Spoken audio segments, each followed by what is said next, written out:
Good morning, dear PAP delegates. We shall be starting in a few minutes.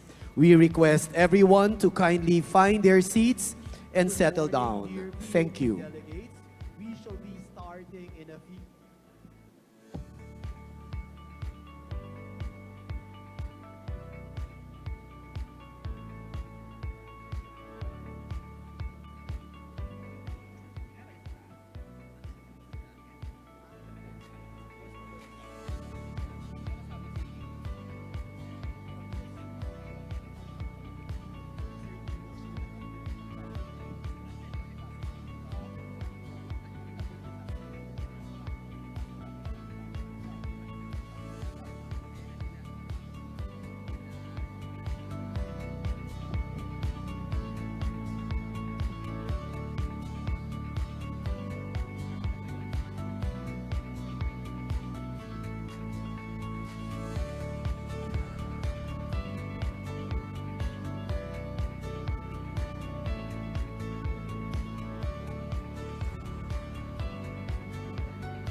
pinakahihintay, di dapat itago, ting iwagayway. Pilipinong kultura sa buong mundo, ating liwanag ay masisilayan. Di na bago, ngunit di rin napapansin, ngayon binibigyang buhay at ng hangin. Kitaglay na yaman, walang kabantay, sama-sama nating tuklasin.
we would like to invite everyone to please rise for the invocation,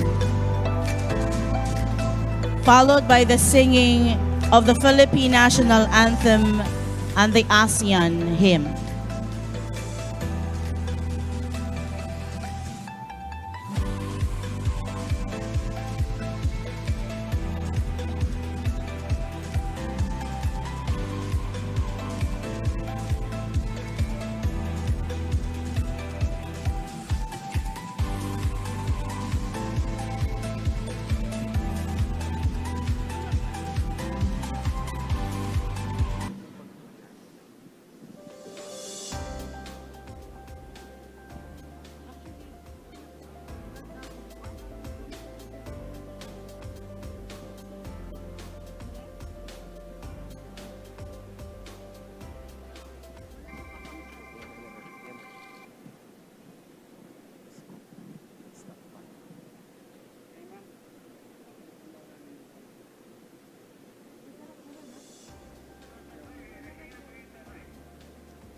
Nag-wait di sa go signal.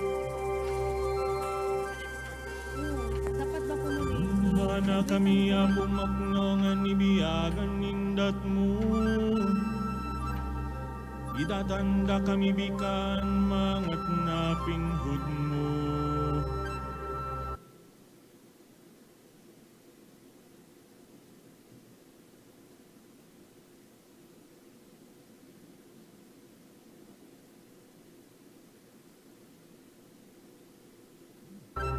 Bawat mininggop hinaya tubob lemi, heyay makiwada-wada kida kami, heyay makiwada-wada kida kami. Ay, makiwada-wada, ay, makiwada-wada, kita kami. Bismillahirrahmanirrahim. Assalamualaikum warahmatullahi ta'ala wal barakatuh. Salam pa mga kiaulungan sing Tuhan.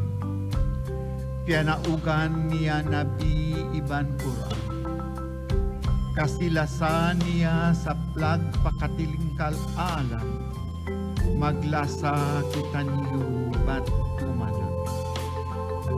Mbo Tuhan, tunggal nu sa sangdolan kami. Buwanin kami rijiki maglabi-labi. Lausangom rahmat nu subay pinudji. Pangkan kita bi subay magkasih-kasih.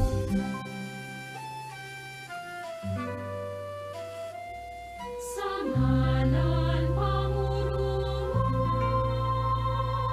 pangutuyong Espiritong kalatagnon. Pangurumon kang usalat, pangkalikupanan. Pangurumon kang pangirayan, pagkang walay sikog balantang nga makagululang. Pangurumon kang sinlagan, pangurumon kang apagatang, pangurumon kang kasakpan, pangurumon kang suwadan. Pangurumon kang panguruyon, pangirayon, pangitoon, pangitoy wat kang walay sikog balantang nga makagululang.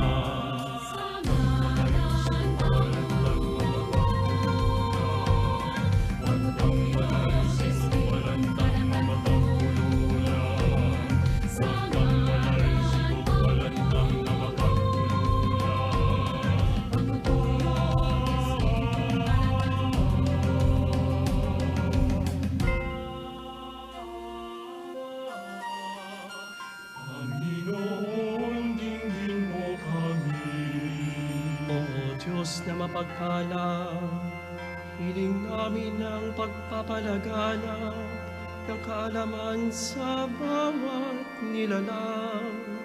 Panginoon, dinggin mo kami.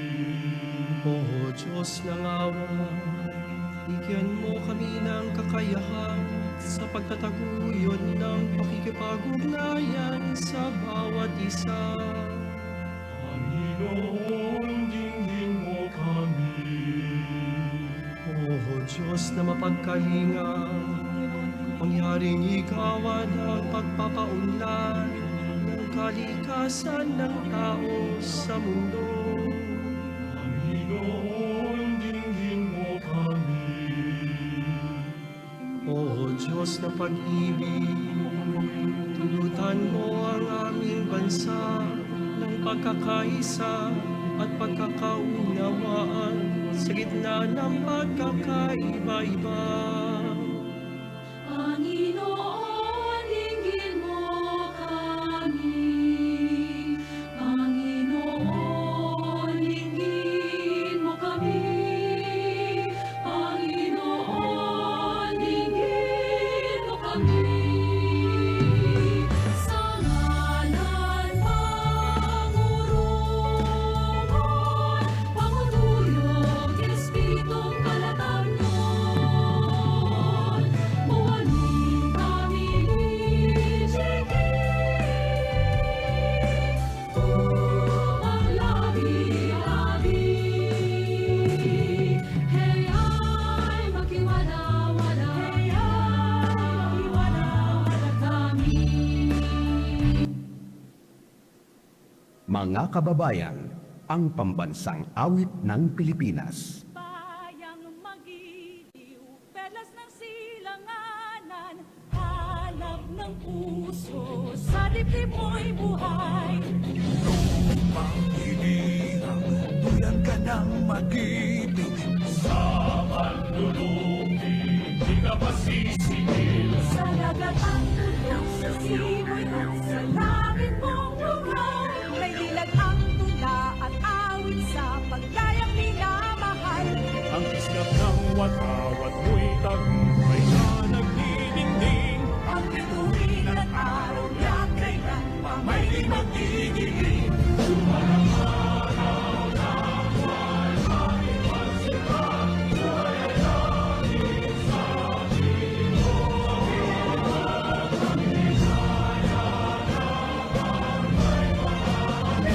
Mamatay ng dahil sa'yo.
We may now take our seats.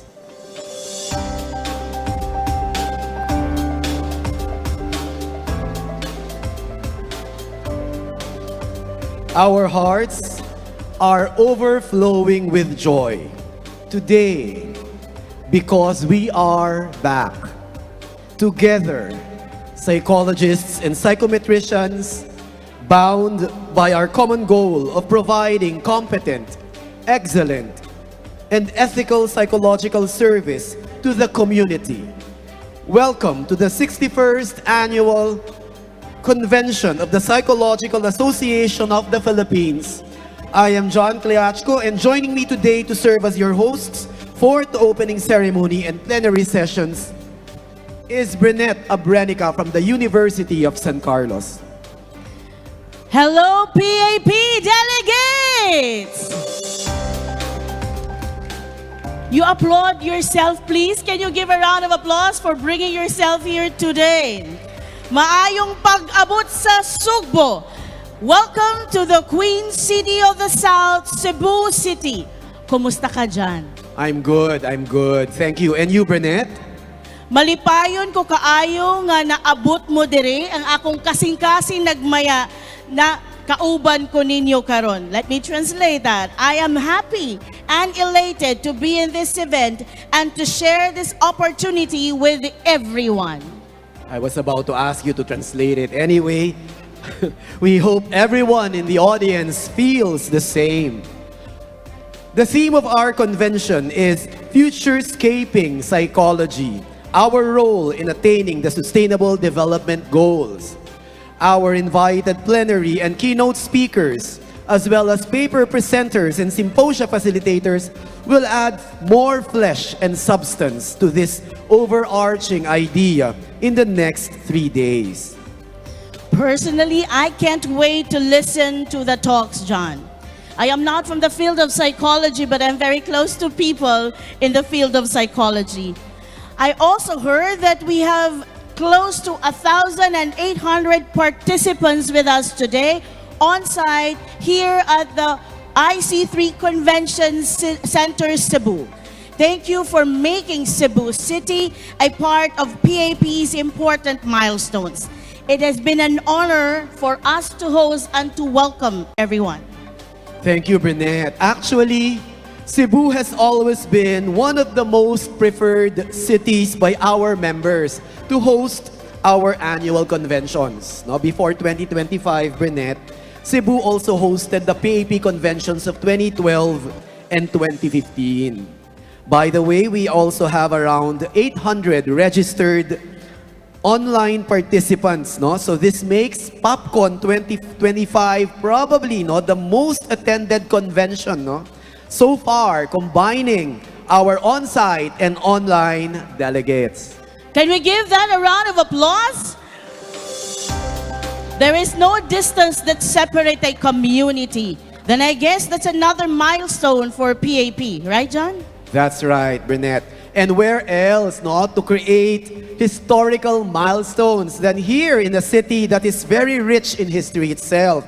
And are you ready for yet another milestone? Wow, there is another one. And I think we must be referring to this event being a joint convention of PAP and another international organization. That's correct, Brinette. As PAP celebrates its 61st annual convention, the ASEAN Regional Union of Psychological Societies, or ARUPS, shares the limelight as it holds its 8th Congress. Well, if you are an ASEAN psychologist or psychometrician or both, this event is something that you shouldn't miss. I agree. And we are so privileged to have been chosen to host this twin convention. What do you think, participants? Well, PAP and ARUPS will always be welcome in the city of Cebu and in the island of Cebu and in the Philippines. And speaking of welcome, I so believe that the best person to welcome everybody, both on-site and online, will have to be no other than the President of the Psychological Association of the Philippines, a proud Cebuano himself. Ladies and gentlemen, a round of applause for Dr. Glenn G. Glarino.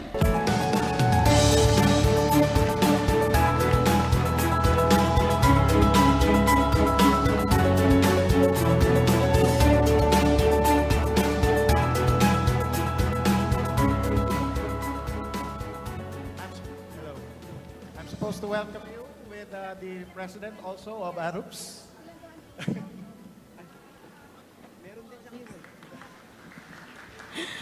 We would also like to have on stage ARUPS President, Dr. Adrian To.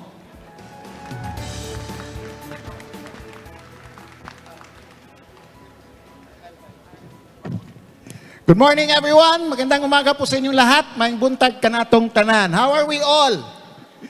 Doing fine? Adrian, how are you? I'm good. I'm good. Okay, welcome to Cebu City. This is your first time in Cebu. This is my first time in Cebu, and as well as for many other colleagues Eh, from across ASEAN. ASEAN. And aside from, we also have a lot of guests out here. So, ladies and gentlemen, the theme of our convention is actually Futurescaping Psychology. Futurescaping Psychology, our contribution to the Sustainable Development Goals. I think it situates us national and at the same time on the regional level of what we can do as psychologists and psychology professionals as to psychology and what's going to happen and becoming more relevant to the community by contributing to the Sustainable Development Goals. How would it be for the regional level, sir? I think for the regional level, we do need to think about how can we operationalize these terms. Sustainability. I mean, it's heard everywhere, but how is that operationalized? How can that be carried out in each countries that we have over here? Yeah, okay. So without further ado, on behalf of the Psychological of the Association of the Philippines and As well as the ARUPs. we welcome you to the 61st Convention and The 8th ARUPs Congress. thank you very Thank you much. for being here. A pleasant good morning.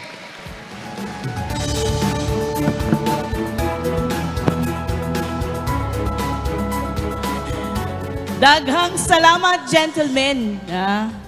So we have a Filipino and a Singaporean on stage earlier, greeting everyone for the 61st Annual Convention of the Philippine Association, Psychological Association of the Philippines, and the 8th ARUPS Congress. That was quite an interesting conversation between our two presidents. And what a way not to welcome everyone to our conventions for both PAP and for ARUPS. And we are just getting started, Brunette. After those two welcome remarks, it's now time to officially open this momentous gathering of psychology professionals. That's right, John and everyone. And to deliver our opening remarks, we are privileged to have with us the President-elect of the International Union of Psychology Science. Our speaker is a professor and the Vice Chair of Psychological Affairs at the Psychiatry Department of the Faculty of Medicine, American University of Beirut, Lebanon. She's an expert in trauma, refugees' mental health, sexuality, and LGBTQ+, as well as in diagnostics and classification. Our speaker is also the Vice President of the Founding Board of the Lebanese Order of Psychologists, a Fellow of the American Psychological Association, and was the past President of its International Psychology Division. Ladies and gentlemen, both on-site and online participants, please welcome to deliver the opening remarks, Professor Bridget Cowrie, PhD.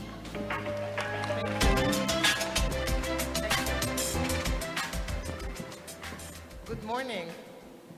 What an amazing crowd to start a morning. So I arrived in Cebu. It's my first time in the Philippines, actually, my first time in Cebu also. I arrived on Monday evening, and I felt immediately at home, like in Beirut, for several reasons. Well, it's hot and humid. There's a lot of traffic. And there's always something brewing in the air. You had the typhoon, now there might be a storm. We have other things falling on our heads from the sky. But most of all, it reminded me of home because it felt like home, with friends and colleagues and people who are so warm and welcoming and hospitable that it made me feel home. And I always believe it's people that made the place. And the Filipinas and Filipinos that I've met have definitely made that place very, very special. So thank you so much for all your hospitality and everything, with all your heartwarming reception that we have all encountered. Thank you so much. I forgot also the food is amazing, just like in Beirut. Okay, so let's see. Do I do this or do I do this? What do I do? how do I make this move? Any idea? How do I make it move? Sorry.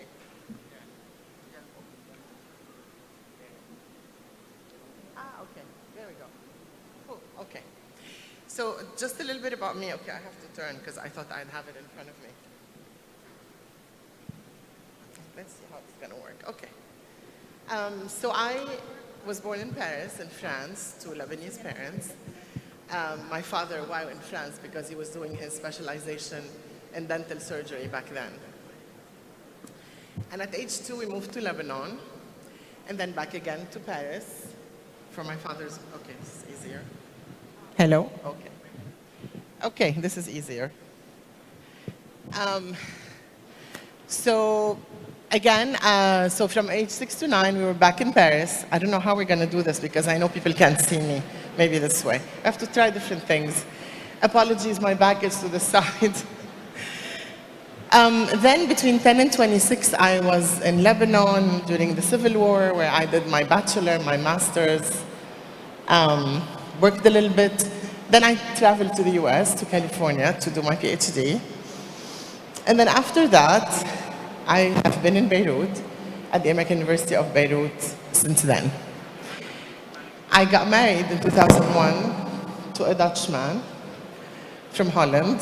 I have 3 children who attended an international school in Beirut, the same school I went to, and then now they are in Holland doing their university.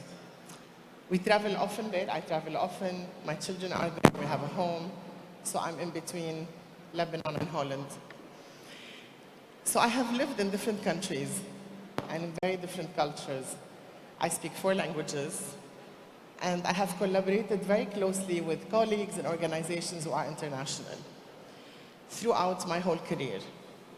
I have traveled extensively, and I'm in the Philippines now, and the world is very small where the next trip will take me.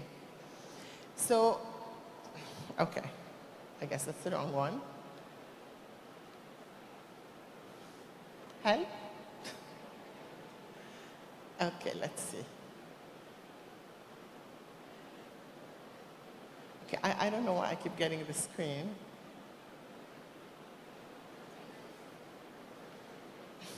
I'm sorry. This is but where's next? Oh, here we go. Now I get it. So when we talk about global psychology, who is actually global? A global person is someone who thinks, acts, and engages with the world beyond their country and their culture, and they are aware of global issues and embrace the diversity and can adapt to different cultures. So I want you, as I'm talking, to think of yourself. Where do you fit in this? A person who's global has a global mindset. He understands, or she understands and appreciates different cultures, perspectives, and ways of life. They're multilingual or culturally adaptable, so speak languages or can navigate different cultural settings. They engage in global issues. They care about world affairs, like climate change, human rights, economic inequality, and more and more. They travel or connect internationally. I know in the Philippines you travel a lot and you have a lot of cultures that are mixed in the country. So they travel frequently, they connect with people from different parts of the world. They might work or study internationally. So with all this, think about yourself. Do you consider yourself a global person? Or are you interested to becoming one? Add to this the psychology dimension.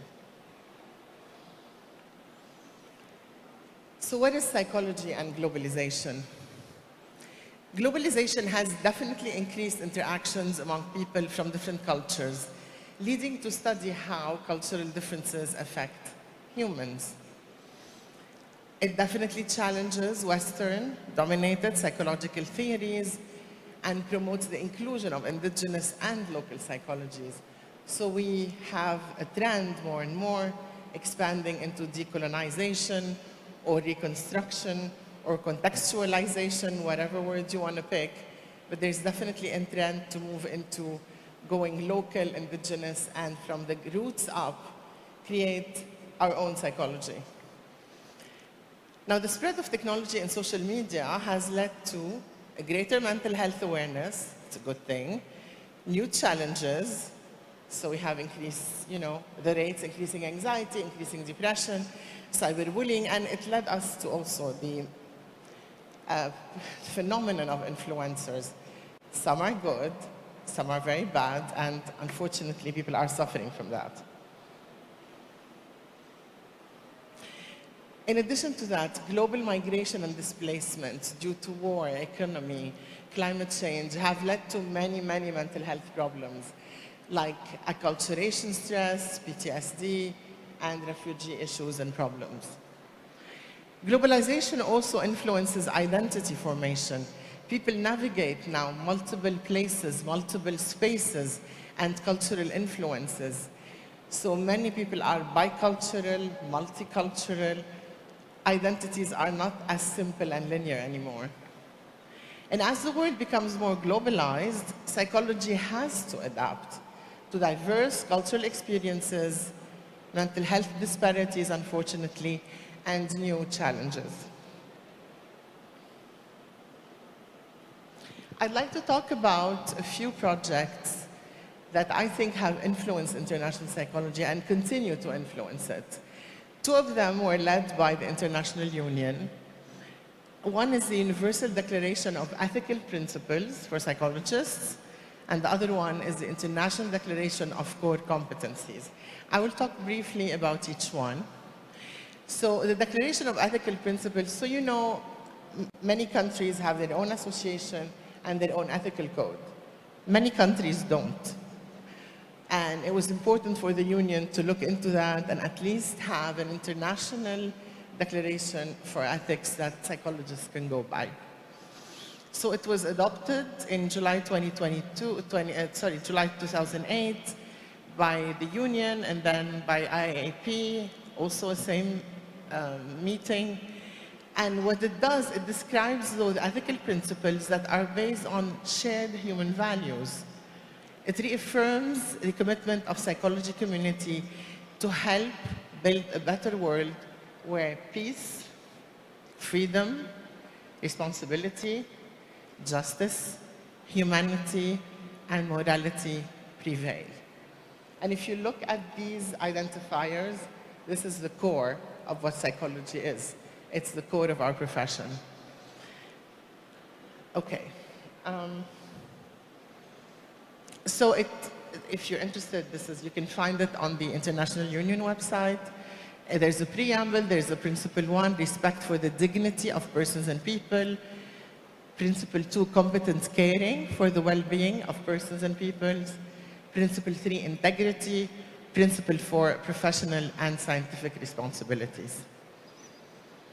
Now, the other project is the Declaration of Core Competencies. So one of the main problems I think many regions face is the lack of movement, the lack of recognition of degrees or licenses across countries, across states, and this creates a limit into the mobility of psychologists.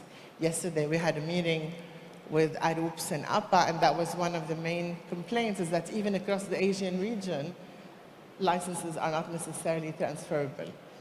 So it was important to have a unified competency core that programs, schools, universities can look into and at least have that as a commonality.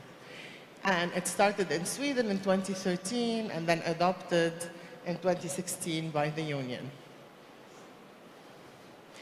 What does it say? So the core competencies seek to identify a set of internationally recognized and endorsed competencies that can serve as the foundation of a coherent global professional identity and possibly an international recognition system for equating professional preparation systems, program accreditation, credentials, regulations, etc. So if you notice, the main key here is actually a coherent global professional identity. We need to start moving into different spaces and different places and being able to offer our services where they are mostly needed. They focus on knowledge and skills, on behaviors, on activities. Again, if you're interested, it's on the website of IUCIS. A project that is very dear to my heart, which I will talk about now, it exemplifies a positive, very successful international collaboration, which was working on the revision of the classification of diseases, the ICD, which is International Classification of Diseases, version 11, with the collaboration of the World Health Organization. So WHO has as its constitutional responsibility development and maintenance of the classification for health. So if you go to a doctor and they diagnose you with, I don't know, a broken leg, he or she needs to put a code for your insurance. That code is taken from the ICD. So the ICD is all diseases, it's not only mental health, but there was one chapter on mental health which we worked on the revision. It's free, it's an open resource, it's for all countries and frontline providers, it's global, multidisciplinary, multilingual, and it covers, as I said, all health conditions. Okay. It was approved by the World Health Assembly in May 2019, and it's the first revision since 30 years. So imagine, it's been 30 years we've been using the same ICD. And this one incorporates major advances in research, practice, information, and technology, which were all collected over the past 3 decades. How did we develop it? How did it work? It was evidence-based, while before the revision were expert-based. Expert-based meaning there was a committee of 20, usually male, white psychiatrists who would sit in a room and decide what works and what doesn't work. Okay. This one was very different. It was very much evidence-based, and it was based on clinical utility and global applicability. So how easy is it to use, and how used is it, and how applicable is it internationally? There was an international advisory board from pretty much all world regions. There were field groups, coordinating centers. We had a total of 14 international working groups, so 1 per diagnosis, and every group was international and globally representative. And then we had, and the working groups were all multidisciplinary, multilingual, and used a participatory process. So we had psychologists, psychiatrists, nurses, social workers, primary care, so it was pretty much everybody who dealt with mental health. And the ICD-11 was committed to a very rigorous review of the evidence and the empirical work. So we had some internet-based studies, and for that, we collected, or we asked for any mental health professional interested to join on the internet. We ended up having what we call the Global Clinical Practice Network, GCPN, over 19,000 mental health professionals from all over the world. And then we had also clinically based field studies in 16 international field study centers. These are all of them worldwide, from Brazil to Canada, China, Egypt, India, Italy, Lebanon, Mexico, Nigeria, Russia, everywhere. So that tells you the scope and the global aspect of this new system. The GCPN, you can see some of the numbers. The largest was in Europe, followed by, right here, the Western Pacific. So you had quite a big influence on this, and some other world regions. The registrants were mostly, well, 50% were in medicine, mostly psychiatrists, but also different specialties, and 1/3 were psychologists. What were the challenges? It was a huge project that lasted over 10 years. The first challenge is working with WHO. a very complex organization, quite political, a lot of bureaucracy, a lot of administrative hoops to go through. So that was one of the challenges. Funding. Believe it or not, me and many, many other colleagues worked for 10 years for free, pro bono, a work of love, I call it. And the union raised over $2 million actually to fund the science and the leadership and coordination, and of course other resources also helped, like the American Psych Association, like the British Psychological Society, and WHO collaborating centers all over the world. As I said, it took 10 years to get it approved by the Assembly. COVID-19 caused some delays in the implementation. Now it's been 2-3 years that the implementation plans are rolling out through the world. I don't know if the Philippines has yet adopted the ICD-11, but it should be anytime soon. This is up to your Ministry of Health. What are some of the lessons learned? The first one is, for the first time, the leader of such a project was a psychologist, Dr. Jeff Reed, not a psychiatrist, which has always been the case before.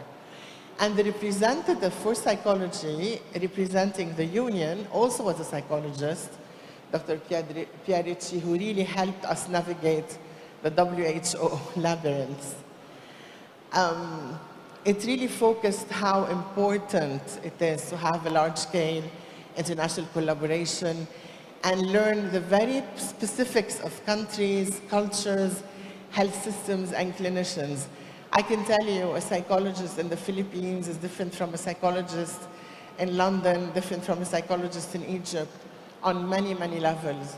But of course, they all helped and collaborated into this project. We got hundreds of publications, and we got this book, especially for psychologists, which is a psychological approach to diagnosis using the ICD-11 as a framework. If you're interested, please let us know. It's also a joint publication between APA and the union, and it's really geared for psychologists. If you are professors, students, please look into this. It's very, very interesting. And it gets us out of the DSM-5 a bit. This is the International Advisory Board. This was taken in Amman in Jordan. We had a meeting. Now, the last thing I want to talk about is the International Licensing Project. And this one, it actually came out because licensing regulations and applicability are an area of discussion everywhere. Everywhere I go, this is an issue with licensing guidelines, and some countries, as I said, not having any yet. So with the increasing number of crises and disasters in the world and the need for psychologists, many considered moving, some permanently or some for work or some just to volunteer their services. However, they are rarely prepared of what is expected in terms of work conditions, licensure guidelines, language, culture, and more. So Division 52 of APA, which is now the Society for Global Psychology, received multiple inquiries about license reciprocity, or what happens if I want to move to a different country. So it was clear that this is very much needed. So in 2020, I was president of this division, and I thought, let me start a project related to mapping international licensing criteria and practice guidelines. We did it in over 50 countries around the globe, various world regions. It's still on the website of the 52, and it's being updated. Every few months, I get an inquiry or a question or an addition to what we have. So the conclusion was countries differ immensely in licensing criteria, and very few offer reciprocity, very, very few. And if they do, it's usually time limited, so it's not forever. I want to end with a few words, just in time, I hope. The world is smaller, but we have much bigger challenges nowadays. The populations are in constant movement. We have conflicts, disasters, and uncertainties are very prominent. Psychologists are needed everywhere, globally. Every psychologist at some point in their career or in their life will have to offer services to people who are outside their culture. This is why they need to be prepared. So it is time really to adapt our education, our training, our practice, our research, our advocacy to be global, and for psychologists to actually become citizens of the world. Thank you and salamat.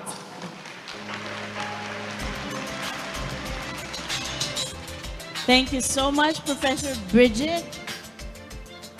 Psychologists, psychology professionals, are you citizens of the world? I think that's the ultimate challenge of Bridget. It's very important that we recognize that while the world is evolving and we are all facing different challenges, professionals in the field need to also beef up. Are you global persons?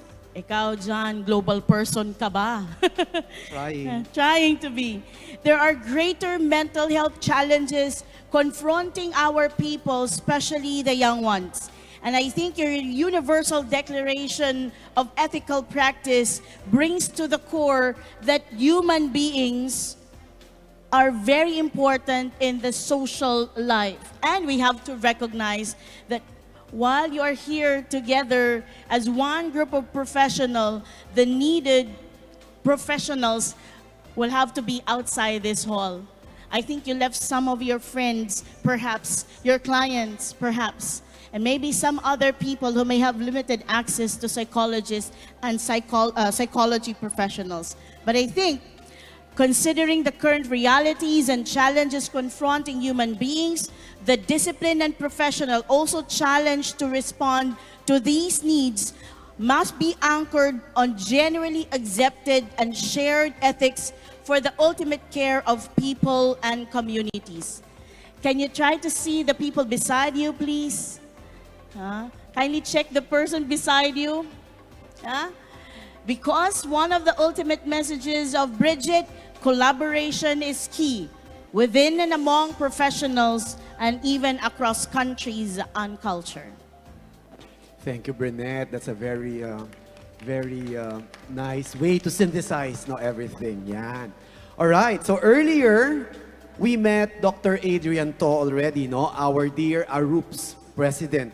He has additional roles to play here, as he is also tasked to deliver our first keynote address.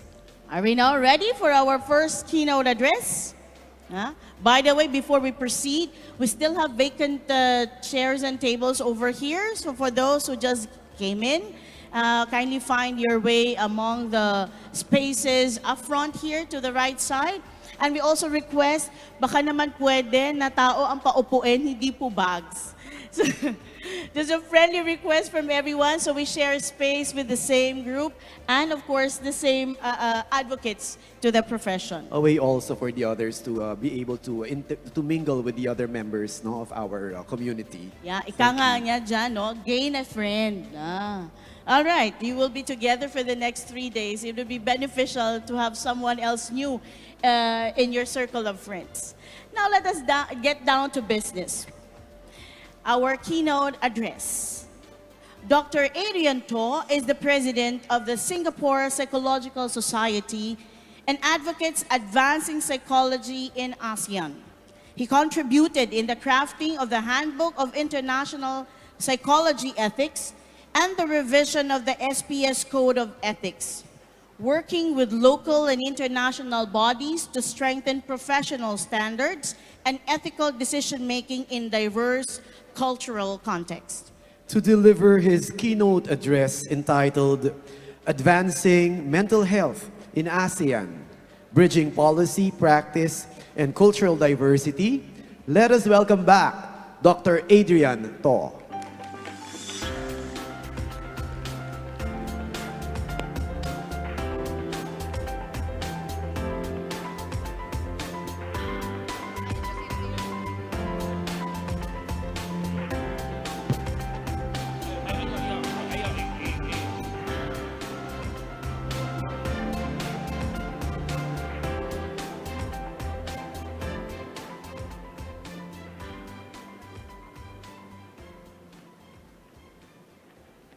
Our distinguished guests esteemed colleagues, and dear friends. It's a great honor to stand before you today at the 61st PAP Convention and the 8th ARUPS Congress, right here in the vibrant city of Cebu, the Philippines. Let me first extend my deepest thanks to Prof. Brigitte, the president of the IUCIS, for inspiring opening address this morning. Her global perspective reminds us that, even as we are gathered here in ASEAN, we are also part of a larger community, interconnected psychological community, one that shares common goals, mutual challenges, and collective responsibility. I also like to express my heartfelt gratitude to our gracious hosts from the Psychological Association of the Philippines, the PAP, and to our partners, to our volunteers, and local organizers who have worked tirelessly to make this Congress a reality. The hospitality, the professionalism showed here in Cebu are not only warm and generous, but also a reflection of the strength and heart of the Philippine psychology.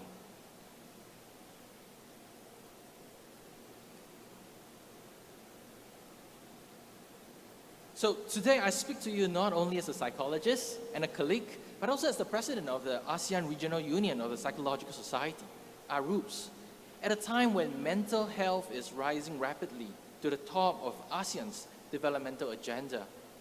As you know, Malaysia has taken on the ASEAN chairmanship for 2025 and has declared the summit theme to be inclusivity and sustainability.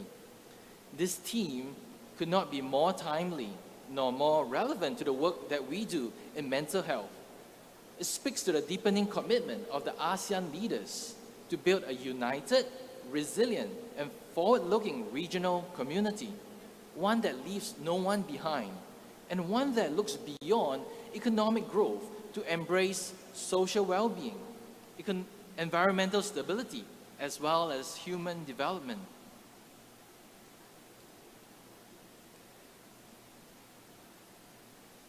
When we talk about inclusivity in mental health, we are talking about more than service coverage or access. We're talking about recognizing and respecting the diversity of lived experience. For example, the rural mother with untreated postnatal depression, the migrant worker battling loneliness and anxiety in a foreign land, the teenager navigating identity, pressure, and self-worth in a digital age, the older adult feeling invisible, isolated, and afraid to speak of the mental pain. Inclusion means ensuring that every ASEAN citizen, regardless of their income, ethnicity, gender, language, or ability, has access to compassionate, culturally attuned, and effective mental health support.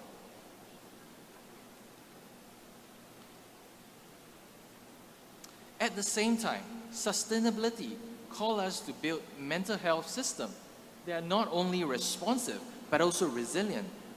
Systems that can actually weather the next pandemic, the next natural disaster. That can support our youth as they inherit a rapidly changing world. That can evolve with digital innovations while remaining human at core.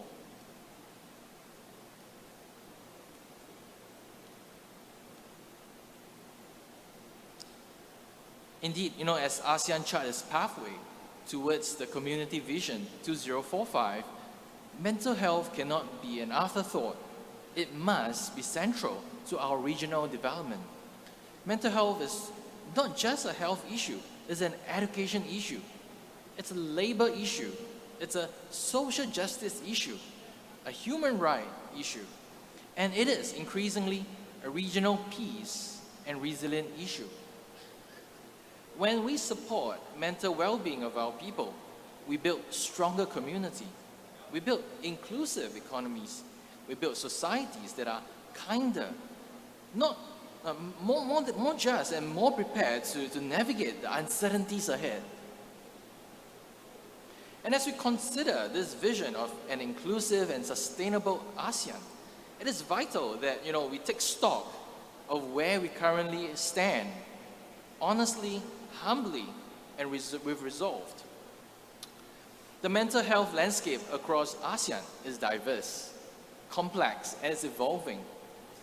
I wonder, with a show of hand here, how many of us here had this opportunity to attend the recent, or not so recent, ARUP's webinar on mental health in ASEAN? Okay, I see some hands across. Thank you for sharing. This is where experts from across the region share their invaluable insight. And from their contribution, two critical themes emerged that I believe warrant deeper reflection. First is the diversity of systems, and there's also gaps in capacity. So each member state is on its own journey. Some, like for example Singapore, Malaysia, Thailand, and the Philippines, have taken more concrete steps developing mental health blueprints, decentralizing services, and embedding psychosocial care within the public health. Others, especially countries from lower and middle income countries, continue to face significant gap in trained personnel, infrastructure, and consistent fundings. Services are often centralized in urban area, leaving the rural and marginalized community with little to no formal support. The mental health workforce across the region remains uneven. There are too few psychologists, psychiatrists, and even social workers, especially in areas where needs is greatest. In some countries, there may be only a handful of mental health professionals per million people. Rural areas are particularly underserved. Services are often concentrated in capital city, leaving the entire province without formal support. Community health workers, educators, spiritual leaders, and even police officers are often called to fill this gap, sometimes effectively, but often without adequate training. Despite the well-meaning policies, the reality for many on the ground tell a different story. And second point that we get from the webinar is that there are shared challenges, stigma, access issues, and cultural norms. Amidst all these differences, there are threads that actually connect us. Stigma is actually pervasive. It silences suffering. It prevents people from seeking help. It deters families and communities from acknowledging the issue. In many cultures across ASEAN, and I think you can relate to that as well, mental illness is still linked to personal weakness. It's related to karma or spiritual failures. In Singapore, despite the growing awareness, many individuals still associate mental illness with personal weakness or failure.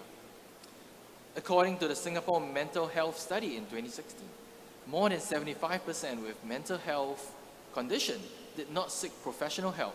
And this is often due to stigma and the fear of discrimination. Labels such as, crazy or not right in the head persist in the everyday language. In schools and workplaces, individuals they fear being judged as unstable or less capable, which may affect their academic or career advancement. A 2021 study actually found that, while general public attitudes are improving, internal stigma among persons with mental illness remain high, leading to social withdrawal and reluctance to seek help. I understand in the Philippines, stigma is often compounded by religious and spiritual interpretation that mental illness may be seen as a punishment for sin, bad karma or possession. And in some rural community, families still consult their faith healer or spiritual leader before mental health professionals. Within schools and even healthcare settings, those with mental health issues may be labeled as dramatic or attention-seeking, especially among the youth. And in families, there's often a culture of enduring, discouraging open discussion about emotion, perpetuating silence and shame, as well as access access remains a major hurdle. Even when services are available, they may be unaffordable, geographically out of reach, or culturally misaligned. Help seeking is often delayed until a crisis point, if it happened at all. So in Singapore has made great strides in increasing accessibility, which includes the launch of community mental health hub, having school counselors, subsidized treatment at polyclinics, and even the Institute of Mental Health. However, access remains uneven in Singapore. There's waiting time at public mental health clinics that can stretch for weeks and months. So if someone seeks help at the hospital, like I need to see a psychologist, a psychiatrist, they may need to wait for quite an amount of time. Private therapy sessions remain expensive. They are typically about $140 to $200 per session, and not always covered by insurance. Some communities, such as migrant or non-English speakers, they still struggle to find culturally or linguistically appropriate care. And I learned that in the Philippines, access is even more limited, especially in the rural areas. So according to reports that I've read, 60 to 70% of psychiatrists are based in the Metro Manila, living a vast province underserved. Public hospitals are under-resourced, and mental health professionals per capita remain critically low. And the Philippines Mental Health Act in 2018 was a milestone, but implementation was reported to be slow with funding and coordination gaps. While hotlines and digital counseling services have emerged, data connectivity and digital literacy remain as barriers for low-income and remote populations.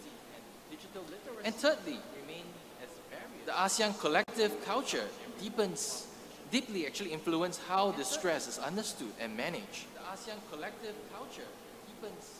In our collective society, there is a strong cultural expectation to prioritize family harmony, social roles, and external appearance over personal expression.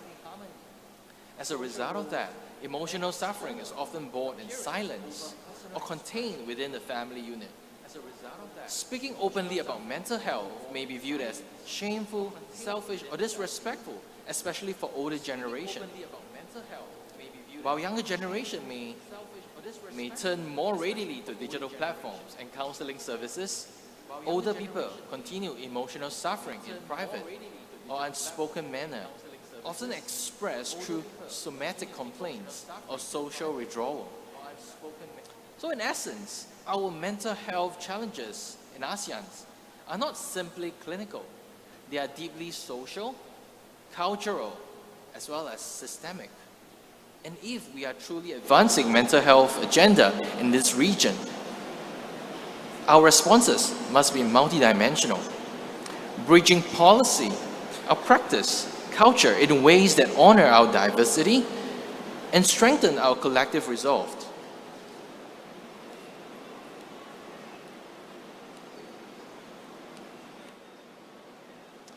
As we continue this conversation about advancing mental health in the region, I'd like to draw your attention to the most comprehensive cross-country study of workplace mental health in ASEAN today.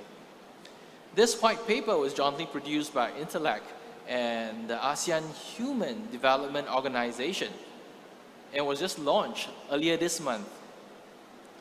This report gathered responses from nearly 5,000 employees and over 200 HR professionals across the region. And its finding reflects what many of us already know anecdotally, but is confirmed with data. ASEAN mental health landscape is not only diverse, but is deeply fragmented. So we see a complex tapestry of systems. So this study actually highlights how no two ASEAN member states are alike in their mental health system. Some countries like Singapore, Malaysia, and the Philippines are making great strides with national mental health blueprints, digital initiative, and integration into primary health care, while others are actually just beginning to develop mental health framework or remain heavily reliant on overstretched tertiary hospitals. And even with more developed systems, implementation is patchy. Like for example, where I spoke about the Philippines Mental Health Act of the 2018. The rollout has been reported to be slow, hampered by underfunding, a lack of trained profession, coordination challenges. In the private sector, employers report a lack of clarity around how to implement mental health strategies that are both culturally appropriate and aligned with employees' needs. The workplace mental health is also a microsome of larger issues. So this study actually revealed that 33% of employees across ASEAN actually reported having access to workplace and mental health resources, with access being highest in Singapore and Malaysia and lowest in Cambodia and Laos. Even with resources existing, utilization remained low. Less than half of the employees who experience mental health issues actually reach out for help. So why is that so? It's the same three forces that shape our public health challenges. They also pervaded into our work environment. The stigma that we spoke about, the limited access, as well as the deeply embedded cultural expectation. In some companies, the HR professionals hesitate to launch mental health program for fear that, of seeming to encourage weakness. And in others, employees fear that, disclosing this stress may harm their career prospects, particularly in a hierarchical or male-dominant industry. And the third point, and another point, it's about trust, relevance, and cultural misfeat. This white paper make a critical point that awareness is simply not enough. Even when organizations provide counseling or EAP services, trust and cultural relevance determine whether those services are actually used. Employees report that they are more likely to engage with mental health resources that are anonymous and confidential, offer language and cultural alignment, and are embedded in safe, supportive company cultures. This insight challenges us as psychologists, as leaders, to go beyond the clinical excellence, that we must invest in building systems that are trusted, localized, and socially attuned. As we look at bridging intention and impact, this white paper actually sums up a core truth that many of us felt in our practice and what we discussed earlier, that there is a significant gap between policy intention and the lived reality. Mental health strategies may exist on paper, but without adequate workforce development, funding, societal acceptance, they remain as aspirational rather than operational. And as one HR leader from Vietnam said, we have a policy, but we don't have people who can implement it meaningfully. So in sum, the mental health landscape in ASEAN reflects both our diversity from our shared challenges, a reviewed opportunity to learn from one another, to scale what works, and to collaborate across borders in building a future where mental health support is not a privilege, but a right, not a patchwork, but a system, and not a taboo, but a shared responsibility. While this meaningful observation laid a better gap, they also highlight where meaningful progress is being made, progress that we must build on with urgency as well as clarity. Across the region, we see green shoots of innovation in policies, programming, and partnership. Several ASEAN member states have begun moving beyond the hospital-centric model, piloting community-based mental health care and exploring the use of digital tools to scale reach. These early efforts show promise, not because they are perfect, but because they reflect a growing willingness to reimagine how mental health can be delivered in contextually relevant ways. For example, in Indonesia, efforts to integrate basic mental health screening into community health poses are gaining traction.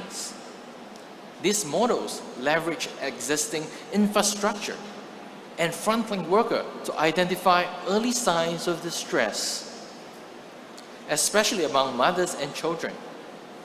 While challenges remain, particularly in supervision, training, and stigma, these grassroots innovations are helping to decentralize in a country with over 17,000 islands.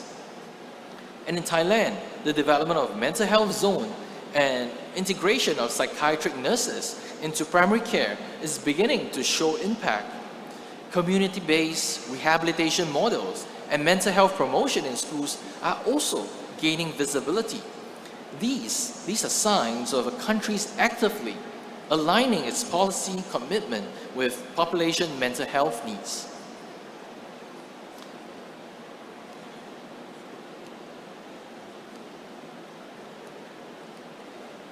I'd like to share a video that illustrates the power and usefulness of community-based approach, reminding us that when care is rooted in the local context, it not only reaches more people, but also builds trust and sustainability from ground up.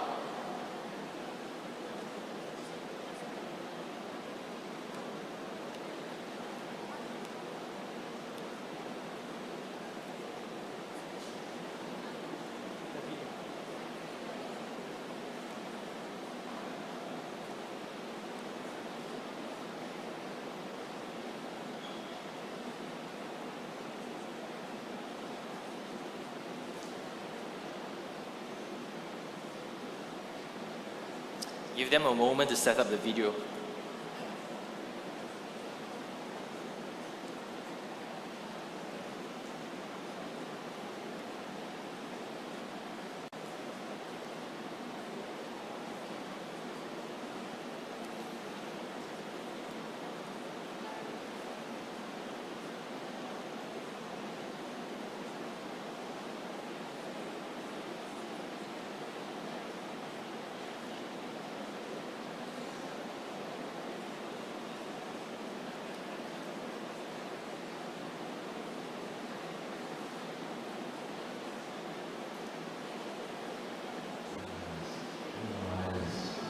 Anxiety disorder with panic attacks for about 5 years.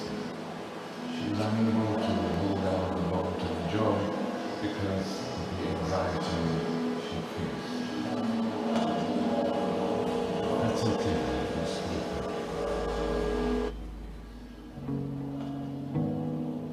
That's okay. So clumsy and useless. Can't even go to a supermarket without screwing up. How will others see me? I'm failing. I used to ask myself, why does my daughter have to go through all of this? But I never gave up on her. Why does my... Hi, my name is Joyce. My father was diagnosed with dementia quite recently, but he's been forgetting things for quite a while already. Quite recently, but he's I need to go home. Forgetting things for My daughter, quite it's a birthday while today. already. She'll be disappointed. I need to go. If I can't cut the cake with her, daughter, it's a birthday today. She'll be Pa, disappointed. where you going? If I can't cut the cake We with haven't her. finished buying groceries. You say you want to get something, right? Today's my daughter's birthday. I Where you need to go going? home and help her cut the cake. We haven't finished. Mom, I'm your daughter. I'm here. I need to go home. I need to help her cut the cake. Here.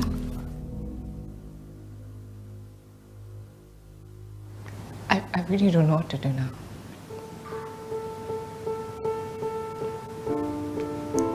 My dad doesn't recognize me.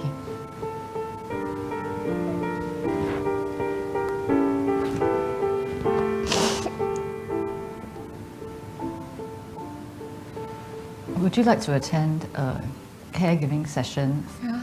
It's a sharing a respite session.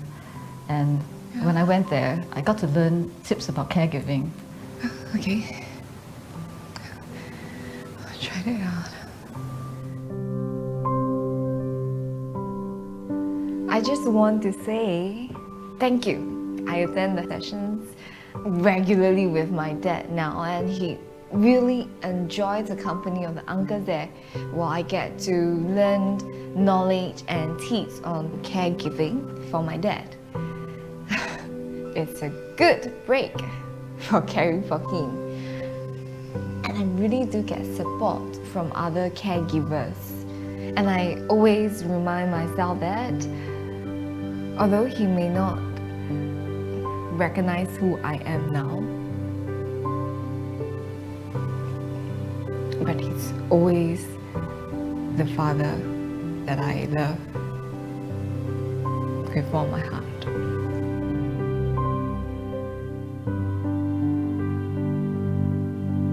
My daughter went for therapy, and she can now manage her panic attacks much better.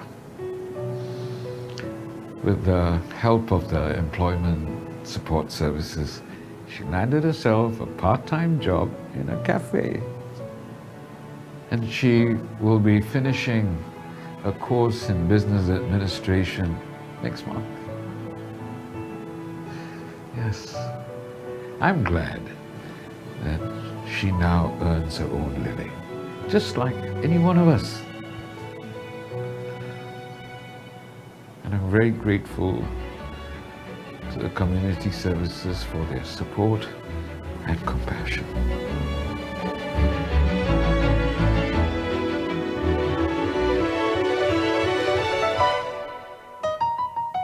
Mental wellness is important for everyone. We may be overwhelmed at times, but we don't have to go through it alone.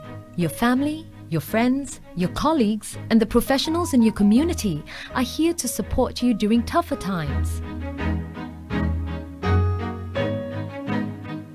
My line of work is to conduct screening for dementia and depression. Most of the clients have negative point of view towards counseling, but I will address their concerns through reassurance. My passion to render help to the needy and underprivileged drives me to do what I do. Through my past volunteer experience, I found out that persons with mental illness appreciate the fact that someone listens and hears them out. So through this profession, this career of mine, I hope to be that listening ear and the person that can actually give them hope. Hopefully, after the session, the client is empowered with the skills and tools needed to overcome any future instances whereby they face the same stresses. Our aim of the programs is to enable our seniors to age in place in the community as far as possible. This job can be overwhelming. At the same time, it's deeply rewarding to see that I'm able to facilitate a positive change in someone else's life. I feel a sense of purpose in what I'm doing.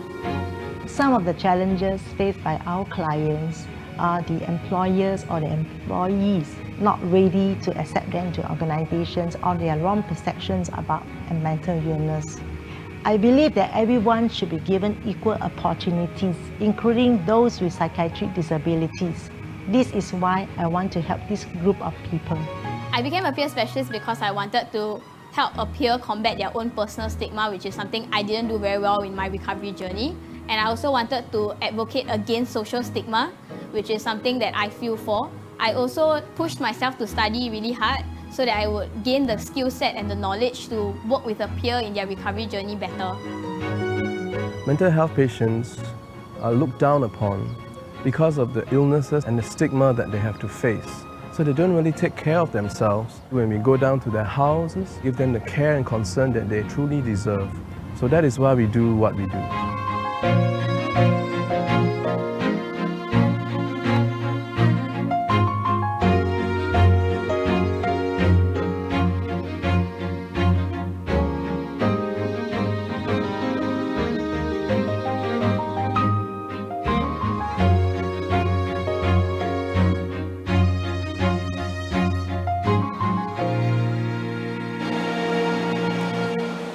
Thank you. I thought I'd like to share this video to actually illustrate how it feels like to work in a community where it's localized, it's contextualized, and like what we see earlier, it really takes a community to provide support.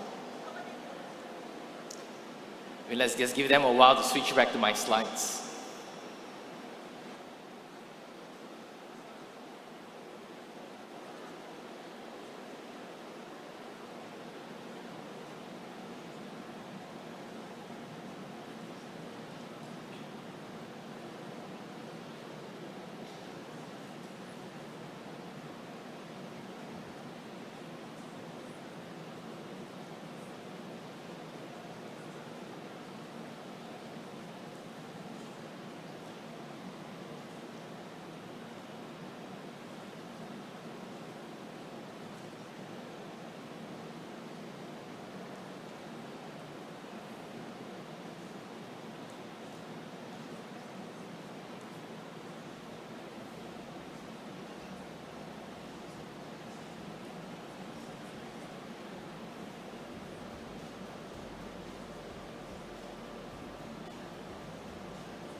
Thank you. Okay, let's just continue on my sharing.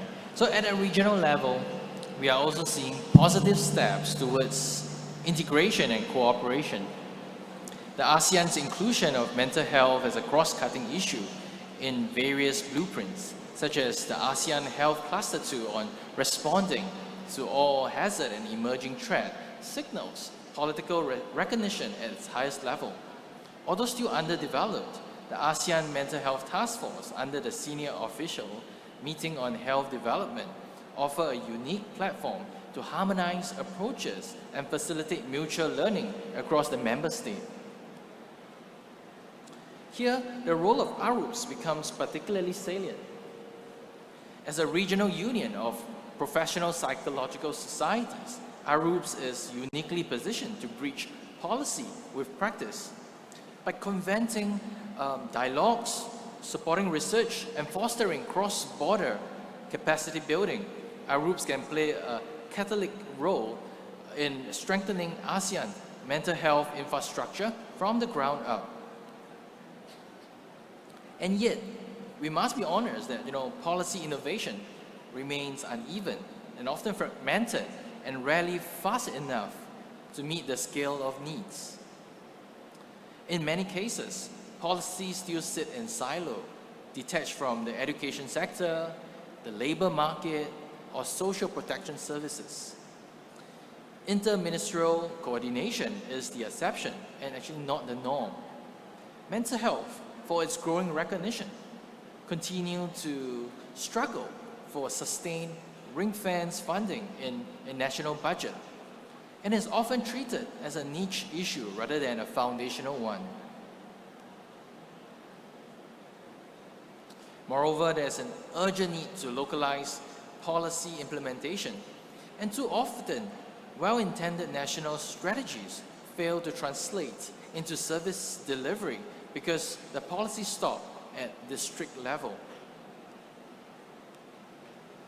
And this is where regional harmonization can offer value, not through one-size-fits-all solutions, but through shared framework, pooled resources, and collaborative training efforts.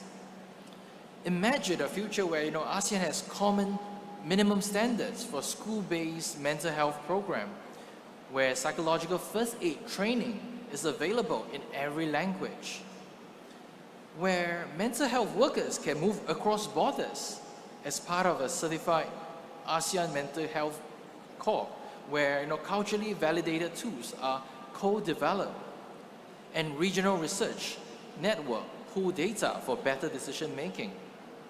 Such harmonization is not a dream. It's a developmental imperative.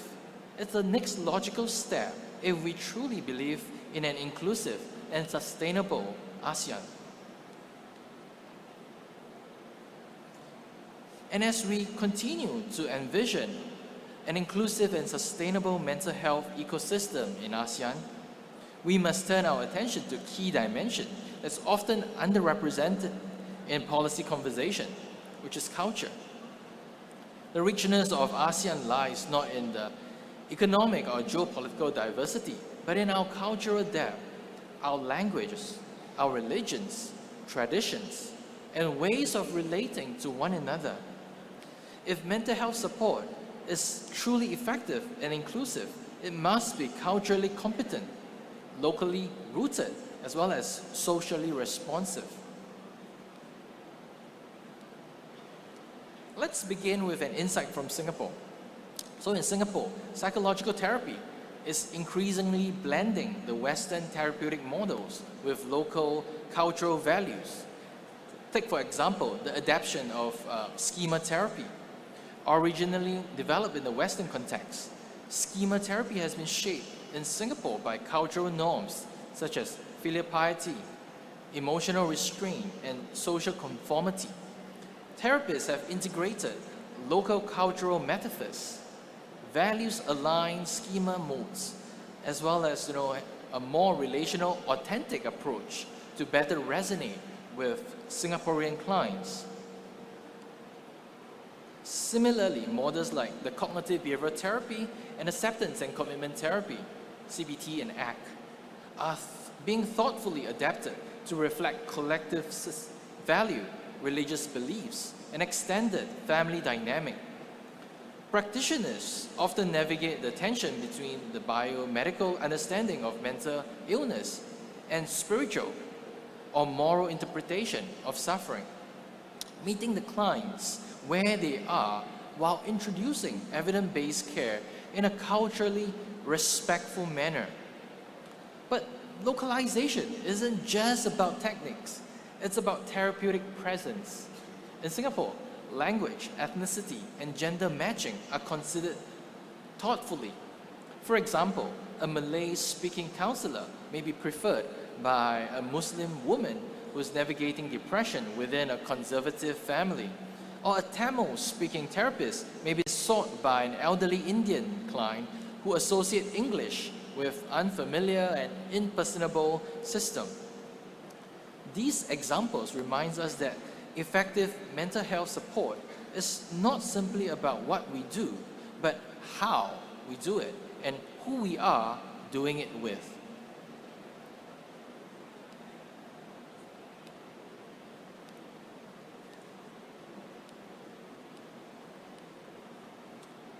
Now let's turn to the Philippines. I understand the Philippines, with its strong communal and spiritual culture, often offers powerful lesson in blending local healing tradition with clinical care. Many communities continue to consult traditional healers or religious leaders before turning to medical professionals. Rather than dismissing these traditions, some mental health practitioners are working alongside them, building trust, offering psychoeducation, and developing faith-integrated mental health programs. Localizations also means knowing which group are being left out and how we might reach them. Young people, especially post-pandemic, are facing a perfect storm of academic pressure, digital overexposure, and social isolation. They need more than just the school counselors. They need peer-led space. They need trusted adults and online platforms that meet them where they are. Digital mental health app and, like for example, Intellect, as well as in Singapore we have Mindline, are starting to fill this gap. But content relevant and data privacy remain as ongoing concerns. Older adults, they may not reach out at all. In many of the ASEAN cultures, aging is accompanied by expectation of stoicism, silence, self-sacrifice. And as a result, depression and anxiety often present as chronic pain, poor appetite, or memory issues, and they are frequently underdiagnosed. We must train our primary care providers and community health volunteers to screen sensitively for these signs and to offer psychosocial support that affirms their dignity and connection. And the third group of people that are left out are migrant workers, both internal as well as cross-border, from the backbone of our economies. But they are often excluded from national health, mental health strategies. So in Singapore, NGOs, for example, we have this HealthServe that pioneered culturally attuned mental health services for migrant workers. They are offering services in their native language through trusted community intermediary. And in Thailand, as well as Malaysia, mobile outreach teams are beginning to offer mental health screening at work sites and dormitories. Still, this remains pilot effort in need of stronger policy backing.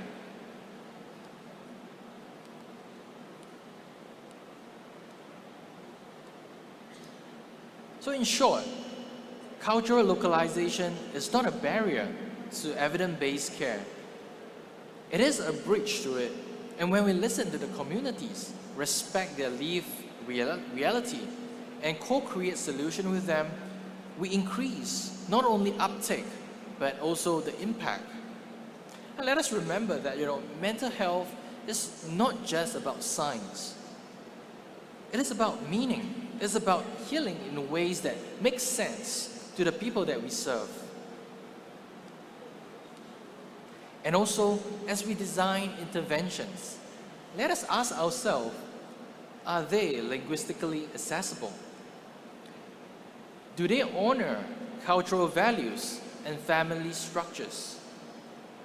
Are they sensitive to religious beliefs, traditional practices, and generational differences? And perhaps the most important, do they empower the local actors to lead their own healing journey? Because ultimately, the most sustainable solutions are those that grow from within communities, not those that are imposed upon them.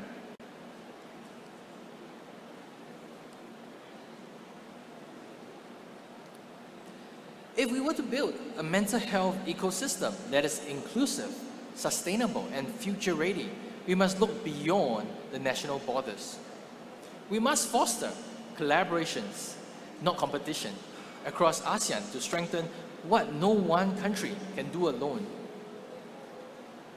First, we need to invest in a community of practice, regional platforms where mental health professionals, educators, researchers, and policymakers can share, learn, and co-create. ARUPS has already laid the groundwork by convening psychological societies across the region. Imagine the impact if we expand this into structural knowledge exchange, joint supervision program, and cross-borders research fellowship, where, for example, a Filipino clinical psychologist could shadow services in Thailand, or a Singaporean researcher could co-develop culturally validated tool with a colleague in Vietnam. Co-borders learning help us to scale what works and avoid repeating mistakes or replicating mistakes. It allows us to learn from grassroots innovation in Indonesia, digital solution in Singapore, faith-based outreach in the Philippines, and school-based intervention in Thailand. But for such collaboration to flourish, we must address barriers. Barriers such as, for example, the visa restrictions, funding gaps, language differences, and uneven digital infrastructure. And one promising development that ARUPS can continue, it started on and they can continue to focus on, is the mutual recognition of the professional qualification, or MRPQ. I'm sure some of you in here actually heard of that before. So the MRPQ actually seeks to enhance mobility, to uphold competency, and to widen access to mental health services across diverse population. So a psychologist who can meet standards can actually be certified and listed, and providing visibility and mutual trust across the countries.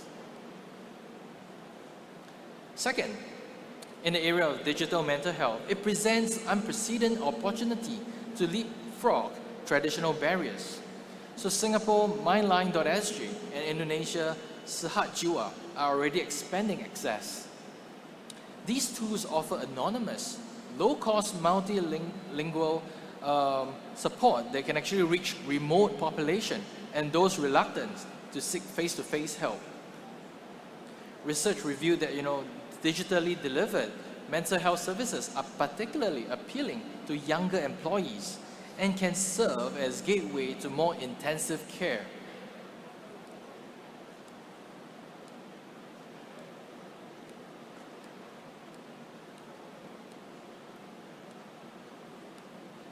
I'm trying to navigate this technology.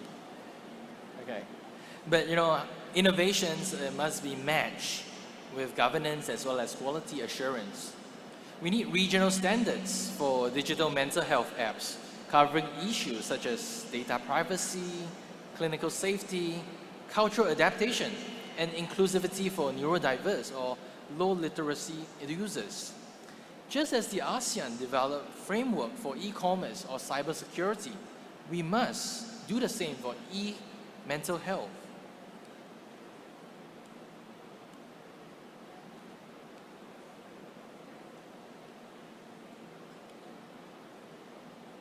Maybe back one slide. Okay. And beyond service delivery, digital tools also offer continuous professional development. Online CPD platforms can actually provide access to training, especially in smaller countries where in-person workshops are rare. Arups can play a key role in curating regional relevant CPD content and hosting virtual case conferences to foster cross-cultural supervision and peer learning. And these are some of the free webinars that Arup had prepared in the last 2 years. One on mental health in ASEAN, and the other one is about positive psychology. And finally, we must expand our horizon to emerging mental health risks that will increasingly define this century. Climate-linked mental health is a growing concern across ASEAN. Typhoons, floods, haze, droughts. These are not just environmental disasters, they are psychological events. Post-disaster trauma, eco-anxiety, and the loss of livelihood disproportionately affect most vulnerable, the farmers, the indigenous community, the coastal dwellers. Yet, few of our national disaster response framework adequately integrate mental health support. We need climate resilience mental health system where psychosocial first aid is embedded into emergency response team, where frontline workers are trauma informed, and where community resilience is actively cultivated before the crisis strike. At the same time, migration and displacement are increasingly across the region, driven by conflicts, climate, and economic inequality. ASEAN hosts over 7 million migrant workers, many of whom face issues such as isolation, exploitation, and lack of access to healthcare. Countries like Thailand, Malaysia, and Singapore depend heavily on this mobile workforce, but few offer mental health support aligned with the migrants' workers' language, cultural norm, or legal status. So I'd like us to encourage us to be bold in our vision, to think, what if ASEAN developed regional mental health response unit that could rapidly deploy during cross-border crisis, whether it's a typhoon in the Philippines, Hong Kong, or a haze affecting Singapore or even Indonesia, or refugees influx along the Mekong. What if we pool resources? We pool resources to train a regional cadet of psychologists and para-counselors skilled in trauma care, cultural mediation, and humanitarian kind of coordination. They are no longer hypothetical needs. The future is already here. And the question is, will our mental health system be ready? With this reflection, we begin to see that advancing mental health across ASEAN is not about transplanting a foreign model or replicating one-size-fits-all program. It is about co-creation, drawing on our shared values, cultural wisdom, and professional expertise to build a uniquely ASEAN framework for psychological well-being. We must move from parallel efforts to interconnected ecosystem, from pilot projects to policy alignment, from isolated innovations to regional integration, and above all, from good intention to transformative impact for the people that we serve, the community that we live in, and the ASEAN future that we are shaping together. So colleagues and friends, as we arrive to the close of this address, I'd like to invite you to zoom out and look at a broader canvas upon which our efforts unfold. ASEAN is not just a geopolitical bloc. It is a living, breathing community of over 660 million people, home to diverse traditions, fast-growing economies, vibrant youth culture, and complex social fabric. And it is a region navigating tremendous changes: urbanization, digital disruptions, the aging population, migration, and the rising inequality. If mental health is to be taken seriously in ASEAN, then psychology must no longer be confined to the clinic. It must be woven into our social policies, our education systems, and our workplace culture, and our crisis response mechanism. It must be recognized not only as a matter of care, but of strategy, vital to achieving the ASEAN's three foundational pillars: the social cultural cohesions, economic integration, as well as political security stability, inclusion, and sustainability. Our regional theme for 2025 cannot be achieved without mental well-being at the core. And this is where the ARUPs must rise to the occasion.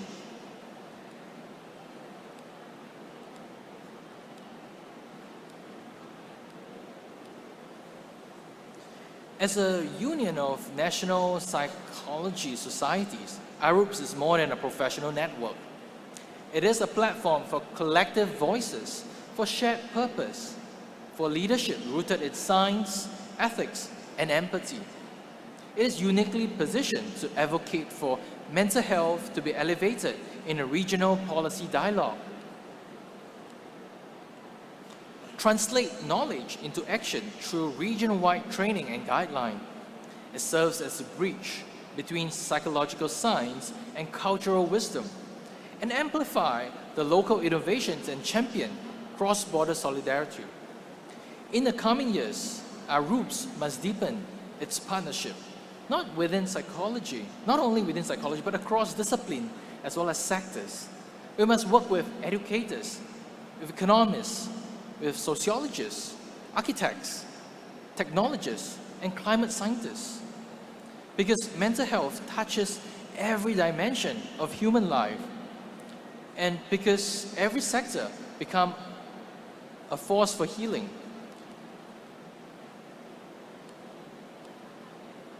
Let us also hold space for reflection, for humility, for listening to those at the margin.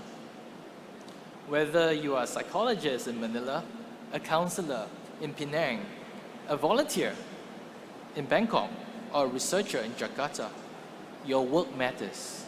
Your presence here today matters, because the future of ASEAN mental health will not be decided in Geneva or in New York, but it will be shaped in our classrooms, in our clinics, in our community, and congress like this. So let us rise together, as one ASEAN psychological community. Let us refuse to leave mental health as an afterthought or a siloed policy line item. Let us commit to co-creating a region where no child is too afraid to ask for help, where no elder is too ashamed to speak of sorrow, where no workers, no caregivers, no citizen is left behind. Let our solidarity be more than a slogan. Let it be a shared legacy. Because if we truly believe that every life matters, then every mind must matter as well. Thank you.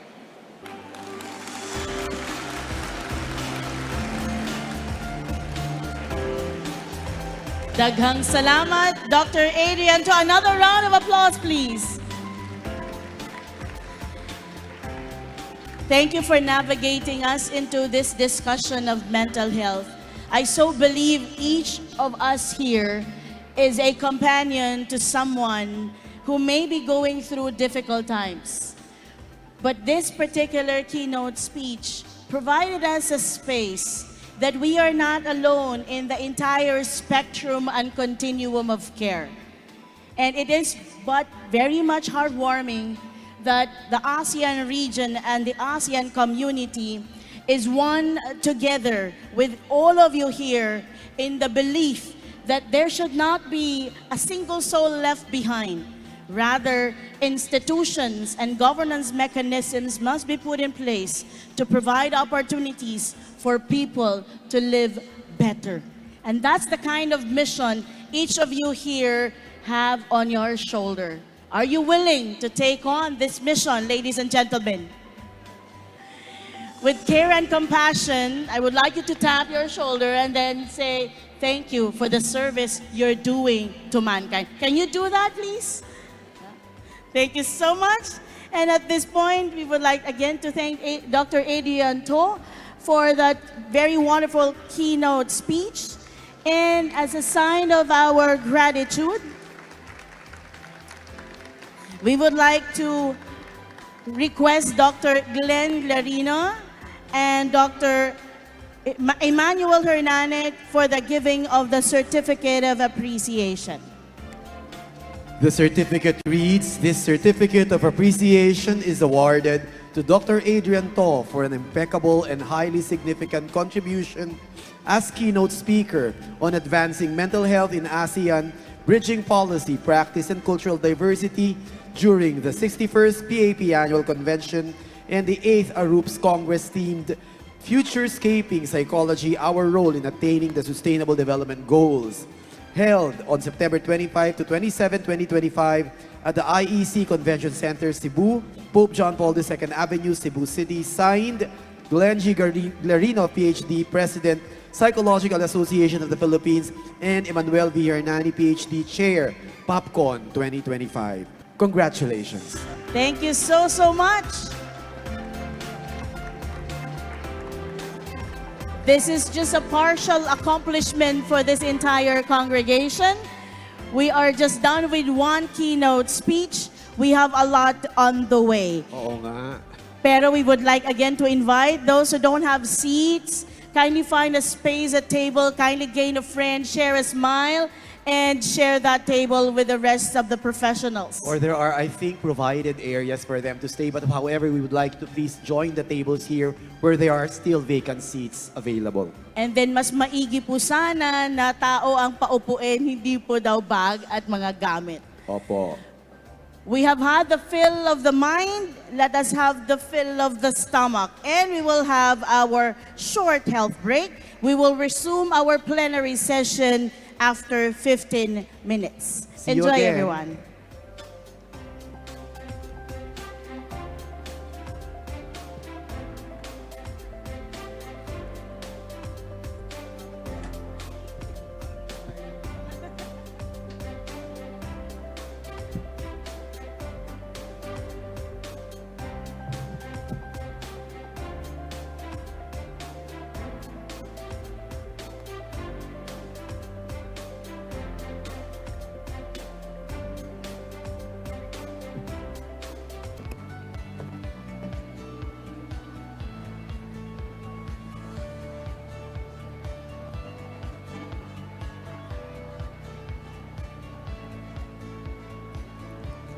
Okay, we are about to resume our session.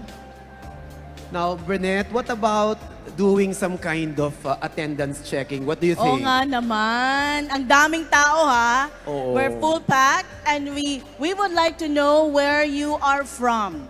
All right? Pero before that, we ask them to please take their seats muna kasi Uh-oh. we'll request them to stand baka ma-confuse, no? Our participants might get confused. Can we request everyone to please take their seats? Thank you. Relax, relax muna. Okay. You can actually talk to each other sitting down. That's true. All right.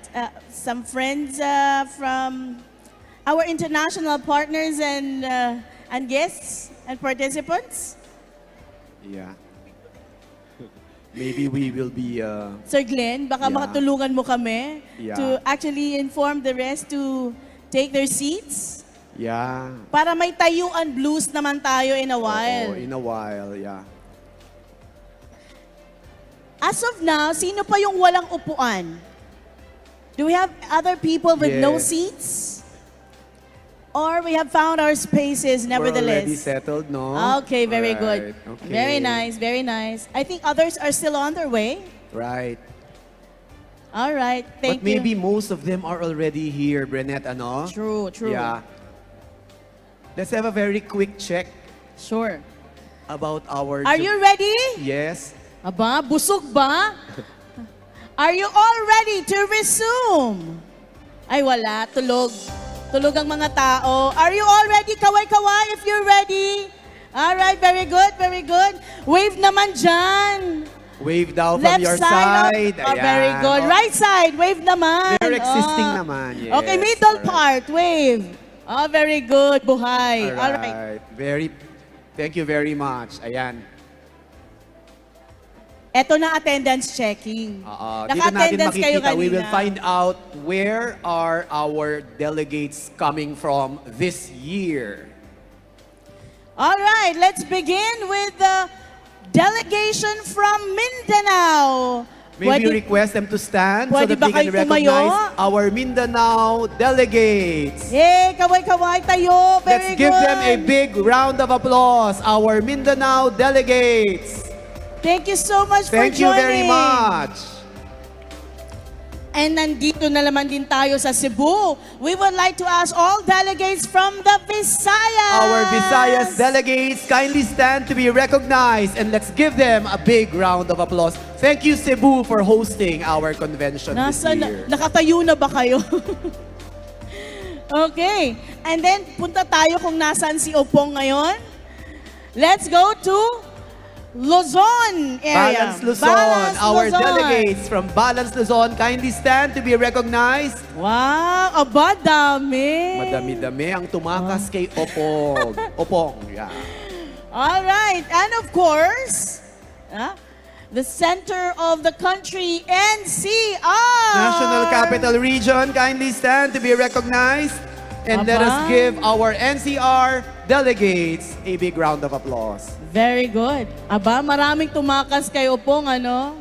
Right, and since, Okay. yes, we don't have only local delegates, so we'd like to also recognize our friends who came over to the Philippines to join us in our convention. May we ask everyone to give a round of applause for our delegates from the IUCIS.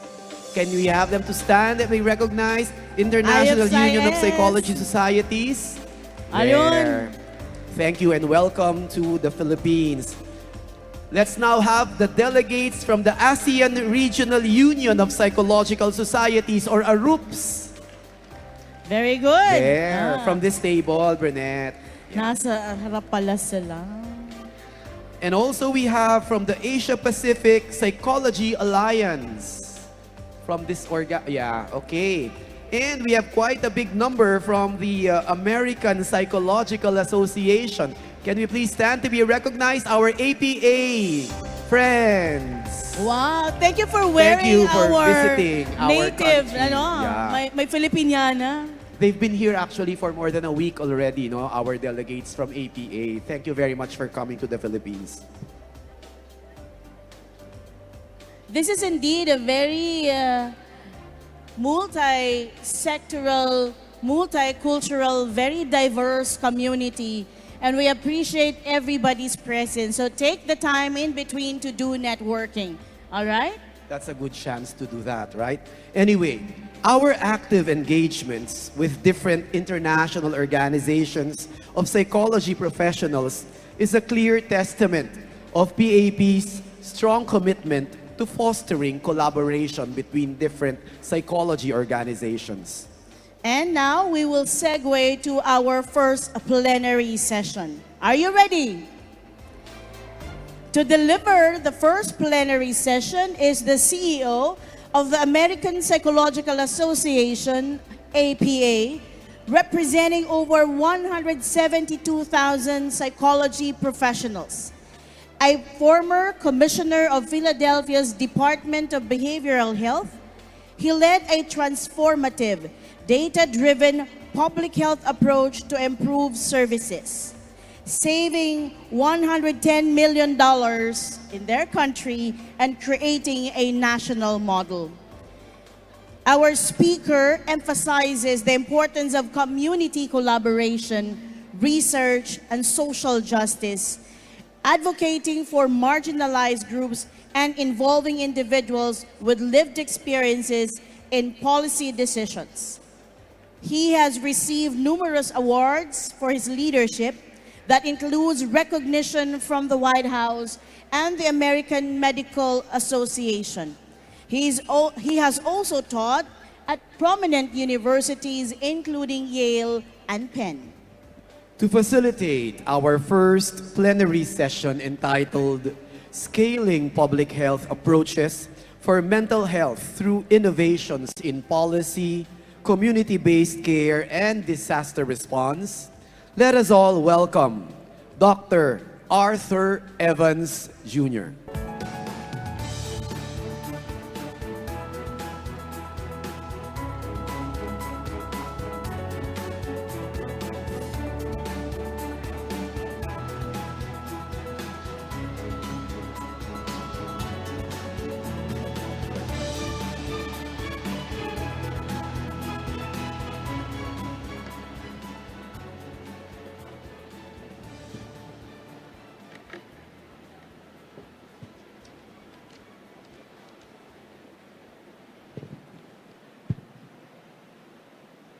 Mabuhay. Now, I think that deserves a little round of applause, you know, us Americans, you know. I am so glad to be here. First of all, I'm very honored to be here, and I want to thank the Philippine Association of Psychologists and ARUP for the invitation to be here. And one of the things, and Bridget mentioned this in her opening comments, I'm from the part of the United States that is the southern part, and in the southern part of the United States, hospitality is a big thing.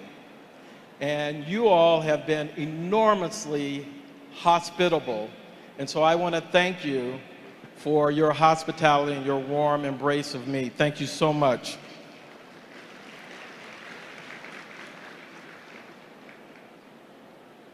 There are a few things that I think it's important to know about me. Number one is I love being a psychologist. I can't think of anything better than being a psychologist. If you're in this room, you're a part of that psychology family, and the one thing that I've learned being the CEO of the American Psychological Association for the last 8 years is that no matter where I go in the world, we're pretty much cut from the same cloth. That is, we are a group of people, whether you're in academia or you're a psychometrician or you're a psychologist or you're an IO psychologist, you're a person who wants to improve the human condition.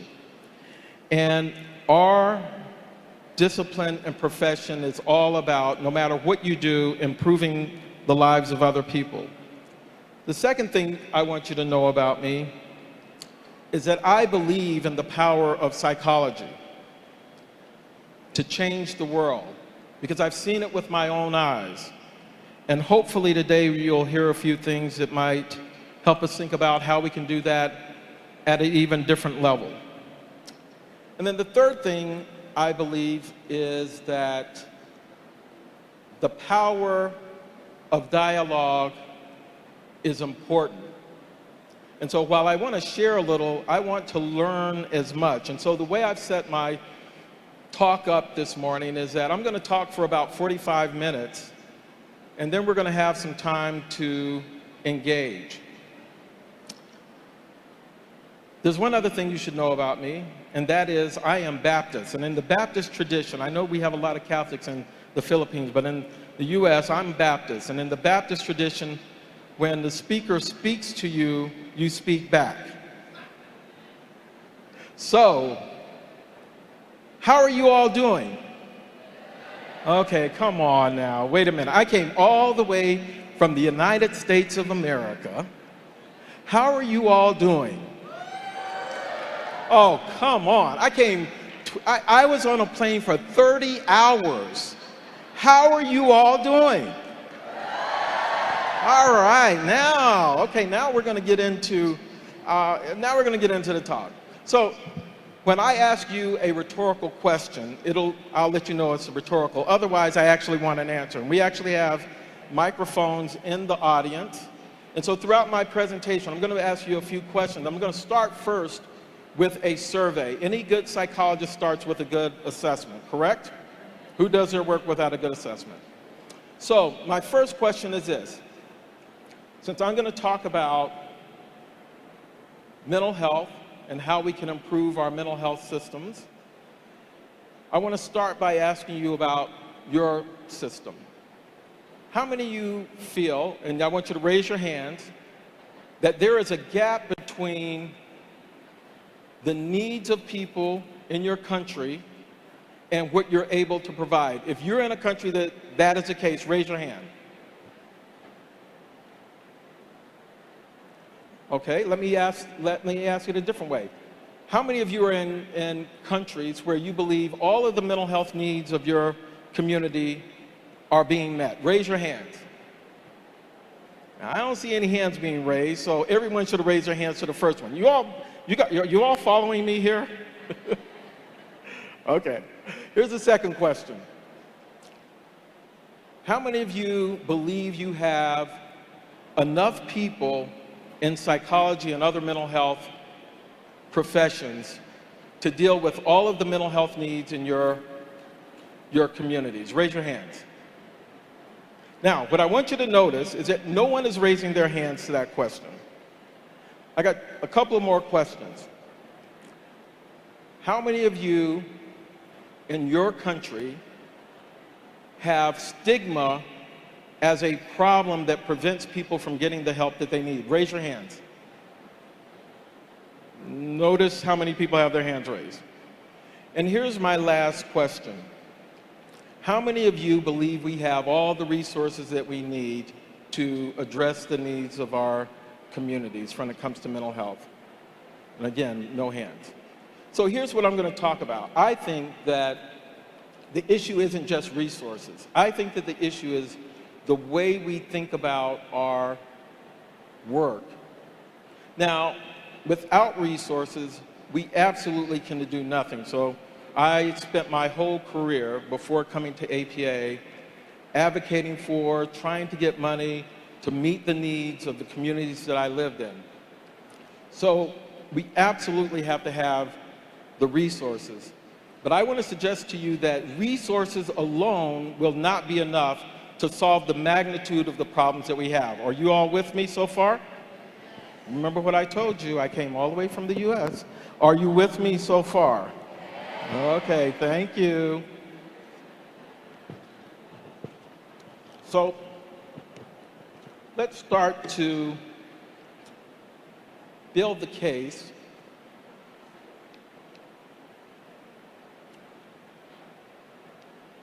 Do I press the button in the middle? There we go. Thank you.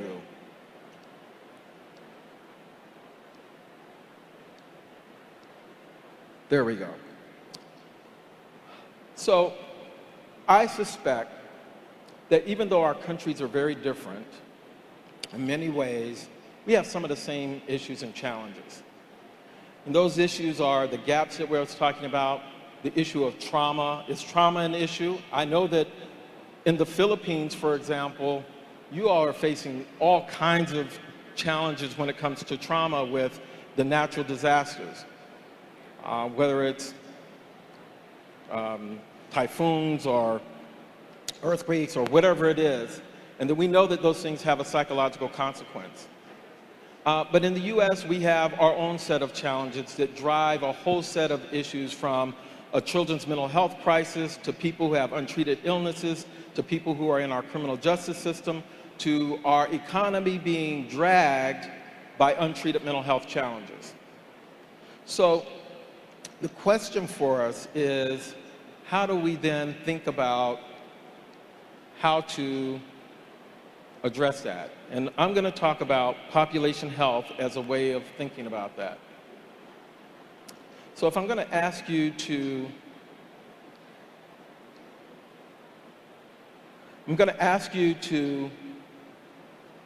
utilize and maybe contemplate a different way of thinking, I should at least start with the way I think most of us are trained. You're trained as a psychologist, you're trained on what I call a black box model. Here's the way it works. People get sick, they come to us, We diagnose them, we figure out what's wrong, we treat the illness, and then we discharge them, and that's the way we derive the outcomes. How many of you agree with that? You have to say yes or I don't have a presentation. Okay, all right. So that's the way most of us are trained in most parts of the world. It is the medical model. It is about identifying illness, treating the illness, and if we do that, we believe that we have done our work. Now, this model has actually helped thousands, millions of people around the world. And in fact, as psychologists, it's important for us to know that our ability to treat mental illness is as good as the treatment of any chronic health condition, or better. So if you look at the outcomes for diabetes, for example, or cardiovascular disease, and you look at the outcomes that they get, and then you look at the outcomes that we get, we do as well or better than the treatment of all of those other health conditions. So this is not a critique of whether we're effective or not. This is a critique of, is this the right way to think about mental health challenges? So, I just told you this is effective, but I also will tell you that this does not line up with our scientific understanding of mental health, and it certainly doesn't line up with our experiences. And if you talk to people with lived experience, it doesn't line up with what people who are experiencing mental health challenges will tell you. So here's the audience participation piece. Give me some of the things that are wrong with this way of thinking about mental health challenges. You're probably just going to have to yell out. There are microphones out there, but tell me what's wrong with this way of thinking about mental health challenges. Yell out.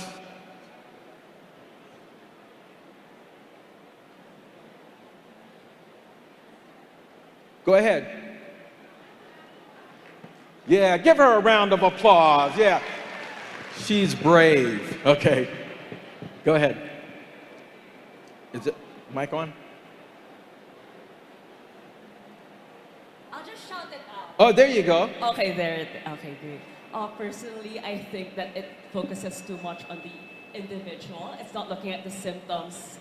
Yeah. Okay, great. A lot of it is systemic. So it's very focused on the individual level and on symptoms. Okay, what else? Come on, keep it going. Someone else. Someone else. Now we have someone, brave person. Go ahead, ma'am. Can we make that mic live? Go ahead.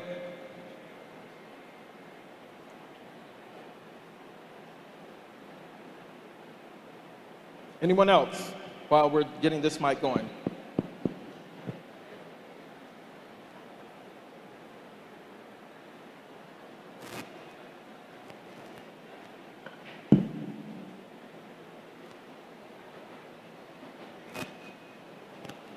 Hello, sir. As you said, the traditional model or black box is focusing on the illness.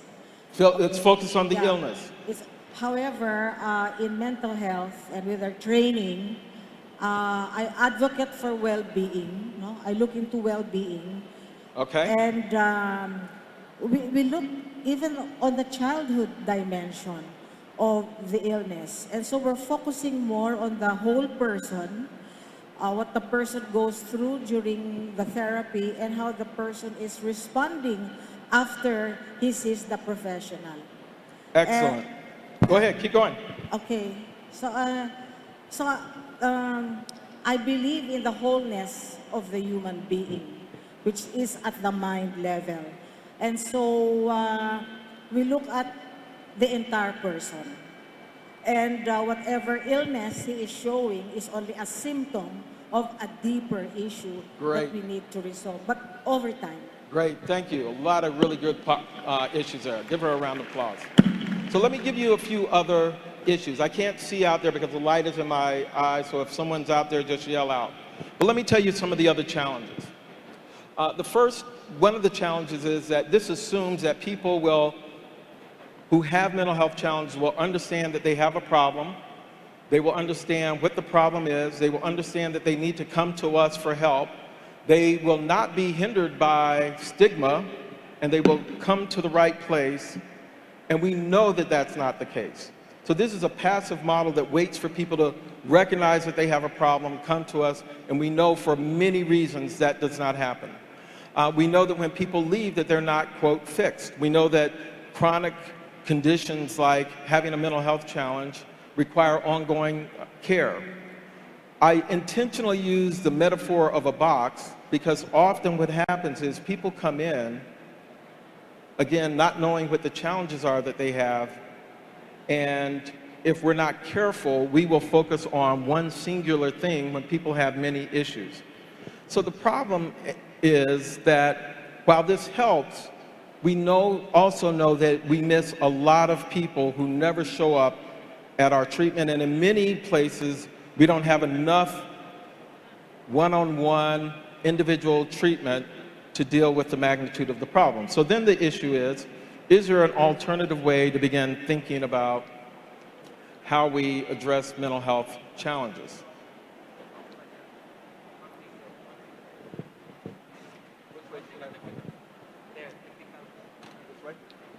Okay, thank you. So let me start to build a case. And I'm going to go pretty quickly on this next part. In most places in the world, if this pyramid is the population, about 20% of the population, 25% of the population has a mental health challenge, about 75% doesn't. If someone has a mental health challenge, they can have access to services. If they don't, at least in the United States, there are not many resources to help the person. The problem with that is severalfold. One is that many of the people who don't have a diagnosis in our communities also could benefit from help. How many of you saw during the COVID crisis that there were people in your communities who were struggling with mental health challenges, even if they didn't have a mental health diagnosis? Raise your hand. Okay? So we saw that as mental health professionals. And because we have systems that wait until people have a diagnosis, we often don't intervene and people suffer needlessly. So one of the challenges that we have is we can start to think differently about who it is that we work with. We absolutely have to work up here, but there's work that we can do down here. Everyone still with me? Okay, here's the second point. If you look at what causes and leads to the health status that we have, how healthy you are depends on several factors. Healthcare actually accounts for only 10% of the variance in our health status, which means that there are other things that are driving how healthy we are. Same thing is true for our mental health. And so the second issue is, it's not just important to think about who we're serving. Are we only serving a part of the population? Are we serving everyone that has a need? But what are we looking at in terms of the interventions that we use? And what this pie chart shows is that there are other things that we could be intervening on that can drive people's health status. We often call those things social determinants, education, income, so forth. And it's not that we need to do all of that, but as we're thinking about how we help people, those things are as important as the psychotherapy that we provide. Dr. Toe actually set me up quite well because he mentioned many of these kinds of other ways of intervening. So here's a different way to think. Instead of thinking only about mental health as either being binary, either you have it or you don't, which is the way we think about it in most places in the world. What if we thought about the whole population? And at the top part of the pyramid are that part of the population. Can someone advance the slides for me, because this is not working? Okay, efficient and effective clinical care. So we want to make sure that when someone does have a diagnosis, they have the most efficient and effective clinical care. And I'm going to come back and talk about how we can do that for each one of these groups. Secondly, we want to for people who don't quite reach that clinical diagnostic level, but they have subclinical issues, they're struggling, or they've been exposed to things that put them at greater risk for a mental health challenge. What are the things that we could do to mitigate the risk or to get people connected to care much sooner? And then for people who are relatively healthy, how do we keep them healthy? Now, a lot of these ideas are not new ideas. We do this in medicine and rest of healthcare all the time. We talk about diet, exercise. We don't say to people who have cancer that we're only interested in treating you after you have cancer. What do? We talk to people about if you do these things, you will not get cancer, or you will lower your risk for getting cancer. As mental health professionals and experts, we know things that will reduce the likelihood that people will have more significant mental health challenges. The question is, how do we share that information in a way that it makes a difference? Okay, so what I'm going to do now is give you examples. So, well, let me step back for a moment.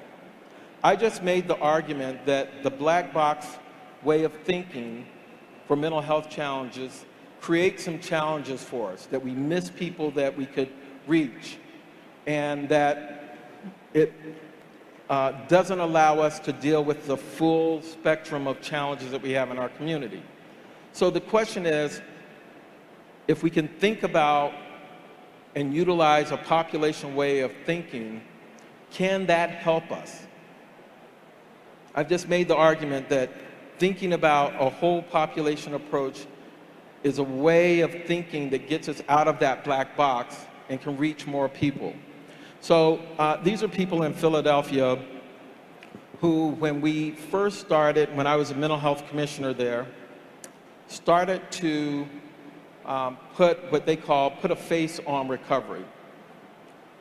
They were at that early stage, and you may be feeling sort of like they were feeling. I know that there are, maybe 2,600 psychologists, licensed psychologists in the Philippines, about that many, right? That is a very small number of people for a population as large as you have here. So, in some ways, there's some parallels here, but this group sort of struck out and said, we're going to change the way our community thinks about these issues. And so I'm going to give some examples of ways that people, we tried to do that. I'm going to start at the top part of the pyramid and just give some examples. Now, the examples I'm going to give you, and I'm going to try to give you these examples quickly, are not necessarily things that you have to do or could do or should do here, or whatever country you're from. You could be from Singapore, Indonesia. But what I want you to get are the principles and the concepts underneath the things that I'm going to present. Okay? So let's start with effective and efficient clinical care. I will tell you that if you want to create effective and efficient clinical care, there are three things that, based on the research, you need to do. The first is use evidence-based treatment approaches. There's a big gap, 17-year gap, between what we know scientifically works and what's actually done in the field. Number two, use a recovery orientation, which simply means, as the lady talked about over here, she said that focusing only on pathology is not enough. We need to be focused on wellness and helping people to get better. And then the third thing we have to do is to make sure that we are attending to cultural differences. If you do those three things, I will guarantee you, you will improve the outcomes of the people you're working with. So let me start with changing and really thinking from what we call a recovery orientation. In the black box model, we were the center and the person was coming to us. In a recovery model, the person is in the center, and we're one of many things that can be brought to bear to help a person in their recovery process. That simple flip of thinking about ourselves differently and thinking about ourselves as a part of a continuum of services or resources or supports a person needs can really open up a lot of ways of working with people that can be quite powerful. In fact, one of the strongest predictors of how people will do psychologically, socially, and physically is up here. Can you see what is it? Which one of those circles there is a very strong predictor of how we do in life? It begins with S. 2 S's. Social support, right? So we know we have like literally hundreds, thousands of studies that show if you can increase a person's social support, that is a very strong predictor of how people are going to do from a mental health standpoint. So as we're working with people, we can not only look at the symptoms and do what we do, but we can be thinking about things like, well, how can I help increase someone's social support? So that recovery orientation is very important.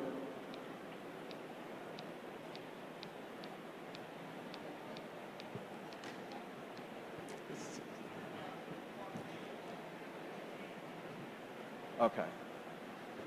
All right. So let me give you an example of evidence-based practice. The gentleman there is Aaron Beck, who many of us consider the father of CBT. When I first became commissioner, he came to me and said, you know what, we have lots of studies that show that CBT works, but we know it's not widely practiced in the field. Can we partner together? And we started a partnership where we took this science-based technique and systematically infused it into every level of care in our service system. And one of the most challenging areas was people who were in our hospitals. People had schizophrenia, very serious mental illnesses. They weren't getting better. And what we did is we paired CBT with that recovery orientation. And next slide. And this is what happened. We were able to get people who had been stuck in the hospital for over a year, an acute hospital. We were able to discharge them, reducing the length of stay in half, reducing the need for restraints and seclusions, just generally improving their outcomes. But most importantly, we were able to get them out of the hospital and into community settings. Next slide. Another way that we can work at the top of the pyramid is to use integrated care. And integrated care is so important for a couple of reasons. It helps to reduce stigma because people are not embarrassed to go to a physical health doctor. Often they're embarrassed to come to us. So if we can embed services in integrated settings, that can be a powerful way of reaching people that we don't typically reach. And it can be a very powerful way of improving outcomes. Let me give you an example of why it's so important. And Dr. Toe mentioned this in his presentation. We have to listen to the people that we're working with. When I was commissioner in Philadelphia, we had a large Southeast Asian community. And one of those communities was the Vietnamese community. Members of the community came to me one day and they said, look, we have lots of women in our community who are widows. Their husbands were killed in the Vietnam War. They are isolated, they are lonely, and they are depressed. The typical way that most mental health commissioners would think of that is, okay, let's go to them. We need to do a diagnosis. We need to figure out what medication we need, and we need to make sure that they come to our mental health clinics and they get the medication and the psychotherapy that they need. That's the way we would typically think because, we're black box. But what they said was, what we think the solution is we want to do something called juk breakfasts, where these women can have breakfast and interaction with kids. The place where many of these women socialize was connected to a daycare, little kids, 4 or 5. So we want them to have breakfast with these little kids and use that as a way of helping them to have that important social identity and role that they had in their earlier in their lives. Turns out, so all I had to do was fund those things. I funded those. Turns out that that was exactly what those women needed. They were less isolated. They had feelings of importance and connecting with those young children. And that was what helped to turn many of those women around in terms of what they were experiencing in terms of the loneliness, the isolation, and depression. So it's a great example of if we listen to people, we can come up with novel solutions, because not everything that helps people is in psychotherapy and in medication. Sometimes it's those other things that were in that pie chart that I showed you. Next slide. Let's go to the second part of the population. So people who don't have a diagnosis, they have subclinical issues, or they are at greater risk. What is one of the things that puts people at really high risk for having a mental health challenge? I mentioned it earlier in my talk. What are some of the things that put people at high risk for having a mental health challenge?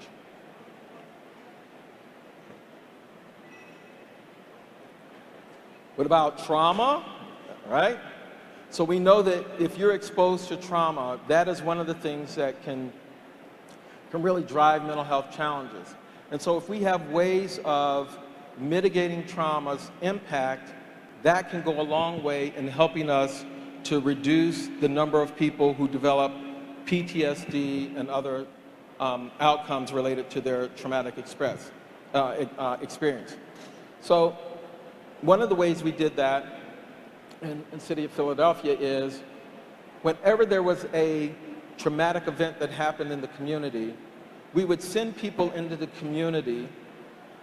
There might be a vigil. Maybe there was a shooting and people are doing a vigil around that shooting. But we would send people trained in psychological first aid to be in there amongst the folks. And we would talk to people not to do therapy, but to educate people on what a typical traumatic response was and what was atypical, and helping people to identify when they might need help. Next slide. Another thing that we do in physical health that we don't do quite enough in mental health is screening. So if we can screen people, identify them early, that's one way of making sure that we're not waiting until people have really significant problems. Next slide. Here's an example of that. So this is a map of Philadelphia. I told you that one of our strategies was to increase the amount of evidence-based practices that we were doing. All of these dots that you see across the city are evidence-based practices for the treatment of trauma for children. So our strategy, create all of these outlets. But then how do you get the kids to go to those evidence-based treatment programs? So what we started to do is to screen children when they, in pediatric settings. So when they went to see their pediatrician, they would get a screen. If they screened positively, we would then send them to a evidence-based treatment program.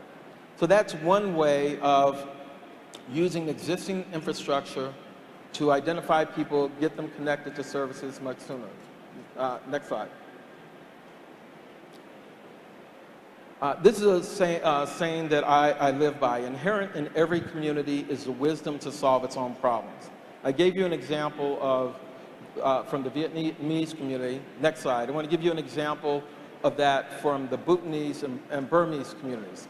Another community, small, relatively speaking, and within the context of the city, but a community that was exposed to significant amounts of trauma. So these are communities that are not going to come to our typical mental health clinic. But if you go to them and you ask them, well, how can we reach your community, which we know is exposed to higher levels of trauma than most people? Next slide. What they told us was, well, here's what we want you to do, Mr. Commissioner.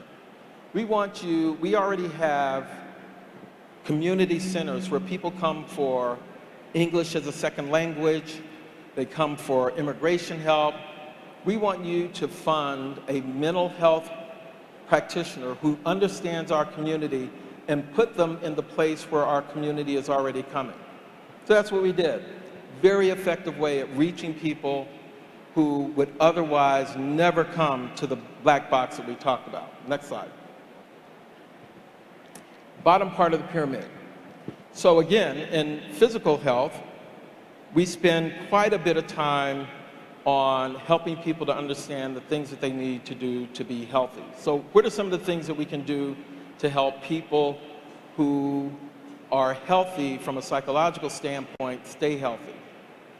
Again, Dr. To talked about some of the things that are quite effective, but let me give you a few examples. Next slide. So, is social media popular in the Philippines? Is social media popular? Okay, yeah, that's what I heard. I heard y'all do a lot of social media here, right? So, we know from research that social media can be either helpful, but it can also be harmful. And we have lots of examples of youth who are harmed by social media, or the usage or the inappropriate usage of social media. We can wait for those kids who are being harmed to develop problems and then treat the problems, or we can start to look at helping people to understand how they can use these technologies in ways that minimize the likelihood that they're going to have a problem. Everybody still with me? So what APA did last year, a few months ago, is we looked at the research. We came up with not just recommendations, but we packaged it as a health advisory. And we packaged it that way because often when we talk to each other, we use language that the public doesn't understand. And so we took the research, we repackaged it so that parents and teachers and policymakers could make decisions about what is appropriate use and what kinds of things they could put in place to ensure that youth were using these technologies in a way that promoted their health and didn't work against it. If you're interested in this, you can go to the APA website and you can look at those recommendations. Next slide. We also just did this for artificial intelligence as well, so we just did an advisory on that. Another strategy, again, Dr. To mentioned this, it's to improve mental health literacy. Here's what my experience was when I was commissioner. When you help people, when you demystify what we do, it helps to reduce stigma. What I found is when we educated people about, well, this is what depression is, and this is what schizophrenia is, and this is what anxiety is, and this is how you as a layperson can support them, that goes a very long way. Mental health first aid is one way of doing that. MGAP is another way of doing that. But that's one way of taking your training and then having a much bigger impact on your community. Next slide. In the United States, one of the ways we deal with trying to get to people earlier is by doing community health fairs. So a community health fair will be where you might have a table and people who are interested in the issue of diabetes would set up a table in the community along with other people, and then they would screen people and provide information. They might do that with heart disease, so they might be taking your blood pressure. So we decided one day we're going to go out and set up a table by those folks in the community about mental health. And when we said this, people said, you know, people are not going to come up to a table in Philadelphia that is about mental health and talk to us. There's too much stigma. Turns out that people did come to the table. In fact, hundreds of people would come. And in fact, every time we did that in the community, set up a table, there was at least one person who was suicidal at the time, and we were able to help that person. And so here's a question. What would have happened to that person had we not been in the community, had we not been willing to get out of our black box, go in the community, set up a table? But we do it in a way where Next slide. We would take, we'd have a diverse group of people. We would get a sign that said, come get a checkup from the neck up.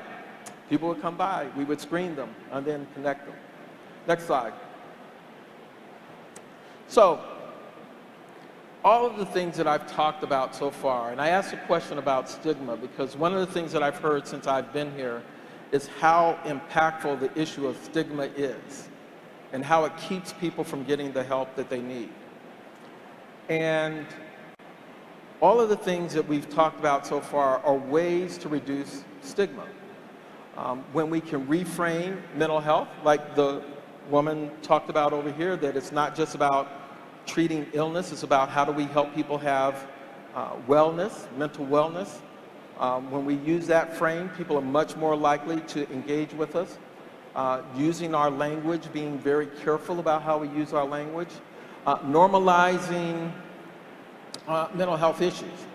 So I don't know what the ways that people are engaged in the Philippines or Singapore or other countries that are represented here, but is there a way to latch on to things that people are already doing and ways that people are already engaged so that we start to say, we're just like having diabetes. We're just like having heart disease.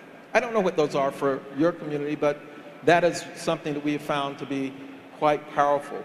Increasing mental health literacy, taking the stigma and the mystery out of what we do. Behavioral activation, just a fancy word to say, in the same way that we teach people how to be healthy from a physical standpoint, you, with your training, know things that you can teach people that will help keep them psychologically healthy. Using trusted leaders. I gave examples of how engaging with leaders who had the trust of their community was a really important strategy for reducing stigma and opening up opportunities for connecting with people. And then implementing solutions in community. Next slide. So here's my last example. And like I said, everything that I've talked about, may or may not be applicable to you, but the principles are, and I just went through some of the principles. I want to leave you with one last example that shows the power of connection and partnership with people who already have a relationship with a community. So this is a mural. This was taken about a mile away. That's about a kilometer and a half away. So it gives you a sense of how big the murals in Philadelphia are. Next slide. If you go to the city, you see these murals everywhere. They're actually painted by the community. And when we're struggling with the issue of how can we have conversations with people that are not stigmatizing and can help people understand the importance of mental health, I happened to hear the leader of this mural arts program talk about how the community came together, came up with an idea, and then, don't move the slide yet, and then the community actually painted the mural. But what I was interested in was the process, how they engage people. So I went to her one day and I said, look, could we have the topics that people are talking about and coming up with be about mental health issues? So we started to do that. Next slide, or next. So this is what that mural building looks like now. This was on the issue of resilience in children. So we had an opportunity to talk to people about children's resilience. Next. Next, this is in one of our immigrant communities. Next. On how did we get here? And that allowed us to go into an immigrant community and have conversations about the stress of being an immigrant, the psychological stress, and what people could do. Next. This one, next, was on suicide. 1,000 people worked on this mural. And I can guarantee you, had we gone to the community and I had said, hi, I'm the Commissioner of Mental Health, I'd like to talk to you about suicide, we would not have had that many people there, right? It would have been me and 3 of my family members. But when you use strategies that engage people, that engage people in ways that are less threatening, you can have those conversations. Next. That's the slide. That's actually the mural. And one of the things I like about this, you may not be able to see it, but in the mural are portraits of actual people who died by suicide. We had firefighters, during the time that we're doing that, we had like 5 firefighters die by suicide. But their buddies from the fire station came and helped to paint this mural. Again, those are conversations would have been very difficult had we not used this strategy. Next. And then here's the last one. Next. Again, 1,000 people worked on this. This was actually an opioid treatment program. Next. So here's the thing. Here's my summary. There are many ways that we can help people. We started by talking about black box, right? That the way that we are trained as mental health professionals is to think about people coming to us as treating them and then discharging them. But that's not the only way that we can impact people and have an impact on their lives.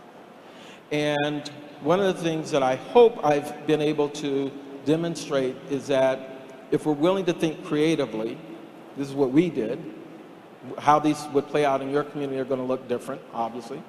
But if we're willing to get out of our black boxes, we can reach many more people, have much more impact. Next. And I'll just end by saying this.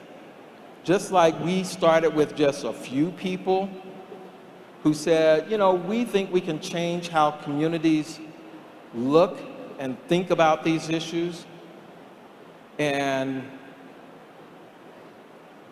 have an impact beyond what we have historically had. You may be in the same position. Next. So that's the way it looked when they first started doing it. This is how that same walk looks today. There are people who have been engaged because we were doing all of those kinds of things, that we were able to decrease stigma and get more people engaged around issues of behavioral health. So with that, I'm going to say thank you, and I'm going to see how much more time we have. So thank you all very much for everything that you have done. And a big thanks to Dr. Lamerino. Go ahead. Thank you so much, Dr. Evans. Another round of applause, please. I believe we can have space for one question. If there is one brave soul who would like to ask our plenary speaker, anyone? Yes, please, over here. The mic is there. Just usher your way because it will work. Good morning, Dr. Evans. And so I have a one important question. The goal is for the stigma to not be stigmatizing the mental health. But the question is, with that movement, there's a problem with over-pathologizing. Let's say, for example, for the youth, if they think they have mental problem, wherein this emotion is normal, let's say, for example, anxiety, and the over-pathologization of that emotion can be impactful for the youth. And with that, is there a solution for, again, the goal is for the stigma to be gone, but with that movement, there is a problem of over-pathologizing those normal emotion. So. Yeah, well, I think I caught most of your question. Here's what I would say. One of the things I have been really pleasantly surprised by, is that we talk a lot about stigma in our field, and stigma is real. That's real. But what I've been surprised by is that it is not as intractable as we think. If we're willing to engage people to ask people what they think about issues, ask people to come up with novel solutions, that it can make that it can make a huge difference. What I was saying was that if we're willing to do that, and I think with youth, and this is true around the world, that youth are much more open to talking about mental health issues. They're much more open to reaching out for help. Surveys consistently show that, both in the United States and other parts of the world. So I actually think that youth are a real conduit, a way of getting into communities, because they're already there. They're much more willing, and I think if we engage them and ask them to be a part of initiatives, not just going to them and saying, we want you to do this, but going to them and asking them, what do you think about how we can reach your peers? They can be very powerful allies in helping to reduce that stigma. Thank you so much. Thank you. Thank you so much for that. We have one question on the left side of the session hall, please.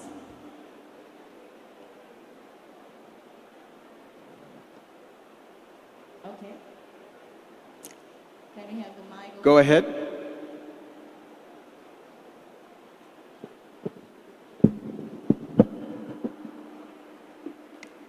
Can you introduce yourself first before you ask your question? Thank you.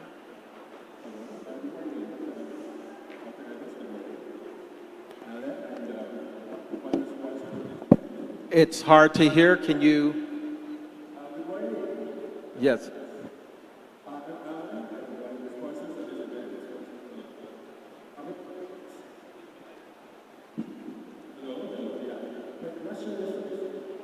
I believe there's domestic violence in the U.S. How come there's a big trauma in the classroom, in the children, in the school classrooms in the recent years in the U.S.?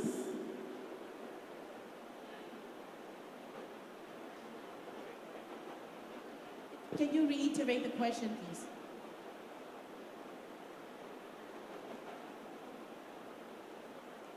I think our microphones are tired, but we are not.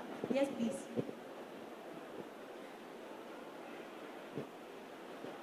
I know this microphone works, so.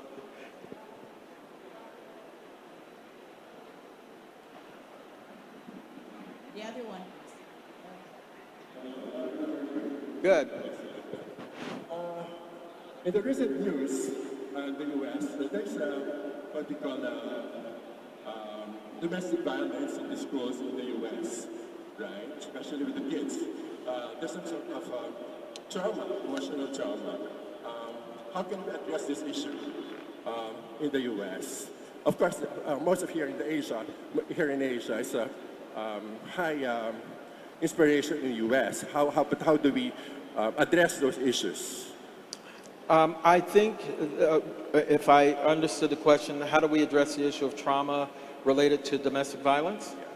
I think if you use the pyramid and think about it from the pyramid standpoint, this is what I would do and kind of what it did. Number one, make sure that when people are exposed and they have very significant challenges, that at the top part of the pyramid, we're making sure that we're using the best evidence-based treatments to treat those individuals. And a lot of that is using evidence-based trauma treatments, but also tailoring them for that community. Secondly, I would be focused on making sure that we're doing community education so that people who are being exposed to domestic violence, experiencing trauma, are educated about the need to reach out for help. One of the problems that you have for people who are in those kinds of relationships, they don't often see themselves as needing help. And so you have to have a strategy to make sure that people understand that and they can reach out. And then thirdly, I think that one of the most powerful things that I found as commissioner was that we don't have to solve all of the problems. We can work with other entities. So I would be working very closely with, and I actually did this when I was commissioner, with the domestic violence programs, because they understand the population, they understand the issues, and I would do two things. One is I would train the domestic violence workers so that they understood and could recognize when people needed help and could refer them to us. And they could work with people in a way that minimized the likelihood of re-traumatization, which actually happens sometimes. So that's what I would do. I'd really try to have a more comprehensive approach, but the key to it is being informed by the people with lived experience and also the people who are the professionals in domestic violence. Great. Thank you very much, Dr. Evans. Thank you so much. I so believe a comprehensive, integrated, and community-based approach to mental health is one of the most important messages of Dr. Evans' presentation. Giving a space not only for an individual who is able to recognize need for help, but everybody being part of that solution. And I so believe that's what we want. Not only a single professional dealing with someone who may need help, but the entirety of all members of that ecosystem. I believe the population health approach is very promising. And we hope that in the Philippines, we will find some strides and some progress in putting together emphasis on other support systems that can help recovery of an individual. Do you want to have the help of other institutions? Huh? Do you want to have the help of other groups in the community? Huh? Am I hearing a no or a yes? And I think that's the undertone, that we should, as professionals, be able to recognize that we cannot stand alone in this battle. Rather, mental health is for everyone. Thank you so much once again, Dr. Evans. But before we let you go, we would like to call in Dr. Glenn Larino and Dr. Emmanuel Hernandez to help us give out the Certificate of Appreciation to our plenary speaker. And it reads, this Certificate of Appreciation is awarded to Dr. Arthur Evans Jr. for a pivotal and exemplary contribution as resource speaker on scaling public health approaches for mental health through innovations in policy, community-based care, and disaster response during the 61st PAP Annual Convention and 8th ARUBS Congress. Theme, Futurescaping Psychology, Our Role in Attaining the Sustainable Development Goals. Held on September 25 to 27, 2025 at the IEC Convention Center, Cebu, Pope John Paul II Avenue, Cebu City, signed by Dr. Glenn Larino, Dr. Hernane, and Dr. Adrian To. Thank you so much. Can we give the gentleman a round of applause?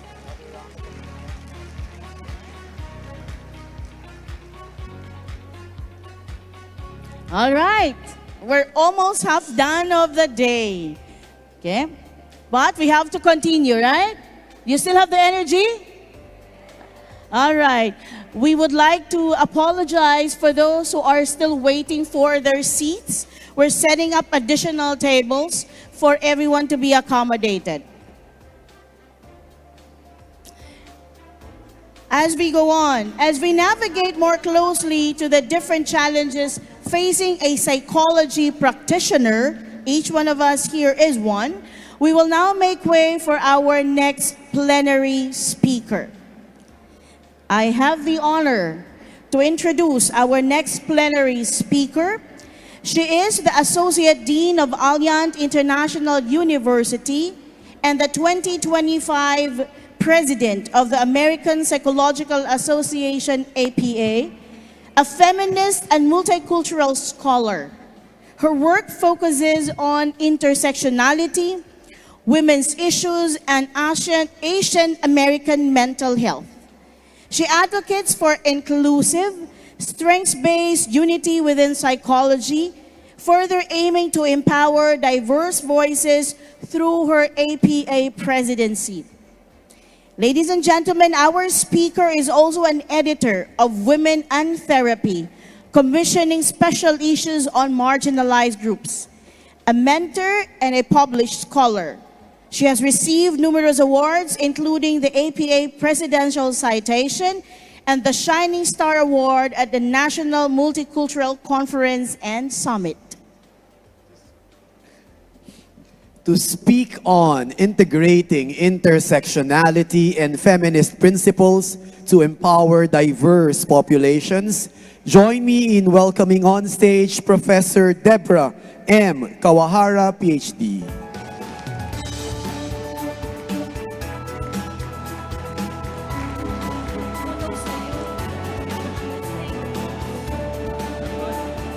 I think so. I feel really tall. Well, hello everyone. Wow. Before I get started, I just want to thank the Psychological Association of the Philippines as well as ARUPS. You have been so generous, welcoming and warm, and just showing your beautiful culture to us. I just wanted to thank you so much. I have felt so welcomed by you. And what a wonderful conference that you have put on. I feel honored to be able to experience this with you. So as I was preparing for this presentation, I had decided that, you know, the question that has come up for me time and time again this year has been, did you think your presidential year as APA president was going to be the way that it is? And my answer is, of course not. This past year has been challenging, has been full of changes and transitions that I don't think anyone would have imagined that the United States has been grappling with for this entire year. And so I'm going to talk about leadership and some of the ways and frameworks that I've been utilizing this year to navigate, along with our CEO, Arthur Evans, as we try to address the different issues that our society, our field, and our psychologists are having to face. And what I say whenever I do this presentation is, take what you think is valuable to you and just forget the rest. So, can we turn to the next slide? Okay, so what I like to do at the beginning of this presentation is to actually have you do a pre-test or getting a baseline before I start talking. So either mentally or jotting down, you can use your phone. I'd like you to think about the following questions. And as you think about it, think about either a leadership role that you currently hold or a leadership role that you held before. And this does not need to be a formal role. It could be an informal role, such as, you know, you taking on a leadership role within your extended family. And what I'd like you to do is think about the following. Describe your leadership style. What are the values and principles that guide you as a leader? How do you use your power and influence in that leadership role? What politics need to be navigated? And what practices are implemented? So just take a mental note of these, and as we're going through, either you can revise or add to whatever you have thought about in terms of those different questions. Next slide, thank you. So on this slide, you will see various theories and approaches to leadership. And one of the things that we know in the last 30 years, the social science and psychology of leadership has been ever expanding and excelling in terms of this area of research and science. We see research and literature are becoming more widespread as we see major journals such as the Leadership Quarterly and the Journal of Leadership and Organizational Studies. We also see organizations in the United States putting money into their managers and executives in terms of their skills so that they're more effective and productive. We also see, in terms of psychologists, many of them going into executive coaching and utilizing our skills. A lot of people from counseling and clinical will add executive coaching as part of their practice. And then the last is that throughout the year, there's hundreds of books that are published every year on leadership. So we know that this is an area that is of interest to many people. And what Hiller has done with these different theories and approaches of leadership is he went through the literature and research and came up with commonalities across all of these theories based on the research that we have. And there are 4 areas that I'm going to go through. Next slide. Okay. So the first area, which I think is not very surprising, is relationship and people. And, you know, in the United States, what this is often called are soft skills. I had the privilege of interviewing Dr. Travis Bradley a couple of weeks ago, who has done many, has written about emotional intelligence for the last 20 years. And one of the areas is the ability to establish and maintain relationships. And he calls it emotional intelligence. As we know as therapists, we know therapeutic rapport is one of the major common factors that has been shown to be an important factor in therapy. And as research has shown, oftentimes common skills are more important than the theoretical orientation or the interventions that the therapist is using. And so we know that relationships are crucial in terms of as a therapist as well as a leader. Next slide. The next area that Hiller found was goals, tasks, and results. And I know this year, even though we were working on the immediate issues and crisis that we had, one of the things as president is that you get to create presidential initiatives. And in the United States, we currently have a crisis in that we don't have enough mental health providers to provide services to the people that need them. One of the other things that we know is that psychologists do more than just counseling or clinical skills. And so one of the things the association has been trying to do is to educate the public about all the diversity that a psychologist does.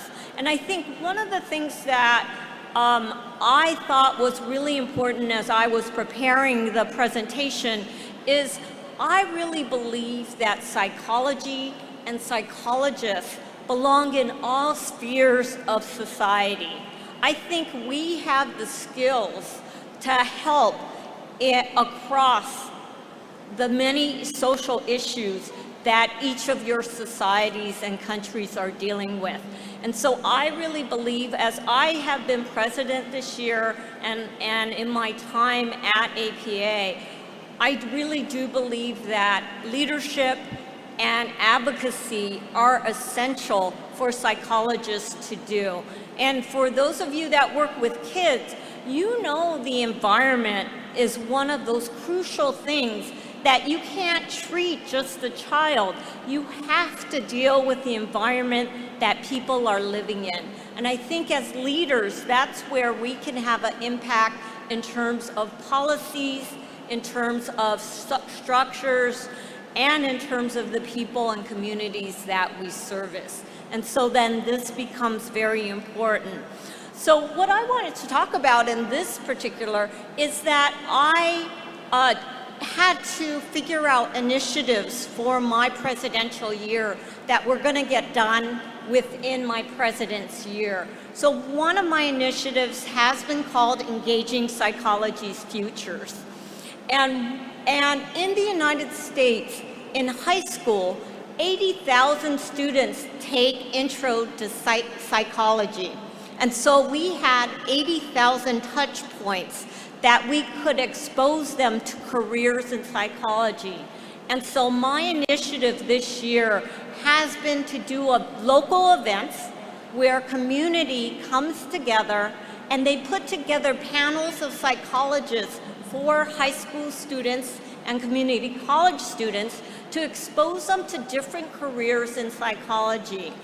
And what we have found out is that at these events, because the students get direct interaction with psychologists, the power of role modeling has been so powerful that many of those students are now seeing that they can have a career in psychology. And so I see this initiative of helping to expose these students to careers, but also investing in psychology's future so that we have future psychologists coming into the field, because we know that psychologists can really benefit society and improve lives, which is the mission of the American Psychological Association.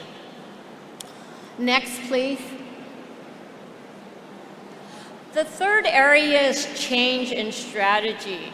And for this particular year, we have had so many changes. Within the first 100 days of this new administration in the United States, there had been over 100 executive orders, which means that our president puts into kind of his emergency policies changes in which they immediately take action. And one of the things for us as an association was there was so many changes in different areas. So education and training, practice, research and grants, that at the beginning, it was really hard to even assess what was going on. The system was so unstable, and it was hard to be even able to evaluate and get a stable view of what was going on. And so at the beginning, it was just trying to figure out what are the things going on. And one of the things our advocacy office and our team really said is this administration is really different. Most administrations only focus on one area, and that then is you're able to then address it. Well, this administration was going after at least 5 areas all simultaneously, which really made a chaotic system for everyone. And so initially, all we were trying to do was stabilize. Just like with crisis intervention, you're just trying to stabilize and figure out what's going on. And we really took our time. We tried to be strategic and intentional in terms of not doing anything reactive, because our concern was that if we did something, we may actually be doing more harm or damage. So eventually, we were able to then figure out a plan of how APA was going to address the changes and the different landscape that we found ourselves in. And what came out is that we are looking at issues by the science. So leading with psychological science and figuring out when an issue happens, do we have science that psychology can speak to and inform us about? The other is educating early and often. So if we know something, trying to put it out so that whether it's lawmakers, whether it's the public, Dr. Evans talked about these health advisory reports that are being used. So one of them was on social media use by adolescents. And we were able to go on TV programs, in the news, going to parent associations to inform us about the science in terms of social media use. Also, what we wanted to do in our role is to figure out how does APA look like a problem solver?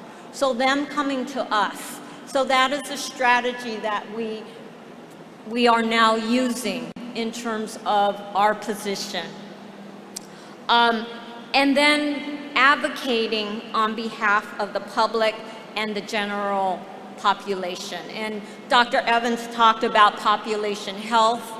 We not only want to focus on those that are showing distress or illness, but we also want to include those that are in that healthy band and helping them keep their health and well-being. Next slide.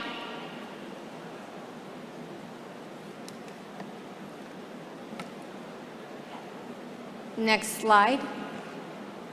And then the fourth, which I also think falls under soft skills or emotional intelligence, is self-knowledge.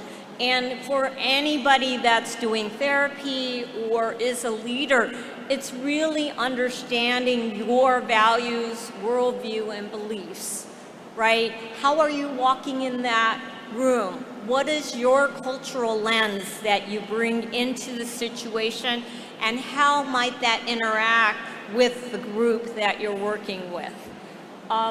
Part of it is, what is your leadership identity? So that was part of those questions that we started with at the beginning. How do you see yourself as a leader? But also, how do others see you as a leader? You know, as you can see, I'm pretty small, petite, Asian American woman. That does impact how people perceive me as a leader, and I have to be cognizant of that, and what are the things that I may have to overcome because of that perception from others. We talk about emotional regulation. How do you manage your emotions as a leader? For anyone that knows you know, being a leader, being a therapist, you know that there are times where you may get triggered, but how do you then deal with those emotions that you're currently feeling? And we often say, how do those emotions inform you about what is happening? Flexibility and agility has been one of the things that we have had to do a lot this year in terms of just pivoting, adjusting, and adapting to the current situation. Oh, okay, I guess we're moving on. So, and the last part of that was being genuine and authentic. Okay, so I'm moving on. I guess they're telling me to talk faster. Oh, wait, can we go back to the other slide? Okay, thank you.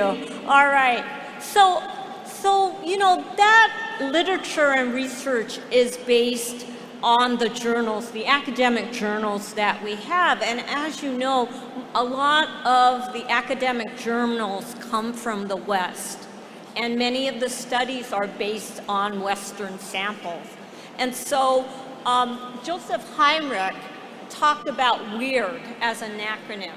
And why this is important, and I think it's important to talk about here, is that when you look at the science and the literature that are in journals, 98% of the samples come from Western industrialized countries.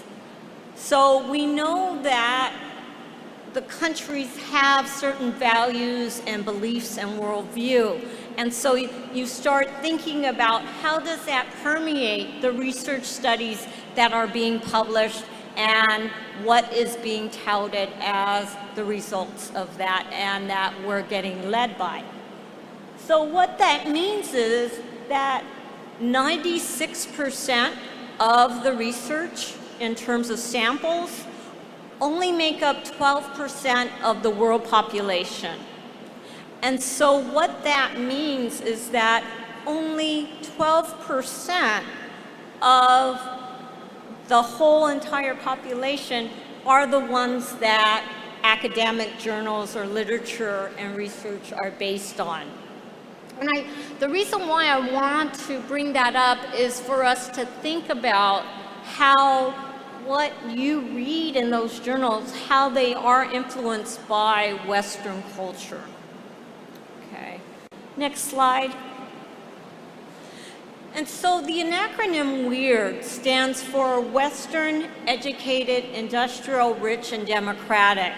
And so these are the values and worldview that make up that 12%, right? And one of the things for me in not being part of kind of this is that I think there are other ways of being, and oftentimes when we're working even with communities in the United States, oftentimes these results or what is touted as theory and science may not fit with the populations that we're dealing with.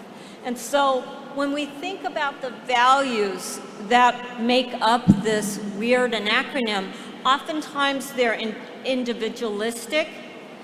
They will look at accomplishments and achievement as self, you know, that their thinking is more analytical or reductionistic, and that there's a control or mastery over environment. And we know that many populations, many cultures, these are not the values or worldviews that they hold. So I wanted to talk about feminist leadership, and can we change the slide? Thank you. And can we go to the next slide? So I'm going to talk about feminist leadership, and I'm very much influenced by Bata Wala, who is a global feminist scholar and activist. And I'm going to read her quote because I feel that this embodies a lot of feminist leadership.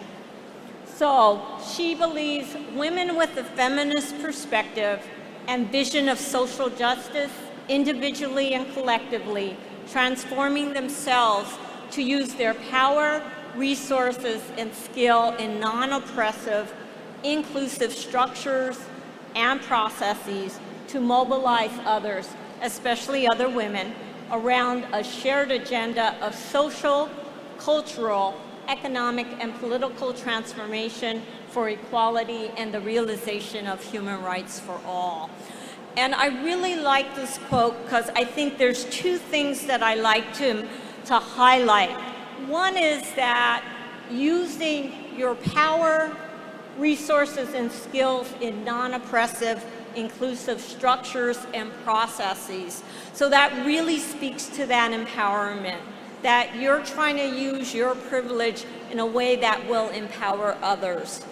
The other is the shared agenda of social, cultural, economic, and political transformation for all. That we are seeking a structure, a society that allows people to get rid of the barriers and obstacles that face them, that don't then allow them to reach their full potential or whatever they're wanting to be able to do in their life. Okay, next slide. So Bata Wala came up with this diamond, this feminist leadership diamond, that includes 4 components. One is principles, power, politics and purpose, and practice. And I'm going to go through each one of those. Next slide. Okay, so these are some of the principles of feminist leadership. And the first is the personal is political. And during the second wave of feminism in the United States, this was very much motto that the feminist movement used. And really what it's about is that individual and social transformation are interconnected and they're bidirectional. So you need both in order for social change to occur. The second, which is what I talked about, is empowerment of women and other marginalized and disenfranchised groups. So for any minoritized group, you're trying to remove those barriers and obstacles that they're facing that may be preventing them from being able to do what they're wanting to do. The third is consideration of intersectionality of oppression. I'm going to talk more about intersectionality, but that is one of those things that has been very much a part of feminist psychology. And I think you can even use it in your therapeutic work as you think about conceptualizing the lived experiences of your clients and the communities that they live in. And then the last is using collaborative democratic structures and processes. And a feminist leader is always going to think about the processes and structures that are created in the group that they're leading and making sure that they're democratic. Next slide. Next slide. Oh.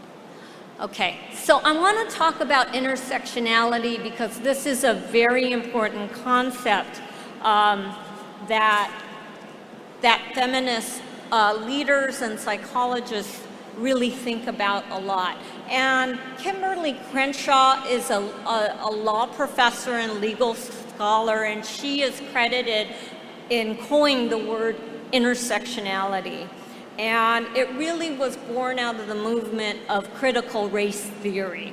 And what Crenshaw believed is that this concept illuminated dynamics of discrimination law that weren't being seen by the courts.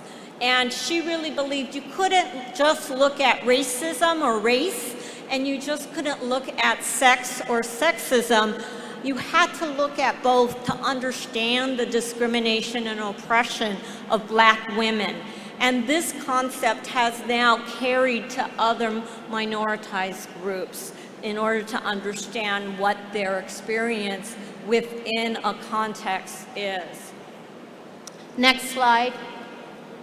So when we're thinking about intersectionality, we are thinking about the multiple social identities and positionalities that people hold. And we talk about the constellation of those social identities and the privilege or oppression of each of these identities. So if you look at this wheel, on the outside of the wheel are different social identities.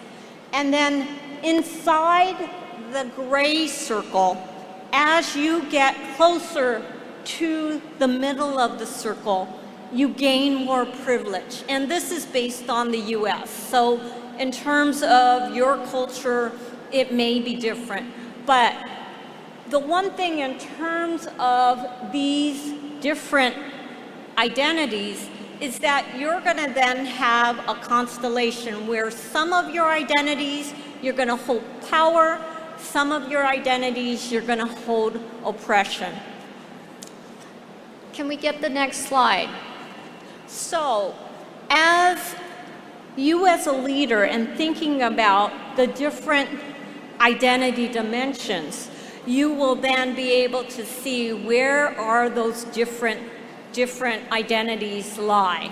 And that then the combination of all of those social identities creates your intersecting social identities, which oftentimes then impacts the experiences that you're having.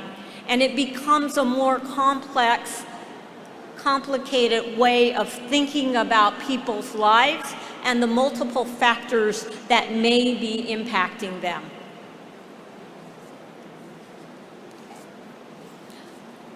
Along with that, and we talked about self-knowledge, are the values. And talking about feminist leadership values, I'm just going to name some of them because I've I've gone over some of the values that we know are inherent in feminist leadership. For vision, transformation, and transnational, really taking that global view in terms of your leadership. Collaborative and community focus. Dr. Evans talked about that community-based. We talk a lot in the US about participatory action approach, meaning that you are not the sole expert, that oftentimes when you're looking at phenomenon, you're wanting to include stakeholders, so community leaders, in helping you think out problems or issues so that you get those multiple voices at the table, and they're equal in coming up with the solutions that you then try to implement. Empowerment and reflexivity. Reflexivity has to do with that self-awareness and self-knowledge and making sure what is my impact in terms of the work that you're doing, and constantly looking at that within your own, your own work. Power analysis is one of the major things in feminist leadership. I'm going to talk about that a little bit more. And then boundary issues, particularly boundary violations, and being able to take accountability and ethically address any boundary issues that may have occurred because of your leadership. Inclusiveness and integrity, and then the last we talked about, multiple and diverse perspectives that are informing you. Next slide. Okay, I want to talk about power and influence. As I said, feminist leadership really does think about power analysis as one of the major kind of conceptualizations that you do as a feminist leader. And, when we talk about power, oftentimes power has a connotation, a negative connotation of being bad. But the one thing that we know is that power is something that is always present in terms of systems that we're in. And so the one thing as we think about power is that power can also be used for good, right? Collective transformation is a way that you can utilize your power, and we talked about privilege, in a way that helps to transform a system. And we oftentimes talk about change agents. And I really believe that psychologists can be those change agents to make society better. Okay, so what we're wanting to do is own our power for good, right? That we can do good things with power, and that we know that power can be used in other ways as well. And so being able to understand how it's being used, what's being used to influence things. So I wanted to just start with some basic definitions. So in terms of power, it's the ability to influence. And even as therapists, you have the ability to influence, right? Because you're working on goals with your clients in order to help them change their lives, or whatever they are coming in for, right? And influence is that ability to bring about change. And as leaders, oftentimes we do need to think about issues and problems that we're wanting to solve, right, and make better. So leadership is that interpersonal process that includes the exercise of power and influence. Okay, and one of the things we know is that influence, that absence of change, often means death. Okay, how many of you remember Blackberries and how relevant they are? Yeah, many people were using Blackberries. And how many of you are using Blackberries now? Probably nobody. Right? They were not able to change to be relevant and timely in terms of their phone or their apparatus.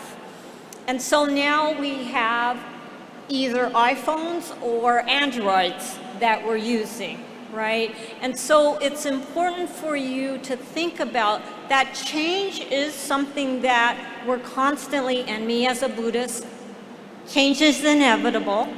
And so being able to change and shift, and for those that aren't, it often means that you become obsolete or irrelevant. And so as a leader, you're always thinking, what do I need to do in order for an organization or a group to stay relevant and effective?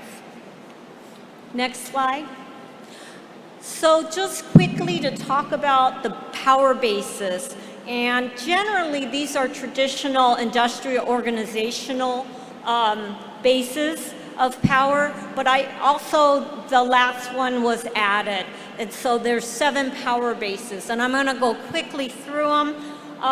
The first being coercive, and I think that's where the negative connotation of power comes from, because we think about those leaders that use fear, that may punish, ostracize, take away things from people as the one that we think about, and we think about power being bad. But some other ways in which power also can be gained or obtained.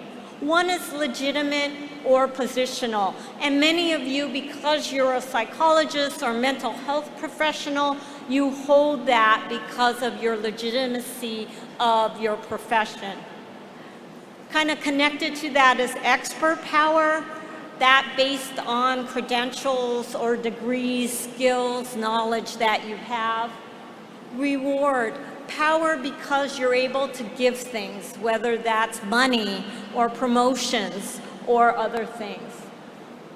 Reverent power, this is often thought about as being one of the most powerful power bases that someone can have. And you think about those charismatic leaders that people want to emulate. So, you know, worldwide, someone like Gandhi or Mother Teresa, that they just have that ability that people really look up to them and respect them. Informational power, for those of you in universities, you probably know who is able to get information has power because they're able to then know how to use that information and be able to work the system. And then the last is relational. And relational means that those deep social networks that you can then utilize in order to be able to do things.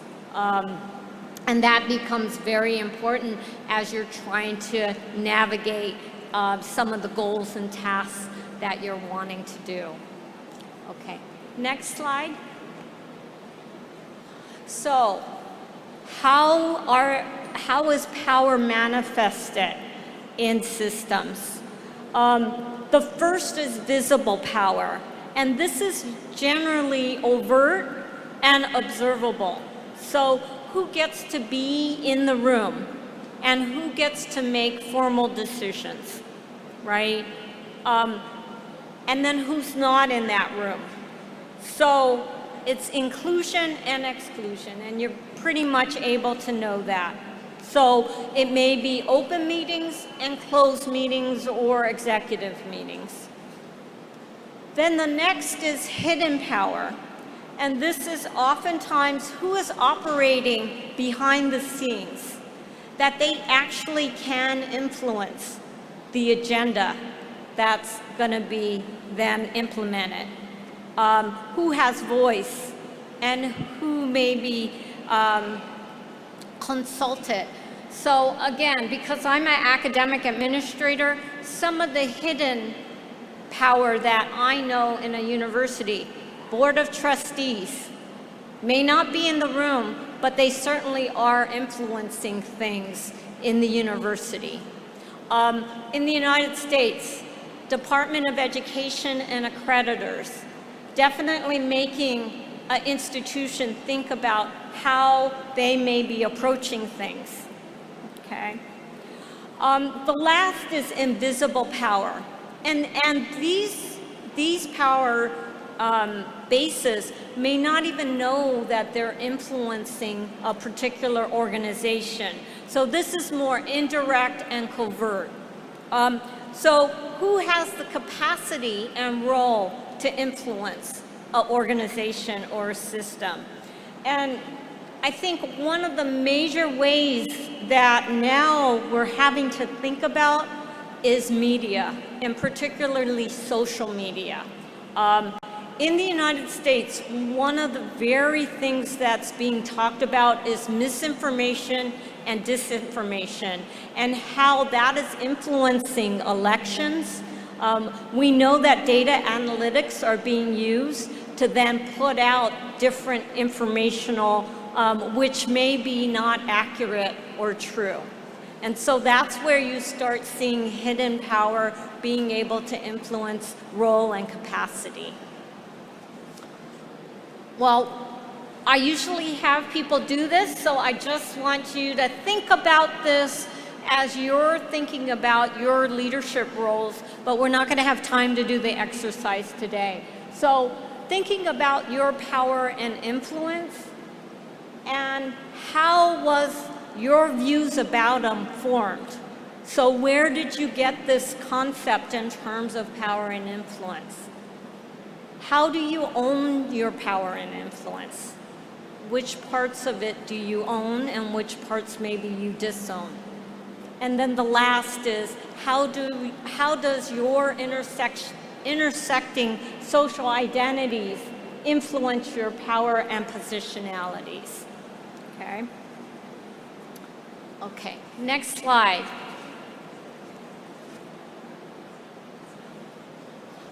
Okay, so a third component of that feminist diamond is politics.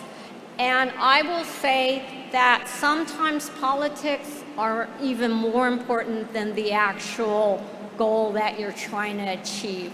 That really needing to understand the landscape that you're navigating, the different stakeholders, what their agenda is, where you may find what I call landmines that may prevent you from doing what you're wanting to do. That becomes very important as a leader, and being able to read that prior to you doing something and finding out, oops, now I may have created a bigger barrier than when I started.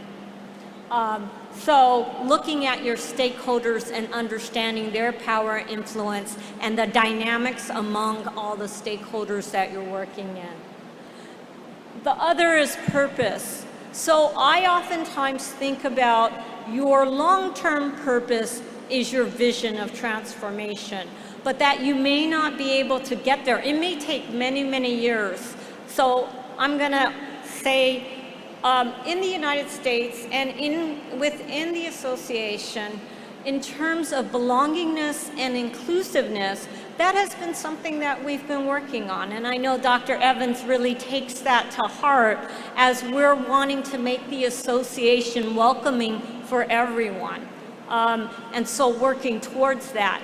And the short term may be steps that are being made in order to do that. So I know part of it has been, Dr. Maisa Akbar has been working to help be more belonging, welcoming, and inclusive of everyone, and helping the association be able to take a look at that so that we're able to be more of a home to everyone. Next slide. And then the last one, as I come to an end, practice. And as we think about practice, I'm talking about it in 3 columns. The first is visioning, and I think about it in 2 ways, which one is the relationship piece, the connection, the satisfaction of working together and moving together. You know, and I know one of the things that when I ran and as I've been trying to lead as president of the association is really believing in strength and unity, that we are stronger together than we are apart. And I think that really comes from my Asian background in thinking about you're stronger with multiple sticks instead of you standing alone. The other part is the managerial part, and that's the what do you want to accomplish? What is that transformation that you're trying to get to? And those are more kind of the action steps that you're going to take. The second is strategic. And I know this year we've really had to think about communication, you know, and having a plan in terms of when to communicate, how to communicate, and when not to communicate, you know, and we've had to be very clear that we are going to communicate when we have something specific to talk about from our psychological science, and that we can be additive to the conversation. We have decided that we aren't a political organization, and so not communicating on political issues. And that has been strategic in terms of us thinking about that.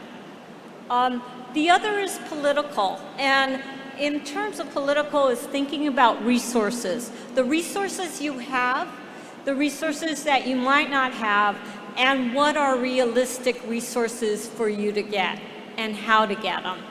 And that is part of those practices as a leader that you will have to then evaluate and figure out, what do I have, and am I able to get anything that I need?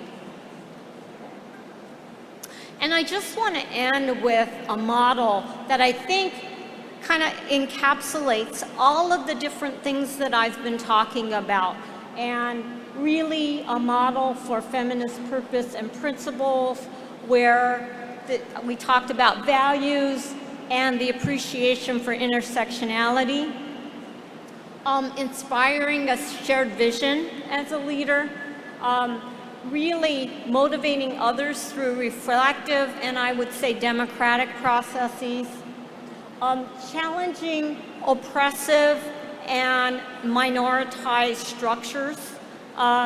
So really questioning the status quo and how might it be creating barriers and obstacles for those that may be in minority groups. And then figuring out just alternatives and sharing your power.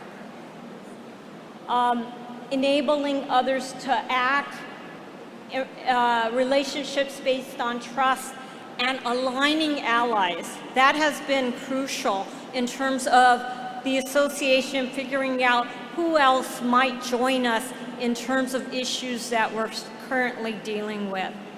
And then the last is taking care of your people. I think that heart, mind, and body, not only for yourself, but also the people that you are trying to do good for. And so, can we go to the last slide? As we're thinking about leadership, and we started with those questions, I want you to go back to how you answered those questions and think about, were there anything that resonated for you in terms of your leadership identity, and how you then act as a leader? Are there principles and behaviors that you're wanting to integrate? And how would you like to develop and enhance your leadership? So I hope that that is helpful for you. I appreciate your time, and thank you. Salamat.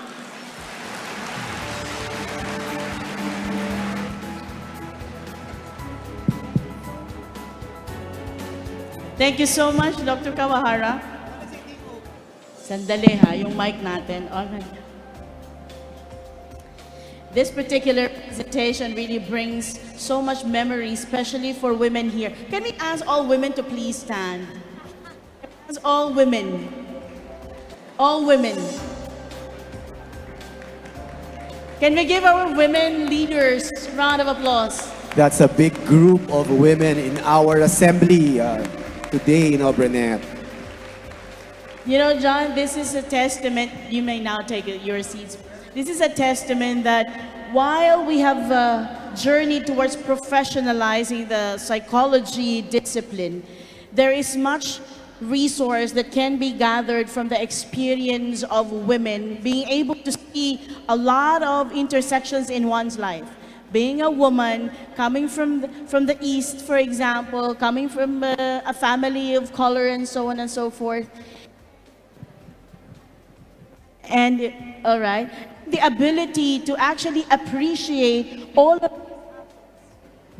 of these assets brought about by women. This is not to discriminate men, but this is just to appreciate that even leadership cannot be singled out to those who have the muscle. Because sometimes the balls belong to women. And we would like to call in Dr. Glenn Larino, Dr. Adianto, and Dr. Hernane to please award the Certificate of Appreciation. And we read, this Certificate of Appreciation is awarded to Professor Deborah Kawahara, PhD, for a pivotal and exemplary contribution as resource speaker on integrating intersectionality and feminist principles to empower diverse populations during the 64th PAP Annual Convention and the 8th ARUBS Congress.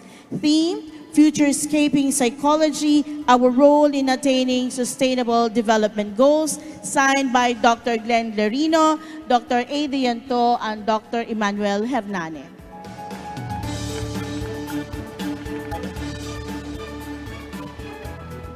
All right, thank you very much. Now I have very interesting some interesting announcements. I'm sure everyone will be interested, no?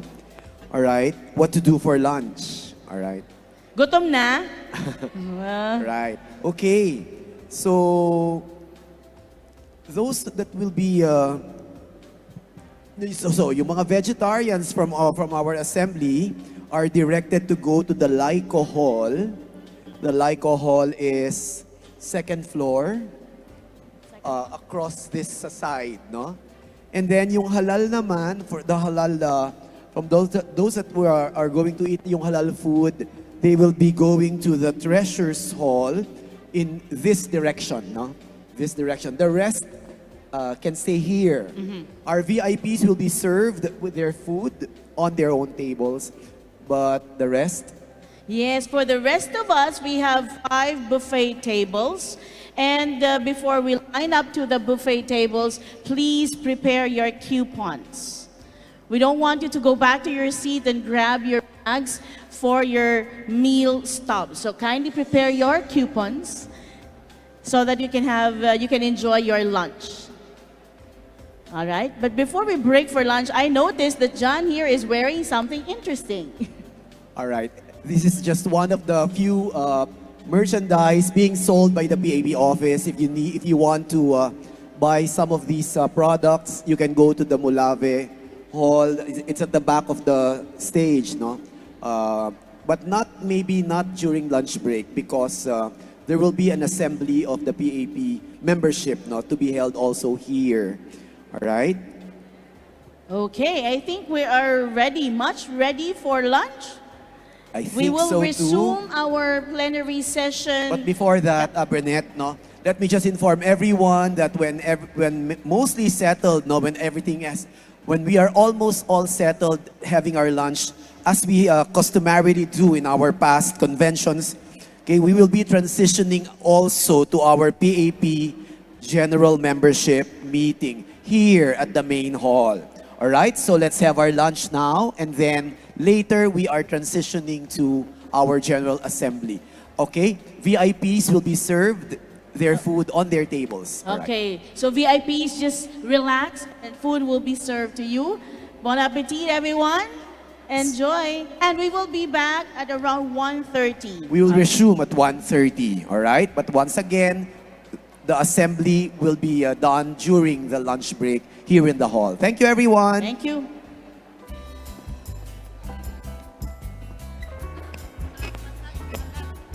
Halal will go to Treasures Hall. Treasures Hall is there, that area. All right?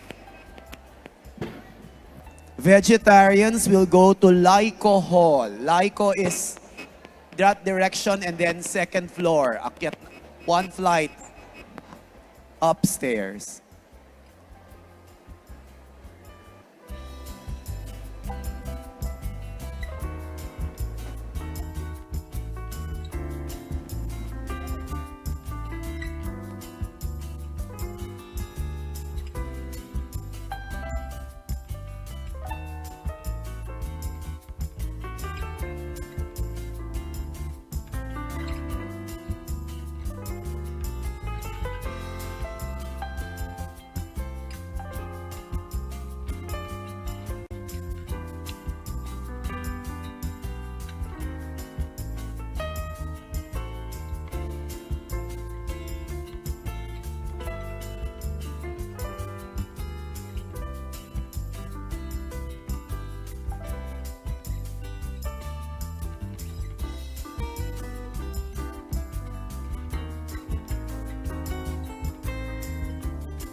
I'll step down.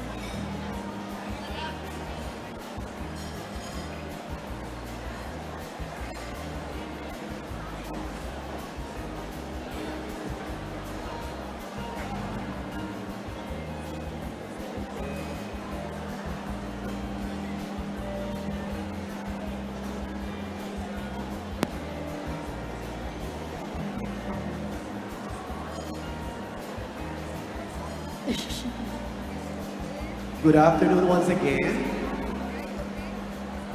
And as we are having our lunch being served, we shall now concurrently have our general membership meeting for the PAP. And for our first presentation, may we ask our Executive Secretary of the Psychological Association of the Philippines for 2024-2025, Ms. Joanne Trina Moreno Javier, for this year's membership report. Thank you, Sir John. Maayong udto kaninyong tanan. Good afternoon. Good morning to some. It's a privilege for me to be here with you today, and I'm not sure if this is the best time while you line up to get food, but I'll fill you in while you are lining up, not to be too bored, okay?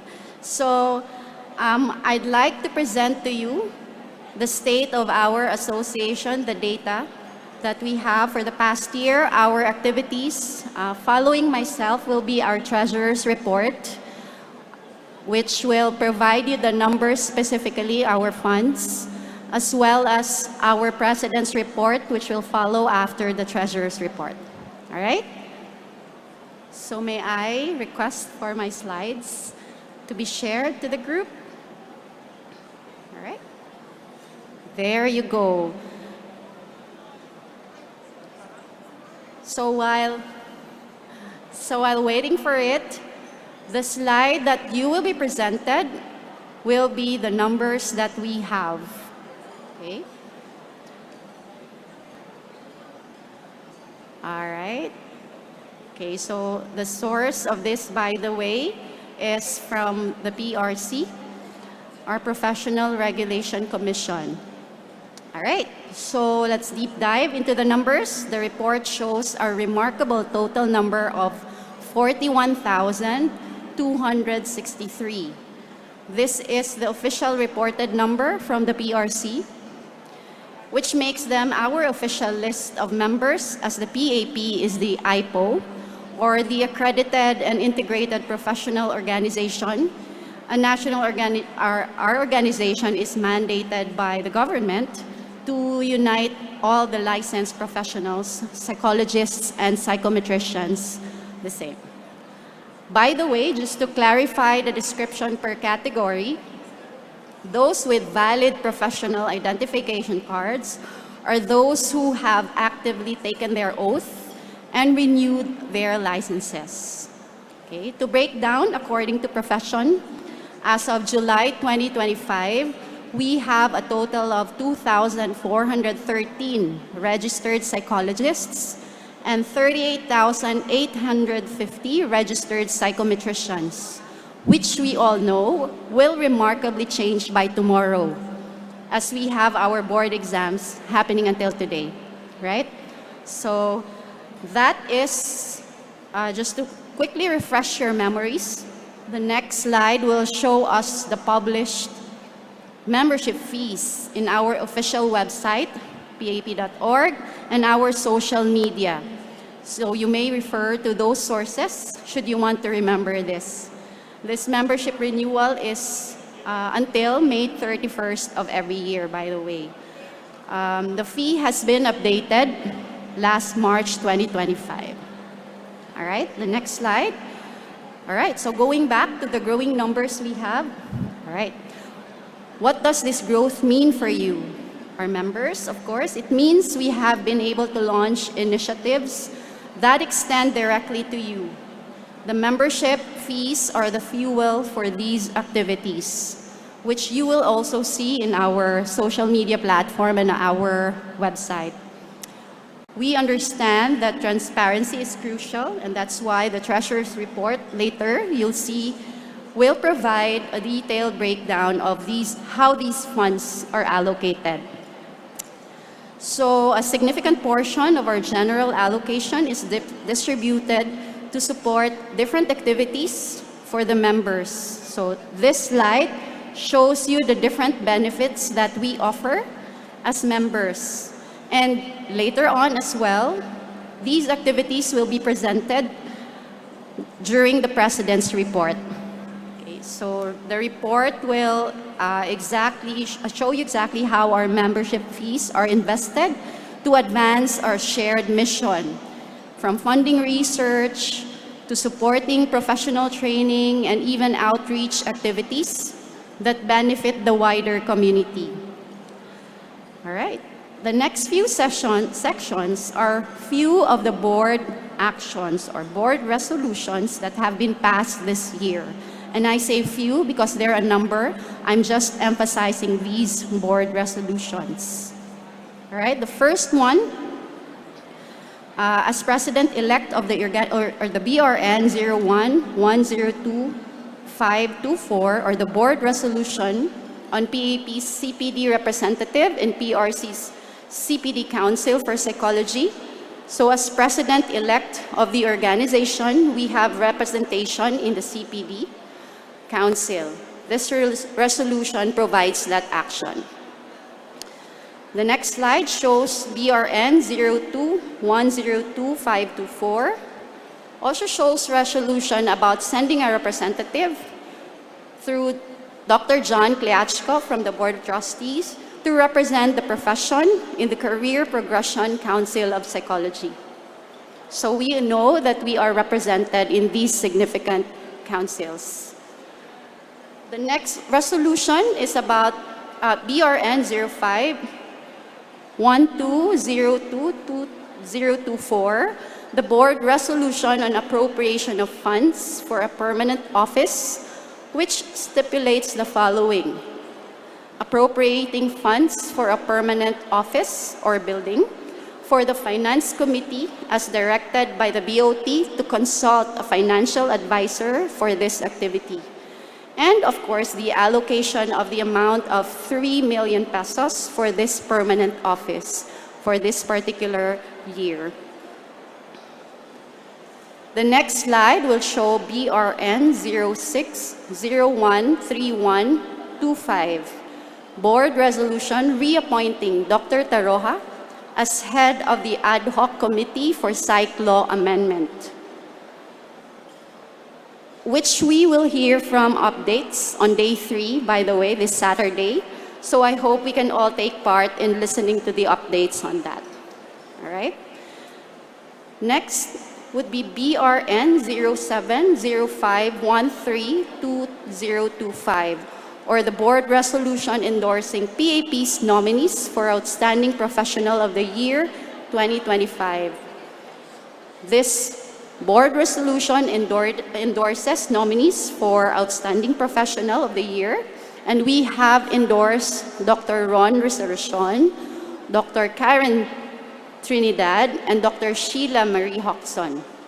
The awarding ceremony has been done last September 6 already, but we will acknowledge again during our fellowship night tonight.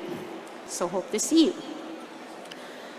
Next will be finally BRN 0905262025. Board resolution on extension of certification, which, if I may summarize, indicates that there will be a technical working group composed of the previous committee of the certification primer, representatives from the Leadership Council, an external consultant for a particular initiative which they are tasked to craft a new certification primer. Further, this resolution also indicates to defer new applicants for this year, 2024-2025, and therefore to honor the previous applicability of the certified specialists whose validity ends this year. Their certification is extended until May of 2026. All right, so those are the significant board resolutions that we have put together right now. What are board actions for resolution? All right, so these are the following. As we have shared with you, FB Cares commenced this year, middle of this year, around June, and we continue to solicit ideas and trends from you, dear members. So we intend to provide a resolution for that to officially include it in our regular activities. Next, as some of you may have attended PAPCE or PAP Continuing Education, it has been reinstitutionalized this year, and we intend to include that again in the regular activities of the organization in the coming year. Next would be the LIFE program, Living in the Facilitative Environment, a prevention, intervention, and post-vention suicide program, which we intend to create modules on and be part of the PAP crafted initiatives. And finally, we continue our efforts in the drive of the revision of the Psych Law, which is now raised to both lower and upper houses through the identified offices of each house who will help us lobby for that. So in conclusion, my dear members, our growing numbers are a direct reflection of our growing impact. Your membership is not just a fee, it's an investment in a thriving, active, and valuable professional continuity. Thank you for being an essential part of PAP and for helping us grow together. And now I present to you our treasurer, who will now share with you our numbers. Thank you very much, everyone.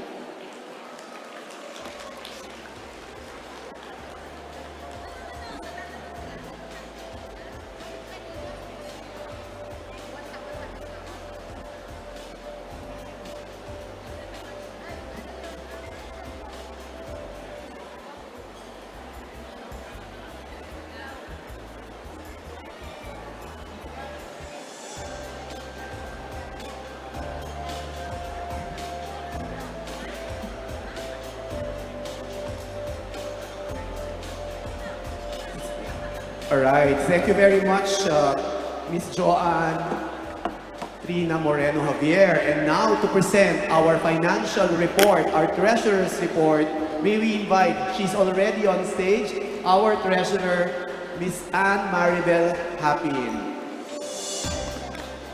Good afternoon, everyone. For the treasurer's report, I have this outline. First, I will discuss the audited financial statement of 2024, an audited financial report from January to June 2025, updated bank balance as of September 2025, and building allocation. Okay, let's go first with the audited financial statements. Okay, next slide. For the statement of financial position, under assets, we have two classification. The current assets, last 2024, the cash is 14,844,492. Payments and other current assets is 1,056,029 pesos. The total current assets is 15,900,521. For the non-current assets, property and equipment net, amounting to 780,518. Retirement fund, 97,669. The total non-current assets is 878,187. So the total assets, combining the current and non-current assets, is 16,778,708 pesos. Next, for the liabilities and equity, the total liabilities for 2024 is 1,830,887. For the equity, fund balance, 18,054,149. Deficit surplus of receipts over expenses is 3,106,328. So the total equity is 14,947,821. So the total liabilities is 16,778,708 pesos. For the statement of income, okay, for the 2024, the receipts is 26,836,752. Other income, 10,487. Expenses is 29,953,567.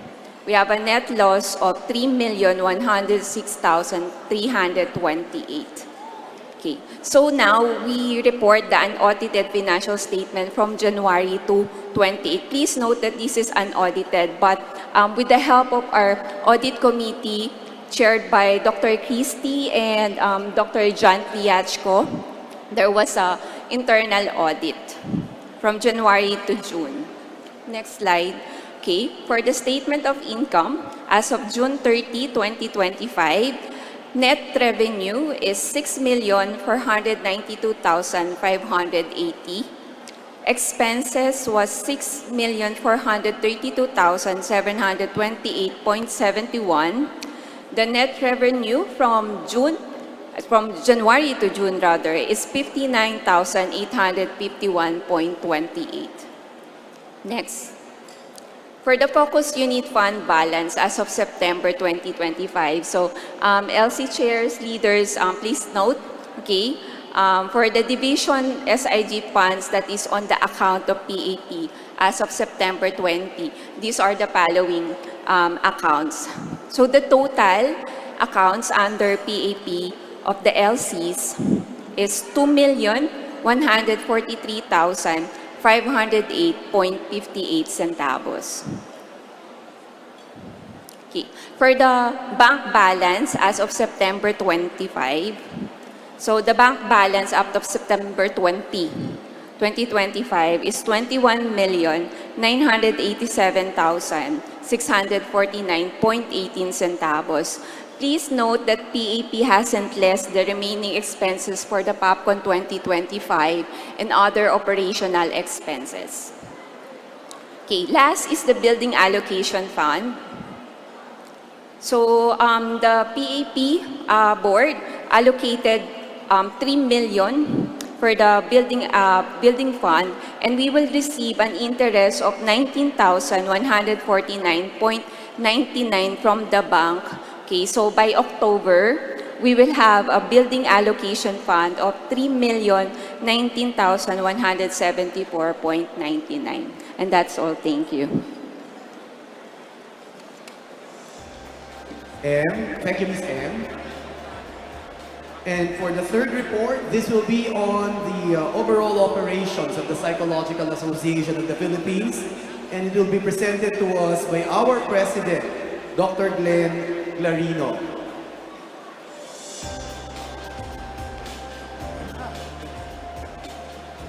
Mike? Mayong udto natong tanan. Magandang tanghali sa inyong lahat. I like the arrangement. You eating, me talking.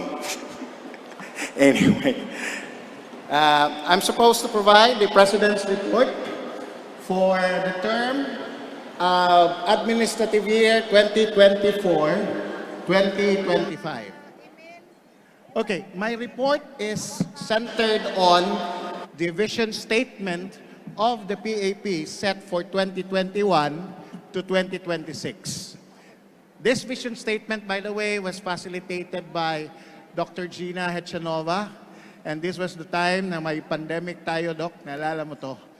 And then, this is the way we stated it. The PAP is an internationally recognized leader in advancing the science, learning, and practice of psychology. We intend to achieve this vision statement through 7 key result areas. So my report will take the 7 key result areas one by one, and ifo-focus ko siya sa contribution ng administrative year or this current administration 2024-2025. Let me begin with the area on inclusive growth. Inclusive growth is defined as PAP expansion, inclusive representation, and empowerment of divisions, special interest groups, and geographic chapters. So the question here is that, have we empowered the divisions and special interest groups and geographic chapters? As well as, have we expanded PAP? Well, the report of the membership committee of the secretary, executive secretary, would show that there is some expansion. Now, the contribution now as to the empowerment of divisions and SIGs are as follows. No? By the way, we have 10 special interest groups or SIGs, and then we also have 7 specialty divisions, and finally, meron tayong hindi lumabas ang meron tayong 12 geographic chapters. We will present only I cannot present them all, pero yung mga highlights lang po at mga yung nakasubmit ng report. So, pasensya na po pag na-late tayo, especially yung mga focus units natin at geographic chapters na hindi nakasubmit. So, because I have to collate everything and present it here. Firstly, this comes from the education psychology and LGBT as far as organization is concerned, conducted membership meetings, and strategic planning. Very active po yung LGBT natin, lalo na yung LGBT, no? Bagian. And then assessment division did leadership training. Counseling division also did membership orientation. These are just a few, but this is actually done across all the SIGs and focus units. Psychology webinars were also given. Okay, IO psychology ito. And then, yung nakasubmit po, okay, as far as the geographic chapters are concerned, is yung Bicol geographic chapter. Just a correction lang po, no? We do not call them regional chapters. We call them geographic chapters. So just to be precise with our bylaws. And it has also its implications. And then this is positive psychology, positive education workshop. And I believe the clinical division, after several years, have actually done the first clinical psychology professional conference with the theme Advancing Clinical Psychology Through Evidence, Collaboration, and Competence. No? I think this was online, but it was a good start. No? May conference na sila. Hopefully, the rest of our divisions will have their own conferences in a year so that they could be more active and so on.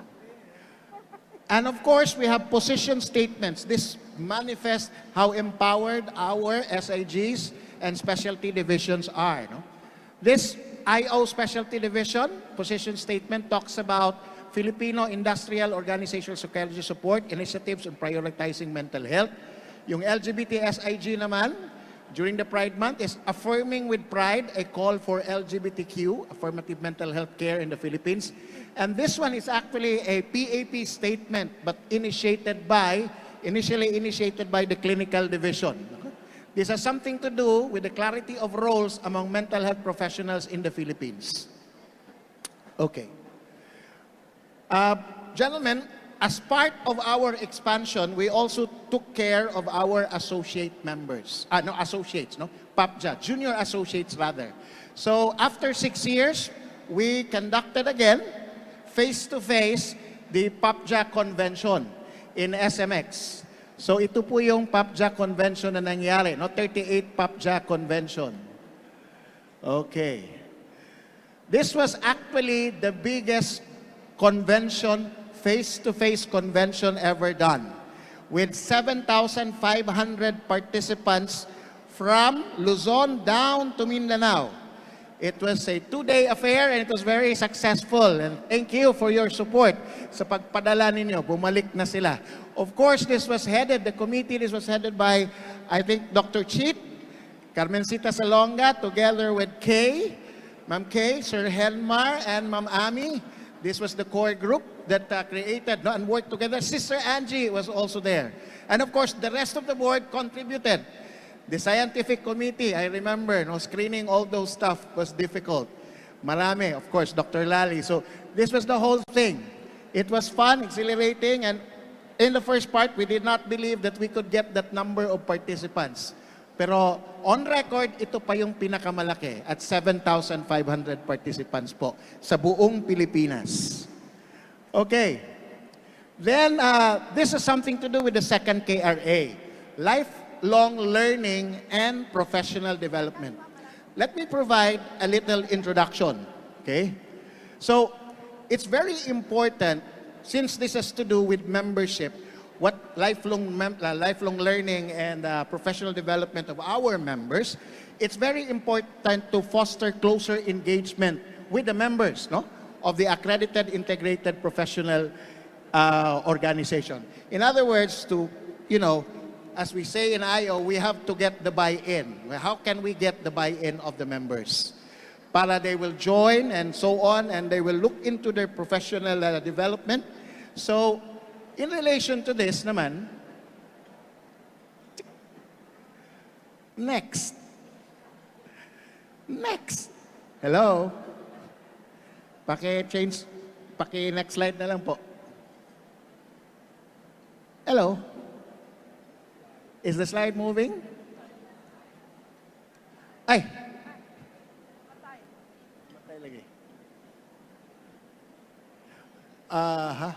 Okay.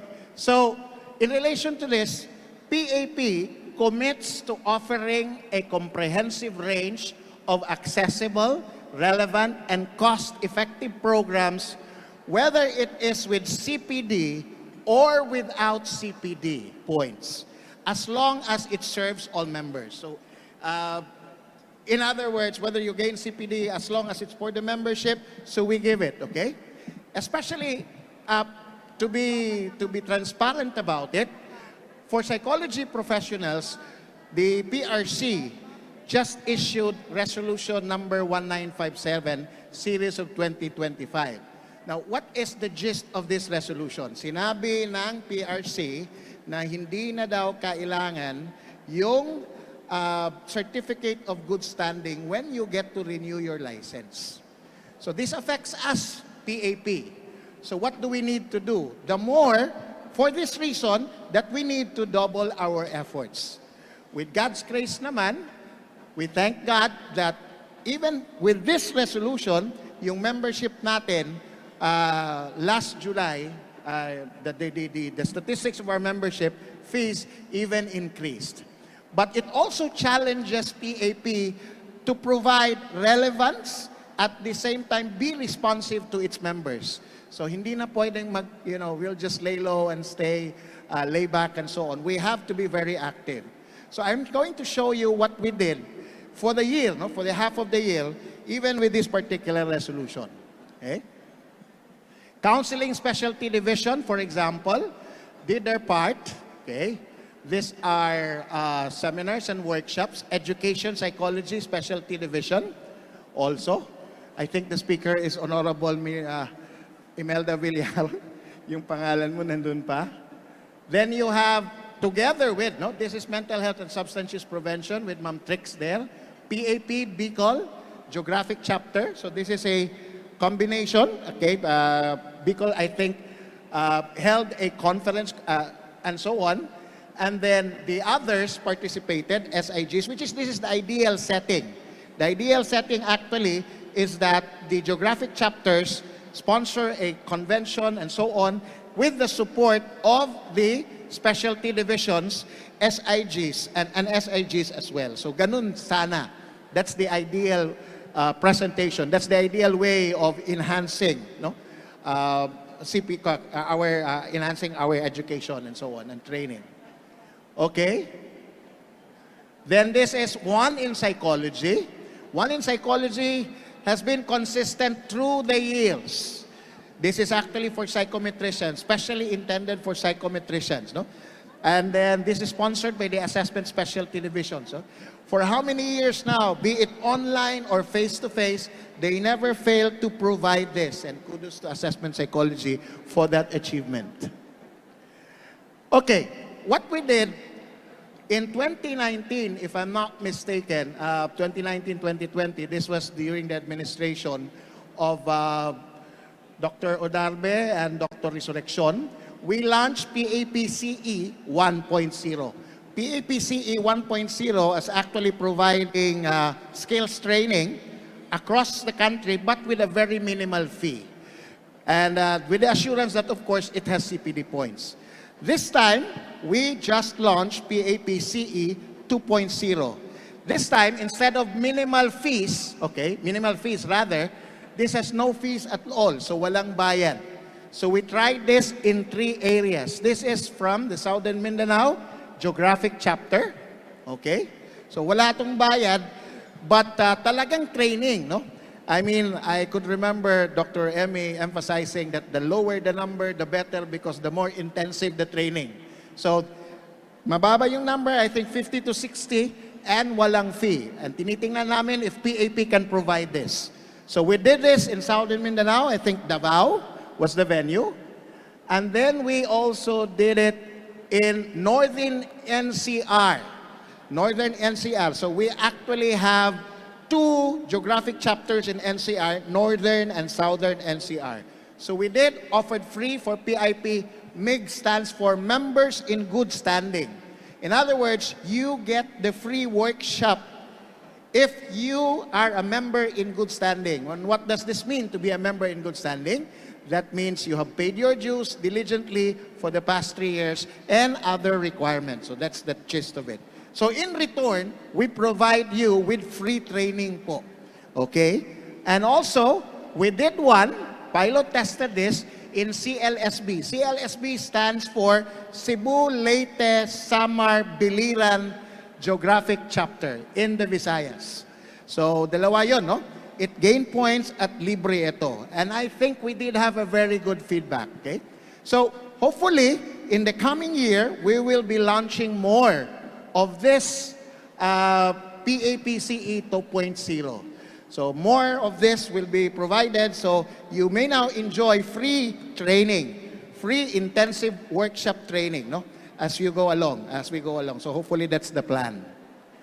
And with all of these people, one thing good about this is the feedback that we get. And ito yung this is one thing that makes us feel good. One of the participants just wrote this, and I would like to share this to you, kasi nakakabagabagabag. That's how my teacher said, okay? She mentioned that, di lumabas. Okay, I'm thankful for the free PAPSE workshop. Oh, yun. Anyway, just sharing. Thank you. Okay. Then on research and publications, for the current year, this is actually the committee that was involved. By the way, PAPCE was run by, managed by Ma'am John, no? Ma'am John Moreno Javier as leading the charge. This now is research and publication, the science research, and these are the people of the Science Research and Publication Committee. Marami po silang ginagawa. So many times, so many things, although magmi-meeting, kung minsan may allowance, kung minsan walang allowance, but ang totoong buhay nila ay walang tulog yan most of the time. They suffer sleepless nights and challenging emails, if I may say it that way. But then they keep on with their work, okay? Whether it's PAPCon or PAPCon, that's what they get to do. And screening and looking at these papers. Okay. So you have there Ami, and of course Dr. Farida, and Lali, of course, no? Lali, very important, and the chair of the scientific committee. Okay. Well, as for PJP, we were able to procure Turnitin, Authenticate. So mayroon na tayong sarili nating Turnitin, Authenticate. Mahal-mahal din yon, but at least that's a good step that we are doing. These are also the reviewers reviewing the independent research grant. Nag-review sila ng independent research grant. May mga awardees na tayo, and mamayang hapon, we'll provide this. No? We will give this award later on, sa gabi pala, during the fellowship night. These are actually the online articles issued. There's a special issue updates for the LGBT, and hopefully, there's going to be a hard copy by December, no? Printed copy rather for these LGBT issues, special issue updates on the Philippine Journal of Psychology. The promise is by December po lalabas na to. But you can see several articles na doon sa website natin. The other focus units were continuing their thrust of capacity building, no? Nagbibigay ng capacity building sa research. Again, this is the Counseling Division doing it in Bicol Geographic Chapter, and Education Psychology Division, providing it for some schools. Okay.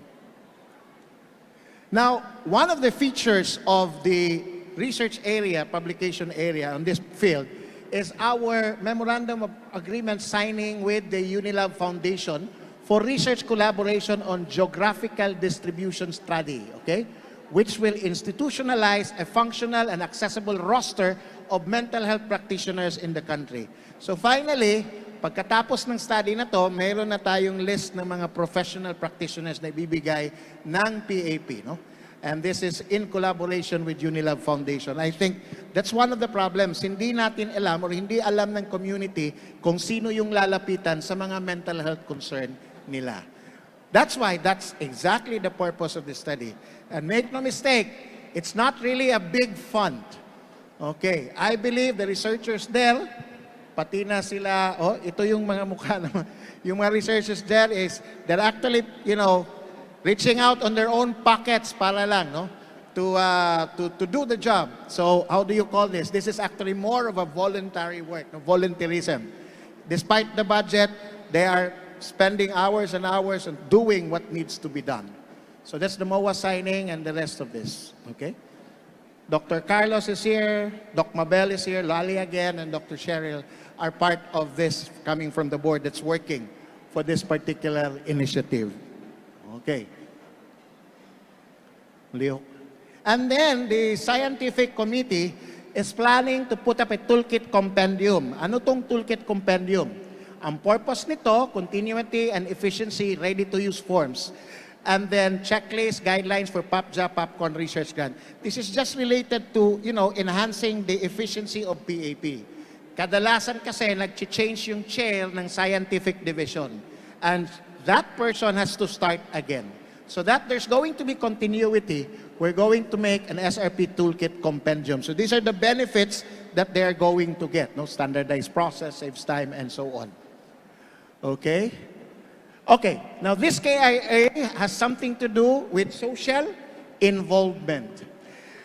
When the current administrative BOT entered, no? Our term started October 1, dumating yung bagyo. Okay, and this was actually a twin punch. You have Christine and Leon.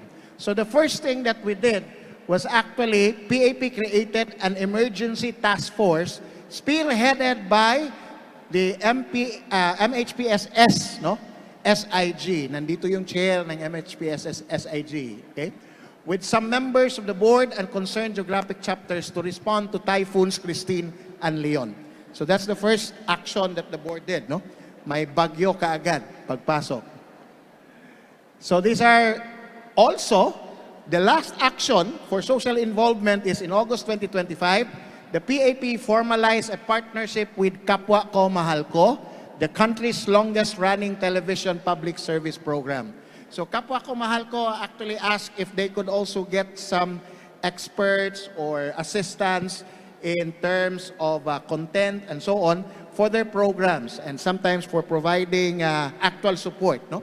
So we now have a MOA with them, so there will be stronger interaction between the different institutions. Okay? So we'll be providing our professional help for Kapwa Ko Mahal Ko. Okay, this is now on the policy influence area. That's, of course, Dr. Carlos over there, Committee on Education and Culture of the House of Representatives. And of course, Ma'am, no? And so on, no? Getting into that on the Joint Committee meeting for Women, Family Relations, and Gender Equality. And Ma'am Olive, who was also there for this particular committee, no? Joint Committee hearing. So once in a while, when there are invitations, we ask the particular members of the board who has those particular, the specific expertise to handle these sessions, to join in this legislative hearings and so on. Okay. We also were joining committees like Career Progression and Specialization. Sister Angie and of course Dr. John was there as part of that committee. And Doc Cheat is also part of the DepEd, right, Doc Cheat? Okay, Development of Office Functions and Presentation. Gumagawa sila ng job description under the Basic Educational Mental Health and Wellbeing Promotion Act. So, nandyan si Doc Cheat and so on. Okay. This one, by the way, has been a running project for 2 taon na po, no? It started with Doc Ver's term and then continued. We were launching Life Facilitators Guide. Hindi pa lumalabas ito, no? So what is Life, no? They are actually finalizing the workbook. Ma'am M is there. Mabel, Lali, Joanne, and Cheryl, of course. It's Ma'am M taking, okay, the picture. Finalizing the workbook. And then what exactly is this? It is a community-based suicide prevention, intervention, and postvention program developed and pilot tested by the PAP. So we're crafting this and hopefully matatapos na ito, no? And then we're going to present it. So what is different about this is ito yung program na pang-community based talaga. So they tried to test this already in Alegria, Cebu, and then also in Mandaue, also in Cagayan, as well, Cagayan de Oro, and then Ilocos Sur, vegan. Norte ba yun? Ilocos Norte pala. Nakasama lang ako isang beses. Whatever. Okay, sige. So, now, after the testing, we gathered the feedback, we tried to streamline the modules, or they tried to streamline the modules. Finally, they're writing the modules now, okay? As a facilitator's guide po. And of course, this is PAP E-News. PAP E-News is spearheaded by the External Relations Officer, Ms. Kay. Kay Ms. Kay to, no? The BOT Ms. Kay. So, if you open the website, may newsletter po tayo, pero hindi yan naging newsletter. Hindi na daw yan newsletter, e-news na daw. So there you see Doc Ron's, when we awarded Doc Ron, so nandun yun. At saka mamayang, okay, hindi ka pa nakapag, dapat pakain ka po, okay? And then the rest, no? And so on. So this is the newsletter, PAP E-News. And for the focus units, ito yung program, no? DOLE requested that us to assist them in providing assessment and brief intervention for their employees. So we sent representatives coming from, and we're very, very grateful to the assessment division, clinical division, and counseling divisions for sending their personnel during the wellness program for DOLE employees. This was repeated again, if I'm not mistaken, for PRC po, no? For PRC employees. So sila din yung pinadala.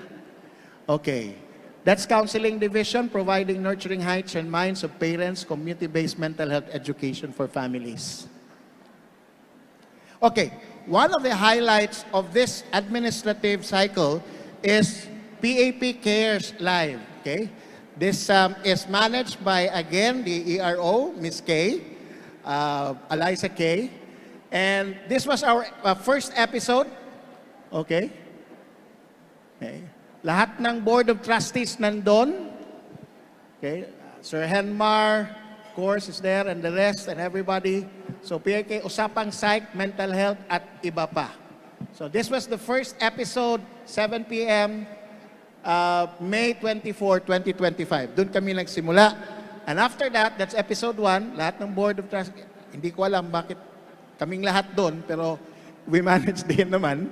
Okay, that's the whole group working together.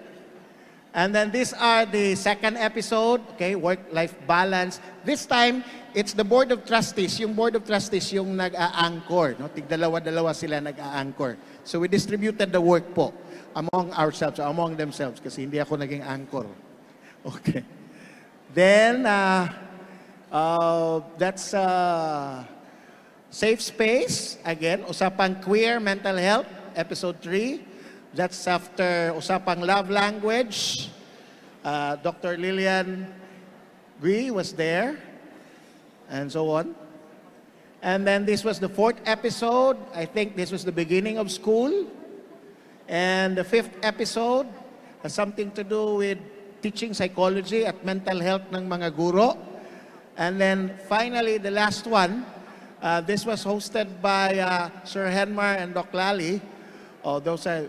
Gina was one of our resource persons on game and gambling addiction. So, actually, ito yung statistics niya. Average views reached 21,700. No? The lowest views was, I guess, 13,000. The highest was 29,000. So the average was about 21,700. And then average impressions was 15,500. And average engagements was 1,750. Dr. RJ and Dr. Farida pala yung nag-moderate sa usapang teaching psychology and so on. So this is PAP Cares Live. Education psychology, parenting of school children, counseling division, okay. So these are the things that they do, no, for extension work. Okay. So this is the next KRA, professional partnerships. So who are our partners? Let me begin with our international partners. The first is, of course, ARUPS, PAP and ARUPS. This was actually the summit that we joined in Malaysia. No? In this summit, doon namin binuo yung bagong amended ARUPS statute. So there's now a new ARUPS statute or tinatawag na ARUPS bylaws. We just did the signing of the ARUPS bylaws last night and fulfill it. And ito na po yung magiging bylaws ng ARUPS ngayon with the members present and so on. Here's also PAP and Global Psychology Alliance. There was this conference. Dr. Mark Reyes was in Jamaica for this to join the conference. Dr. Mark Reyes is our ex-officio Board of Trustees. And then, this is IUPSIS, okay. With IUPSIS, Dr. Cheryl gave a report on the matter and on disaster response actually, no? And so on. Yung binigay ni Dr. Cheryl sa meeting na to. Okay, with our partner PAP and IUPSIS. Now, our current local partnership, ito yung mga nakalista na may MOA tayo. Okay? So these are our current local partners of the moment. I'm down to a few slides. Okay? So, di pa pala. Service delivery. Service delivery has something to do with PAP's work. I know that there are still a lot of, we do receive some complaints of emails and answered and so on, but we're doing our best to streamline the process and enhance our response time. So, these are the things that we get to do. No? In terms of service delivery, we're actually doing capacity building with the Secretariat and then BOT Secretariat contact talk, addressing certain concerns that we get to meet every now and then. That's Ma'am John over there. Okay. And I think that's me without the hair over here. Ako lang yun. Okay. Something on customer service, I guess. Okay. And of course, this is the hard work of the audit committee. Okay?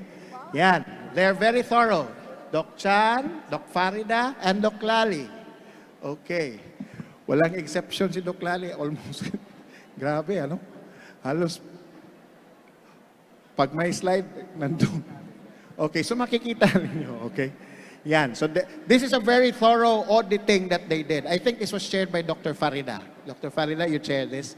And we learned a lot. No, this is not just a passing auditing that they get to do. Okay. Okay, let me just share, that would be the, for the KRAs, I would like to share to you some select milestones. What are these milestones? 2024, 2025.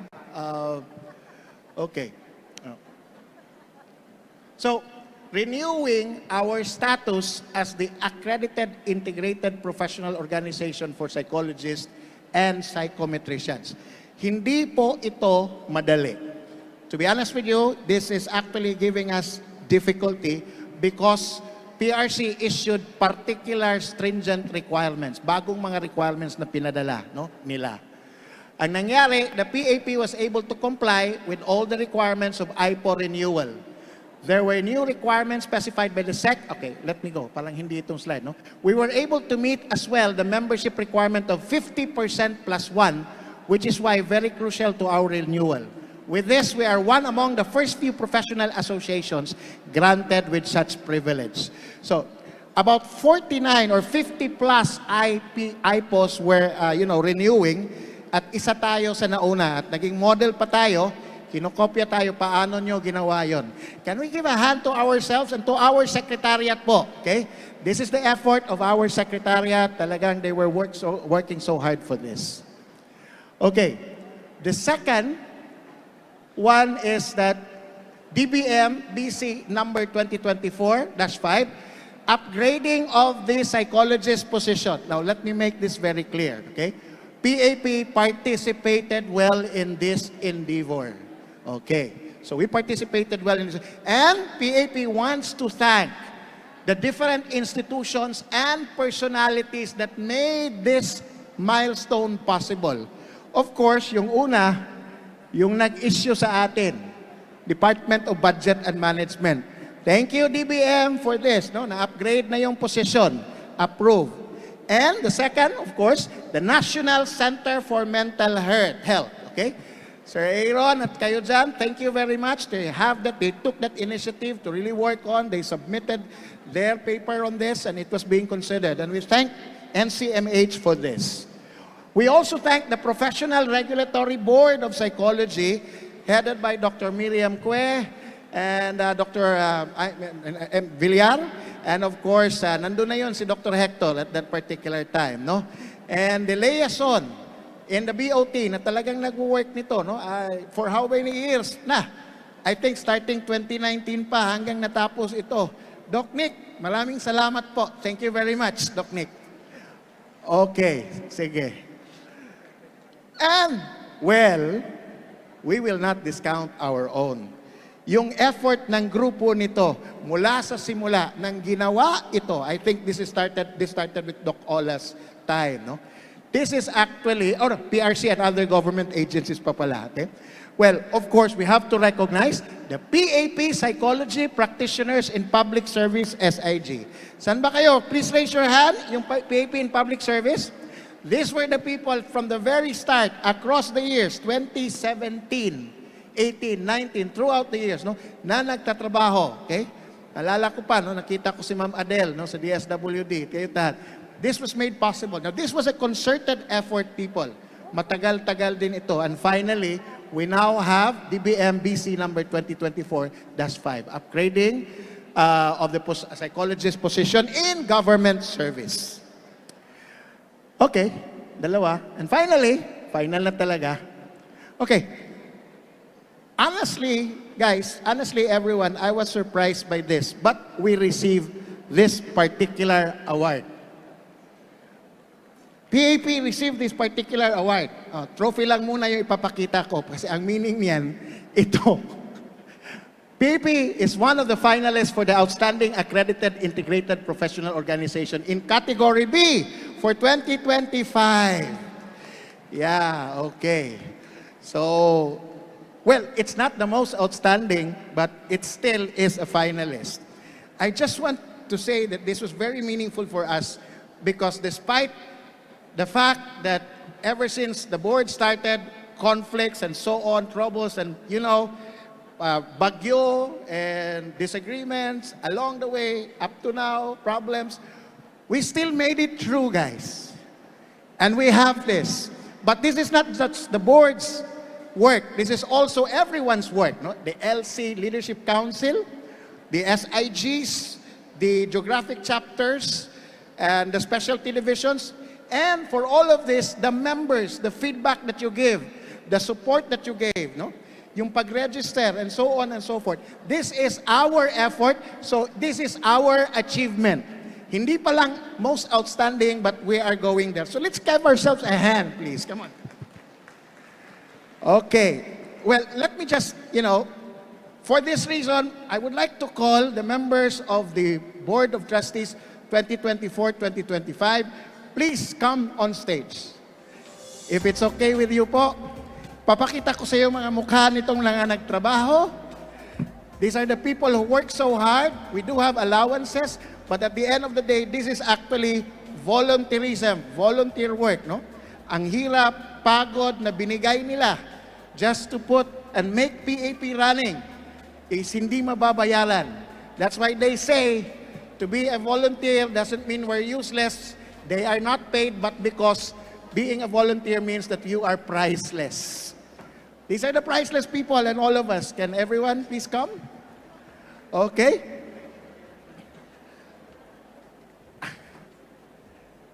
Picture.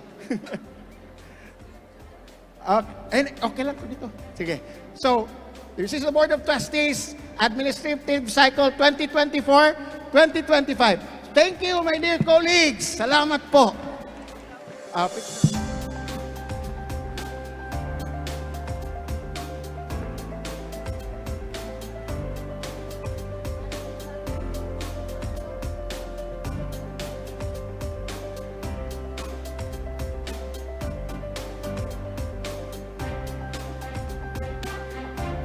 Thank you, guys. Doc Jan.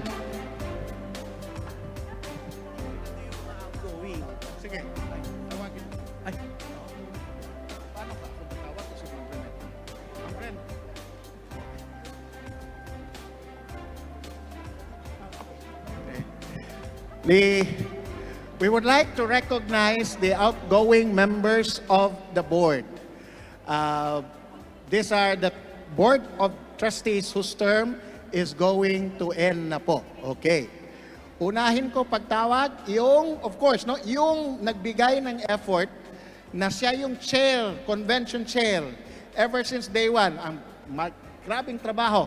Dr. Emmanuel Hernani.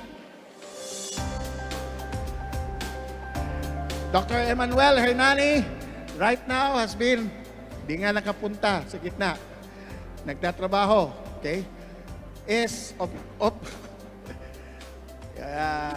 the chair chairperson of the PAPCon. They're actually having a meeting this moment. Nagmi-meeting kayo for something.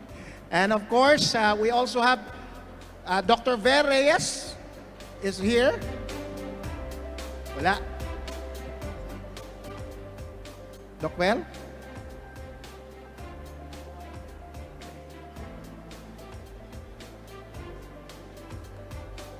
Dr. Lolina Bahin. Doc Nick. Okay.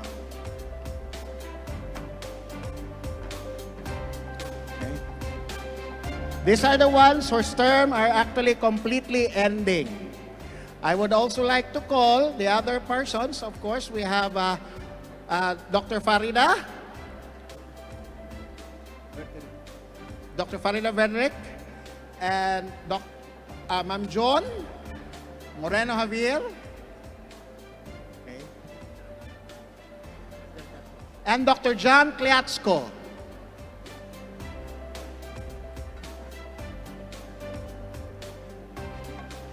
Ladies and gentlemen, members of the PAP, let's give them a hand. And our thanks, warm thanks. Thank you, people. Salamat. Pumanak ko. Thank you very much, Dr. Glenn Glarino. And that ends our PAP General Membership Meeting for AY 2024 for the year 2024-2025. And before we proceed to the next part of our convention for today, may we announce that the first 50 e-posters are now currently being shown in the lobby. And this will be shown until 6 in the evening.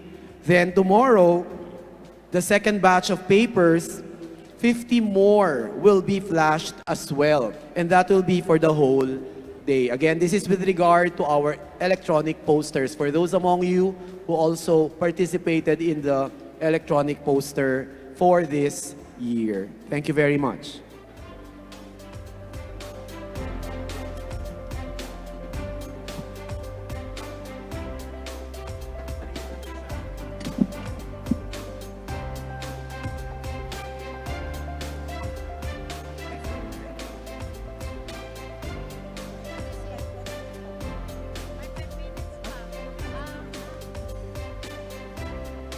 Ladies and gentlemen, PAP delegates, we will be resuming our plenary session in a few minutes.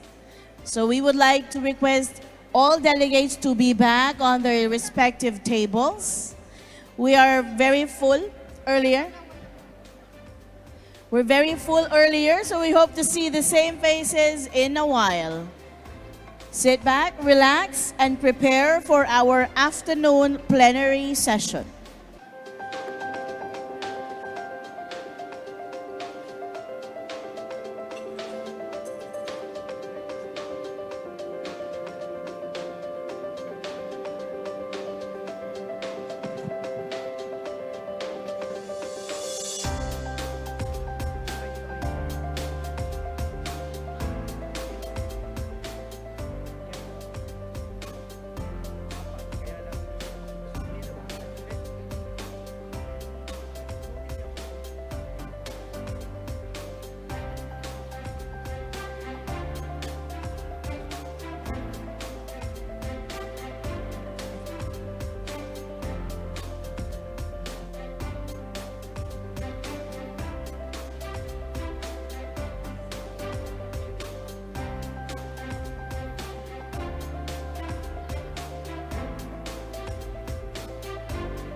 Before we continue with our afternoon session, we shall first be presenting the next batch of nominees for the PAP Board of Trustees. And with us today is the Chair of the Nomination and Election Committee of the PAP for this year, Dr. Ver Reyes. Hi everyone! Naku, walang energy. walang kakain for tonight, for fellowship night. All right, so good afternoon, everyone. I'm here to announce, not naman announce, it has already been announced, but let me just run through the names of the official candidates of the Board of Trustees for 2025 to 2028. In alphabetical order, we have Rama Lo Amedo from the Visayas, Elaine Marie Aranda from the National Capital Region, Paula Glenda Cheng from the National Capital Region, Carlita Degula from the National Capital Region, Mary June Delgado from Visayas, Karen Develo Sakdalan from Balance Luzon, John Mark Distor from the National Capital Region, Joyce D. from the National Capital Region, Ron Julius Espada from Balance Luzon, Mary May Fernando from Balance Luzon,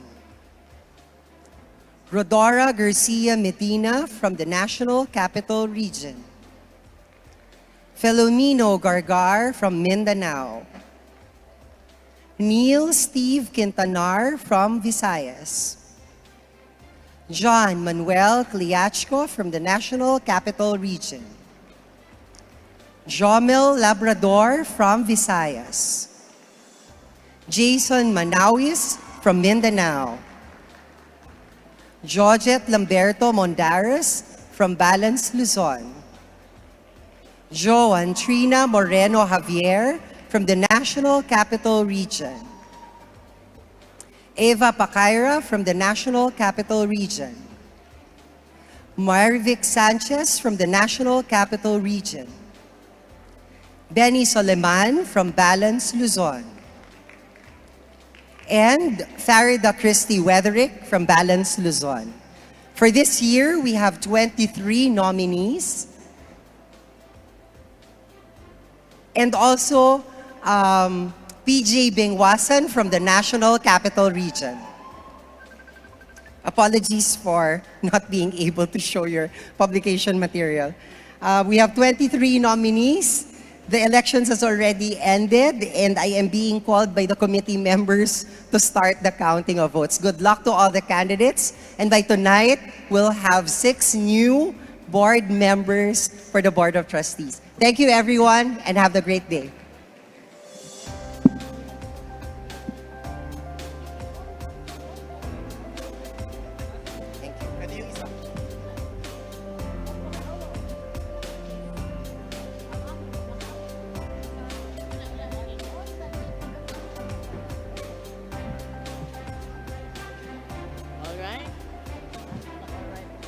All right.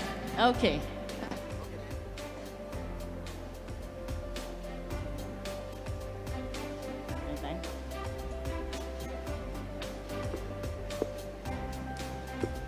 We are back in the afternoon session of our plenary. We hope to see the same people who actually flocked this session hall this morning. We are such a crowd, but we are a vibrant crowd. All right. By the way, congratulations to the officers of PAP for putting together the noontime General Assembly. And we hope that all members got updated and you look forward excitingly to whatever progress of your organization.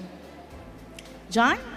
So far, we have tackled issues pertaining to cultural diversity, psychology-related policy and practice, community-based care and disaster response, as well as intersectionality and feminist principles. All right. Our learning journey now brings us towards the legal issues affecting the practice of psychology. Our next keynote speaker has been a lawyer for more than 30 years now, and a psychologist for over 30 years.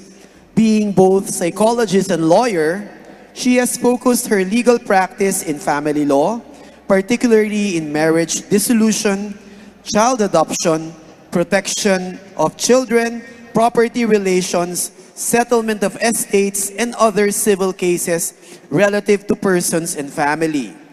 She also served as a board member of the ICAB, or the Inter-Country Adoption Board, as both psychologist and lawyer. She continues to be active in the Psychological Association of the Philippines, having served as former Board of Trustees member and president. She is also active in espousing the concepts of forensic psychology and therapeutic jurisprudence vis-a-vis therapeutic justice. She was instrumental in the formulation of the Psychology Bill and continues to participate in collective efforts relative to the law, which at present faces revision and possible amendments incorporating issues about psychometricians vis-a-vis psychologists. I am very proud to present that to deliver our second keynote address entitled "The Law Meets Psychology, a Cross-Disciplinary Path to Justice and Well-Being, the Philippine Experience," let us put our hands together to welcome on stage Attorney Florene Polo Jacob.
What's the name of the one who introduced me? John Triachko. Ah, okay.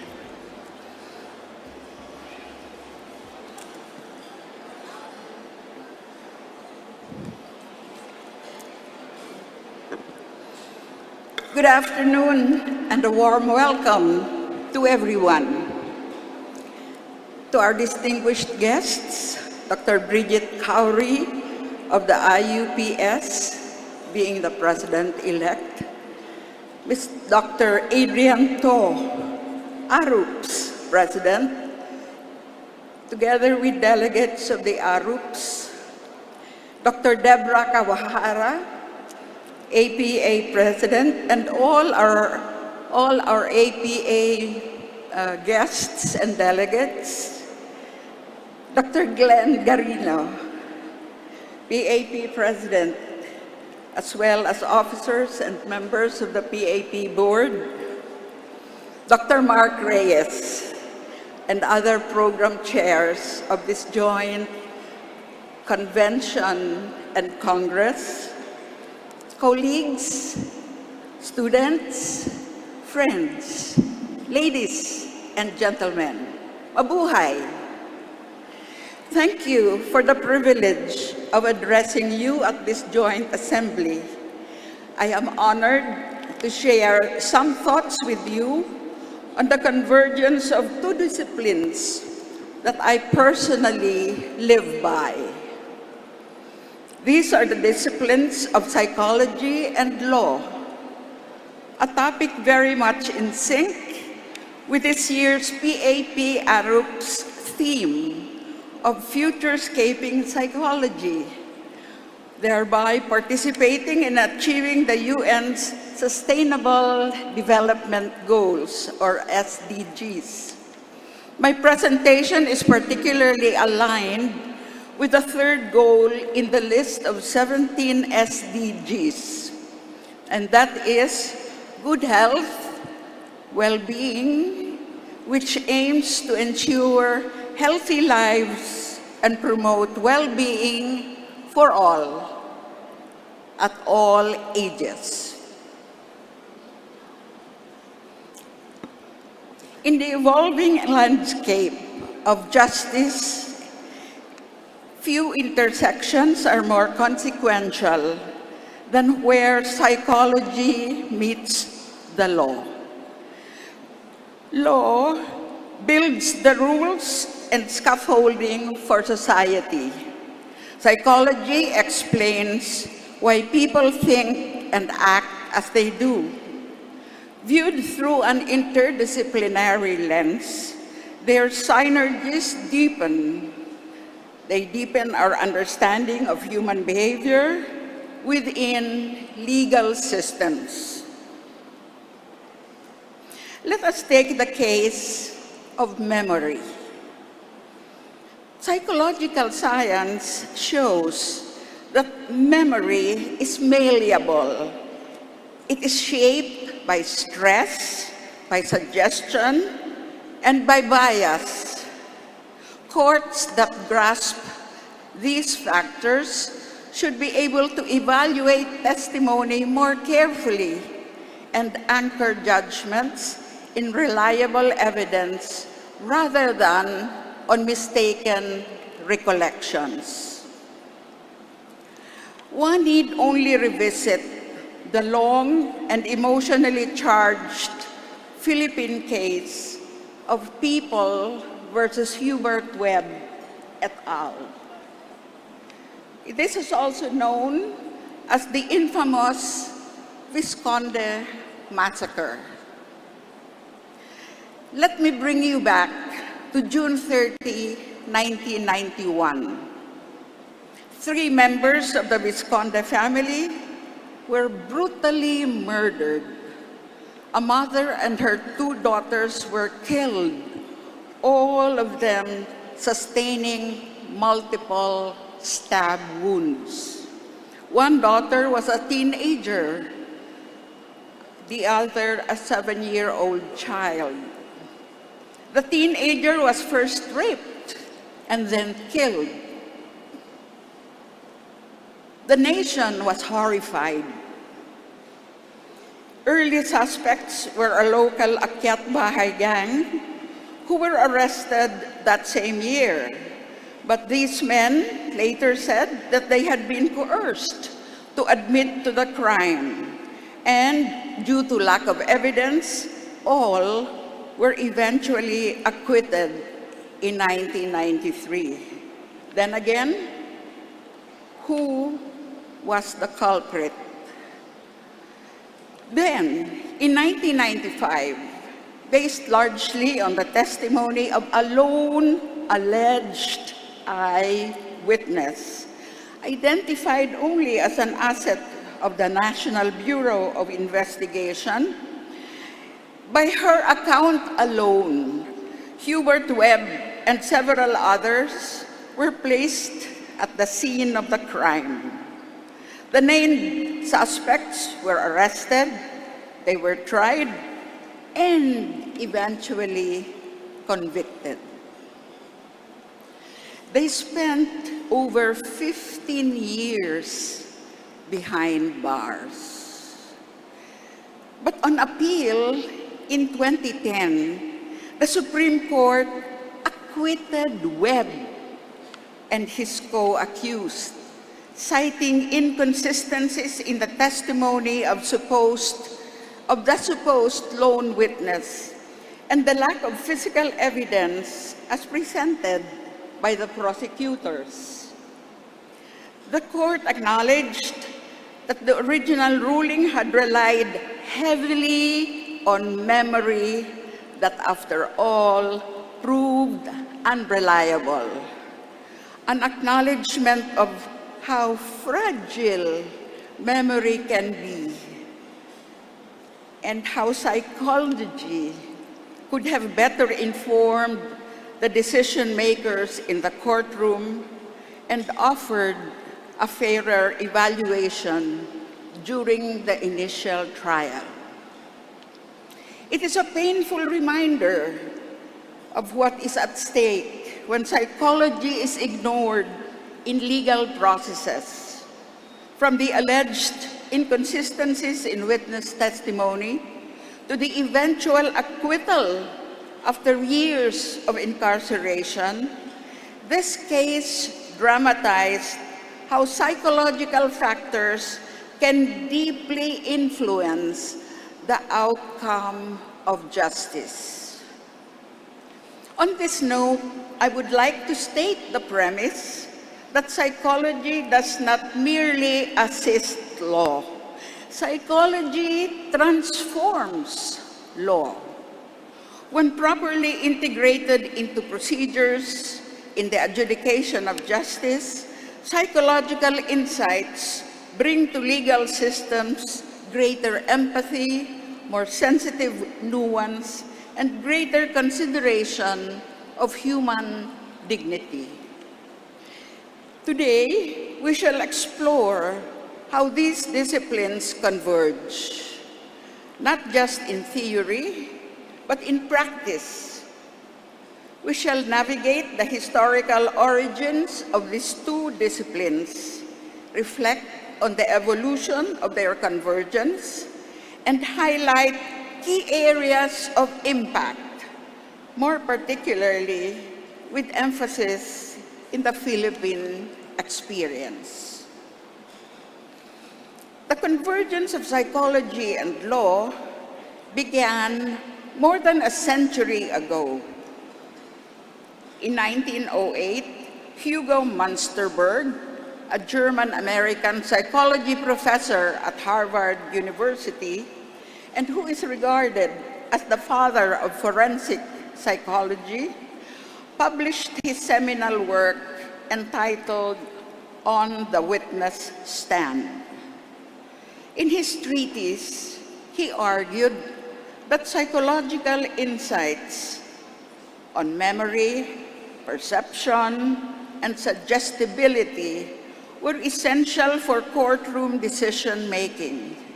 He called for the scientific analysis of eyewitness accuracy for a more informed and a more humane justice system. Within that same decade, William Stern, also a German-American, who is best known for his contributions to the study of intelligence and child development in 1901, introduced what he called the reality experiment. This method, which explored the fallibility of eyewitness memory in children, became foundational to child forensic protocols and courtroom procedures involving minors. Later, in the 1930s, American legal scholars like Carl Llewellyn, a leading figure in the legal realism movement, argued in his published work, The Bramble Bush, that law is not a closed logical system, but a practice influenced by the social values and experiences of judges. He promoted the idea that legal outcomes should be grounded in real-world impact, aligning naturally with principles of law and psychology.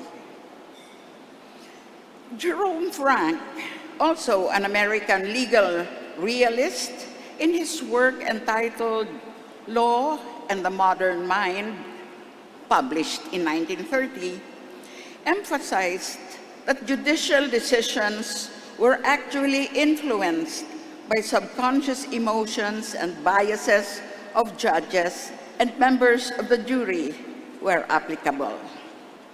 He introduced the concept of, quote, fact skepticism, unquote.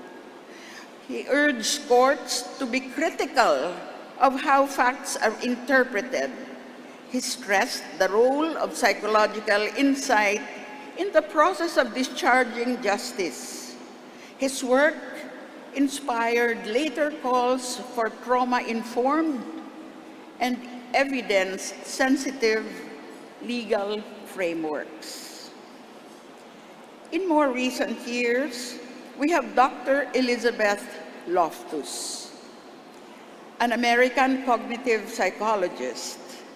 She transformed the field of forensic psychology with her research on memory distortion, particularly on eyewitness testimony.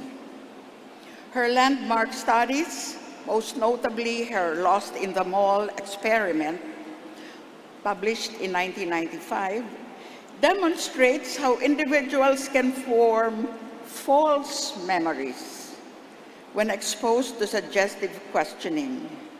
Her work has influenced courtroom procedures on the reliability of witness accounts and contributed to the exoneration of wrongfully convicted individuals. Loftus has authored over 20 books, including Eyewitness Testimony, published in 1979, and is one of the most cited psychologists in the field of legal psychology. Then we have David Wexler and Bruce Winnick, both American law professors and mental health law experts, who together developed the concept of therapeutic jurisprudence in the early 1990s. Wexler, through works like Therapeutic Jurisprudence, The Law as a Therapeutic Agent, published in 1990, and Winnick, via his writings on mental health law and civil liberties.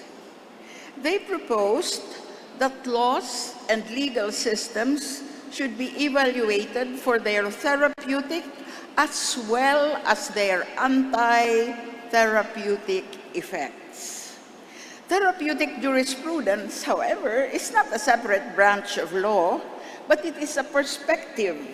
It is a lens through which we ask, does the legal system promote psychological well-being, but at the same time, still serving justice?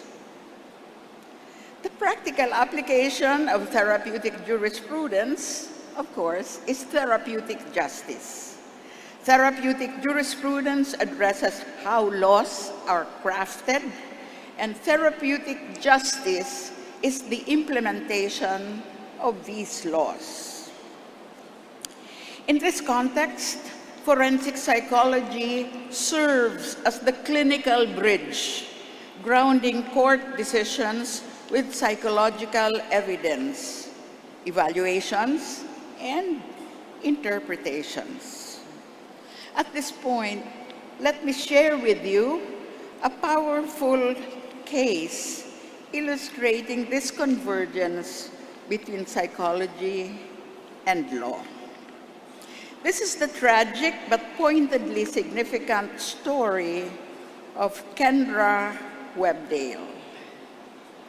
On January 3, 1999, Kendra Webdale, a vibrant young journalist working in New York City, was tragically killed after being pushed in front of an oncoming subway train.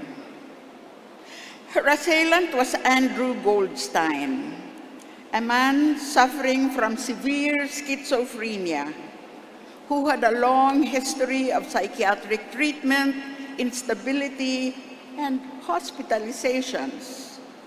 On that fateful day, Kendra happened to be simply his random choice. This incident, however, in spite of the intense grief experienced by Kendra's family, her friends, her associates, and the whole community, gave the state of New York Kendra's legacy. It led to the enactment of the amendment to the New York Mental Health Law in 1999. It is now known as Kendra's law. The law established court-ordered assisted outpatient treatment, also called AOT, for individuals with severe mental illness. This policy, grounded in both legal due process and psychological insight, exemplifies the potential of cross-disciplinary reform.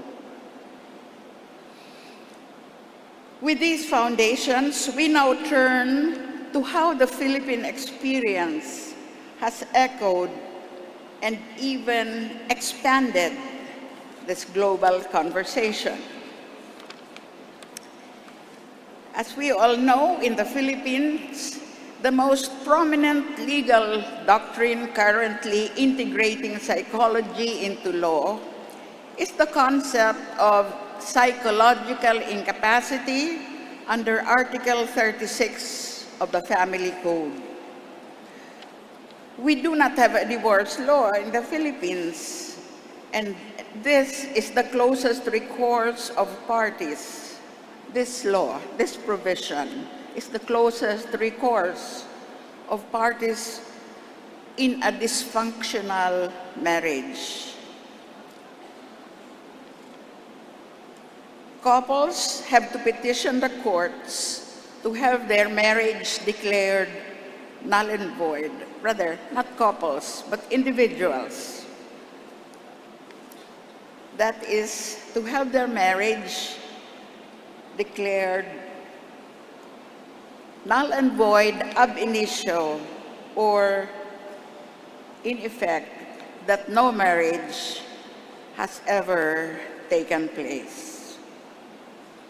The term psychological incapacity in marriage, as stated in the Family Code of the Philippines, was first interpreted narrowly in a case entitled Santos versus CA in 1995, requiring grave, pre-existing, and incurable psychological illness in one or both parties in a marriage, for such marriage to be declared null and void ab initio.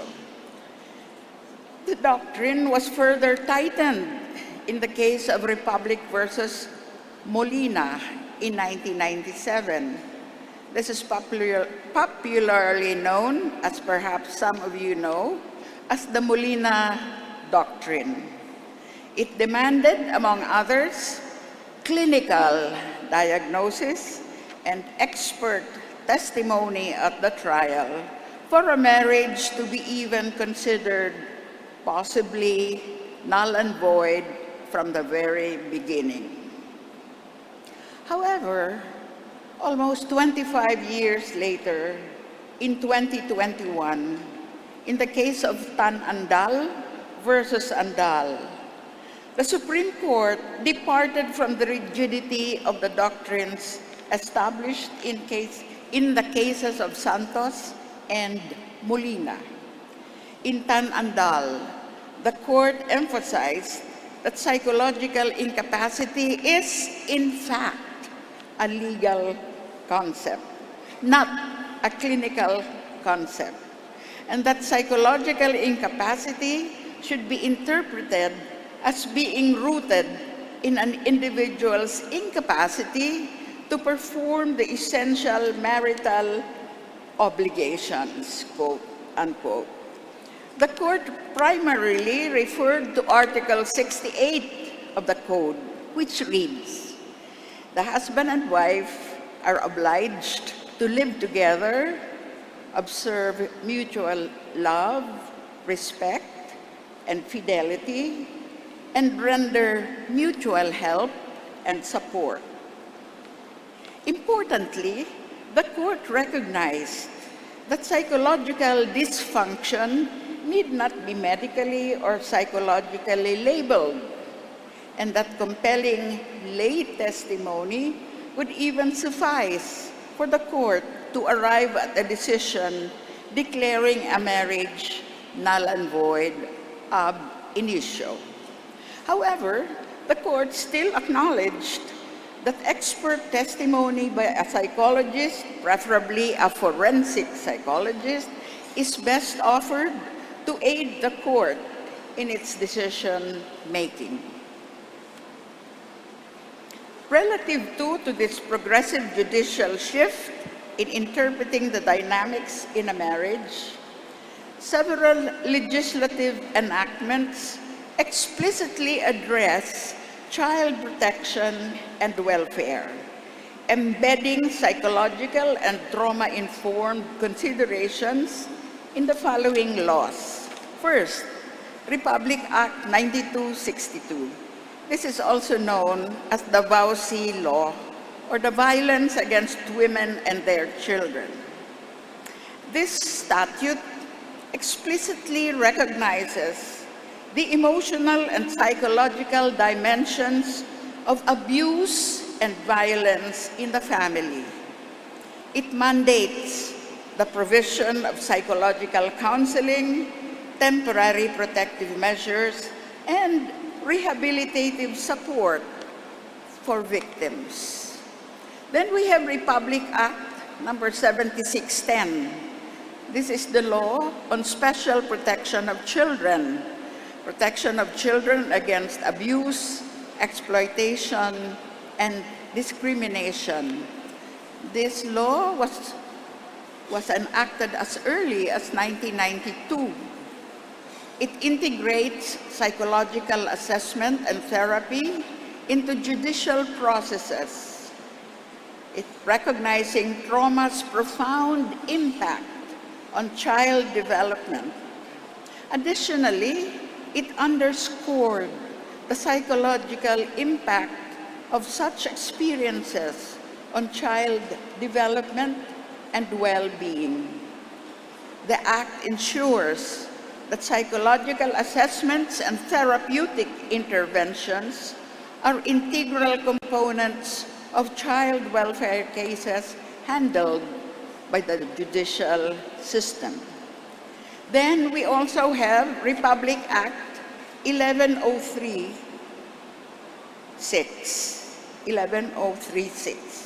This is the Mental Health Act of 2018. This law further complements areas of protection in children and adults. It promotes the psychological well-being of children by mandating accessible, affordable, and culturally appropriate mental health services, including counseling and psychotherapy, particularly for vulnerable populations such as abused and neglected children. Thus, Philippine courts and lawmakers increasingly acknowledge psychological insights and trauma-informed practices as indispensable in addressing child welfare, significantly enhancing the protective and rehabilitative functions of the legal system. In all these, of course, psychologists who are trained both in child psychology, child therapy, and familiarity with the legal system is required. This is best responded to by forensic psychologists. Justice, of course, is not confined to family courts. It plays out in offices and factories as well.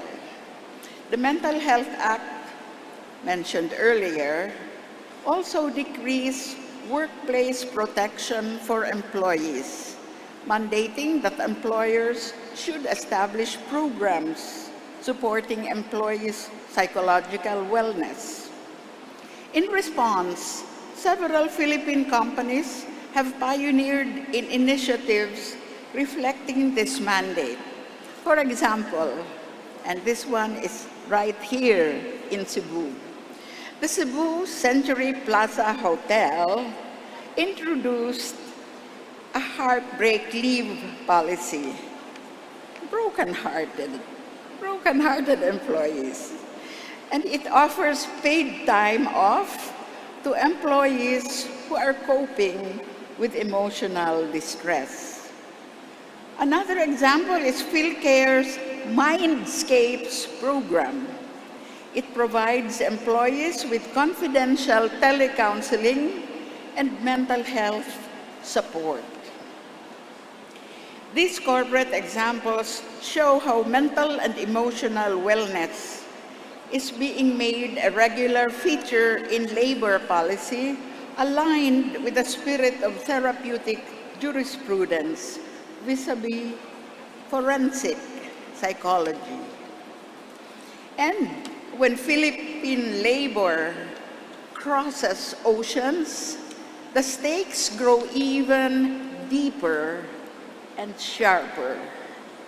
The Department of Migrant Workers reintegration efforts like Balik Pinay, Balik Hanap Buhay now blend livelihood with trauma counseling, recognizing that return to the homeland is not simply logistical, but necessarily too psychological in character. Two cases make this point vivid. First, we have the case of Mary Jane Veloso. Remember her? Mary Jane Veloso was an OFW who was facing the death penalty in Indonesia. This case highlighted how psychological vulnerability, educational deficiency, and coercion from external forces can entangle migrant workers in legal jeopardy. Her case sparked regional dialogue on the rights of trafficked persons. The Department of Justice in the Philippines worked tirelessly to spare Veloso from the death sentence in Indonesia. Through these efforts, Mary Jane Veloso has been repatriated to the Philippines. She continues to serve her sentence, meted out by the Indonesian court in our penal facility. It is her and her family's hope that she may be granted presidential pardon soon or sooner rather than later. Another case is the case of Miss Donna J. versus the First Step Manpower Company. In this 2020 case, the Supreme Court ruled in favor of Donna, a domestic worker who escaped abuse in Saudi Arabia. The Supreme Court set aside a purported voluntary settlement signed under duress and acknowledged that Donna was a victim of constructive dismissal, recognizing that psychological reality of coercion, and that the court understood and said that emotional trauma can vitiate consent, which is a core principle of therapeutic jurisprudence. These developments affirm that lived experience, not just diagnostic labels, can bring about fair therapeutic judgments. These cases affirm that courts need not only rely on formal psychological diagnosis, but that context, behavior, and lived experience are increasingly considered legitimate basis for fair and therapeutic judgment. Because Filipino workers abroad face disproportionate psychological risks, the Department of Migrant Workers has intensified psychological advocacy through, among others, pre-employment orientation seminars, pre-departure orientation seminars, and upon return, post-arrival orientation seminars. They have also come up with various other programs and services offered by the Philippine Embassy abroad to address concerns of OFWs. Reintegration programs like the previously mentioned Balik Pinay, Balik Hanap Buhay combines livelihood training with trauma counseling for OFWs who decide to return to the homeland. It is also one of these ways intended to assist traumatized workers. Ladies and gentlemen, as we gather at this International Assembly of Psychologists and Mental Health Professionals, let us reflect not just on what psychology contributes to law, but more especially how psychology transforms law. How psychology transforms law into a more human-centered healing force. This is more than an academic exercise. It is a call to regard justice systems across the globe as instruments not just of order, but instruments of dignity, of empathy, and of well-being. And so, relative to the context and conditions I have already shared with you, I would also like to discuss the psychological concept of ambiguous loss, more especially the pain of ambiguous loss. Dr. Pauline Boss, a family therapist and social science scholar whose work focuses on family stress, trauma, and loss, propounded her theory that in ambiguous loss, people experience grief that has no reasonably acceptable ending, a grief without closure. Her works focus on helping people tolerate uncertainty, reconstruct meaning, and create rituals when closure is impossible or seems impossible. This concept is especially illustrated in another Philippine experience, which I would now like to share with you. I invite you to recall the case of the Maguindanao Massacre of November 23, 2009. This event is described as one of the Philippines' darkest moments because it combined electoral political violence, extreme brutality, an unprecedented assault on the press, mass graves and sexual violence, the use of private armies and state-grade equipment, and a decade-long, painfully partial pursuit of justice, exposing the rot of warlordism, impunity, and the fragility of the rule of law. The Maguindanao Massacre is a story that refuses to be simplified. And in this whole complicated story, one name remains as a victim in limbo, as I call it. And this is the case of Reynaldo Bobet Momay, a photojournalist of the Midland Review in Tacurong City, Sultan Kudarat.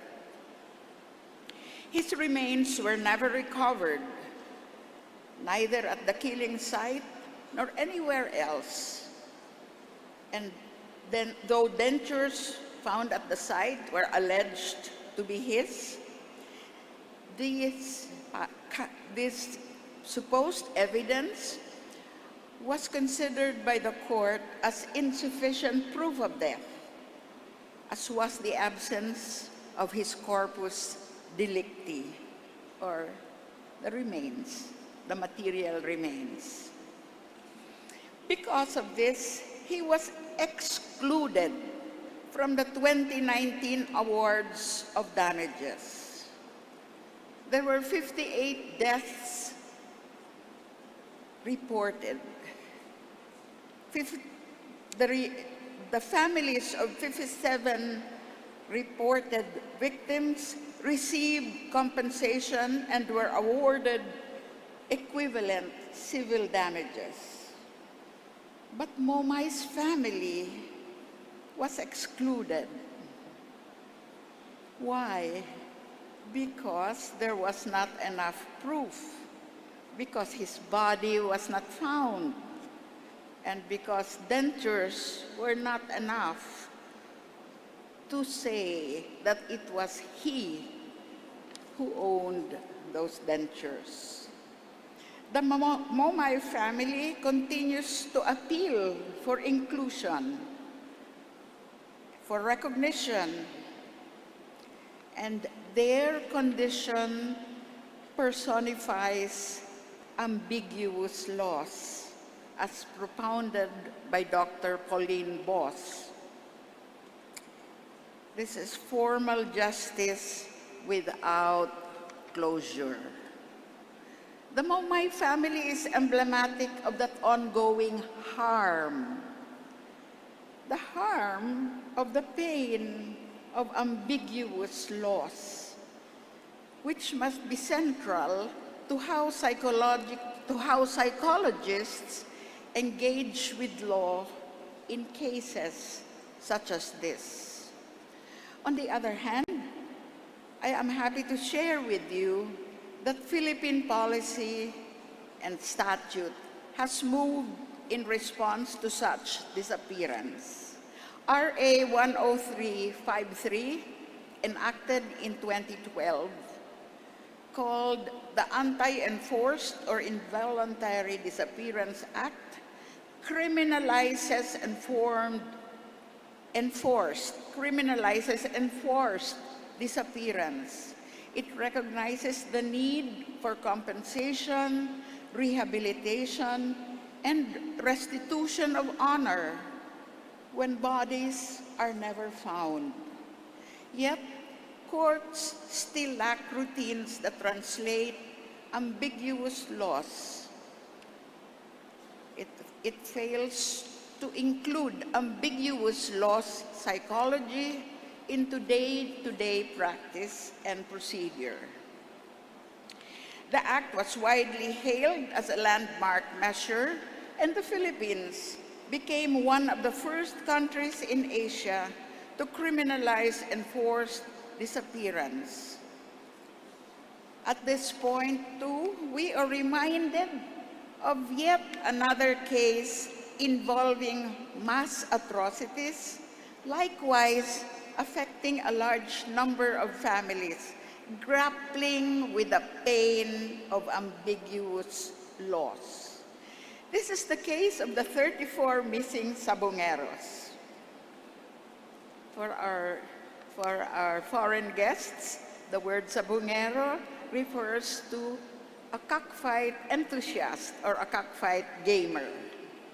The sabongeros simply disappeared, and now a supposed whistleblower alleges that the sabongeros were systematically killed, murdered, some of them even dismembered. Corpses were wrapped in sacks and buried under the Taal Lake. Thus, says the whistleblower, of late, human remains have indeed been found in Taal Lake, identifying them. Now, the task of identifying them is most challenging. It has been many years since their disappearance, and it is difficult to find DNA in salt-preserved remains. This case hits us hard. It is hard, as it is just another such illustration of the pain of ambiguous laws. The legal process is ongoing and now may produce prosecutions without bodies, if the prosecution can assemble sufficiently strong, circumstantial, and testimonial proof, a living test of RA 10353 or the Involuntary Disappearance Act, which I mentioned earlier.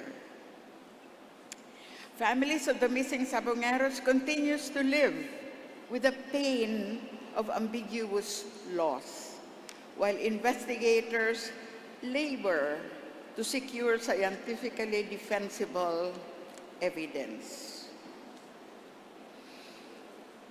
Ladies and gentlemen, at this juncture too, we are reminded that justice is not only a matter of courts and codes, it is also about the spirit of a people.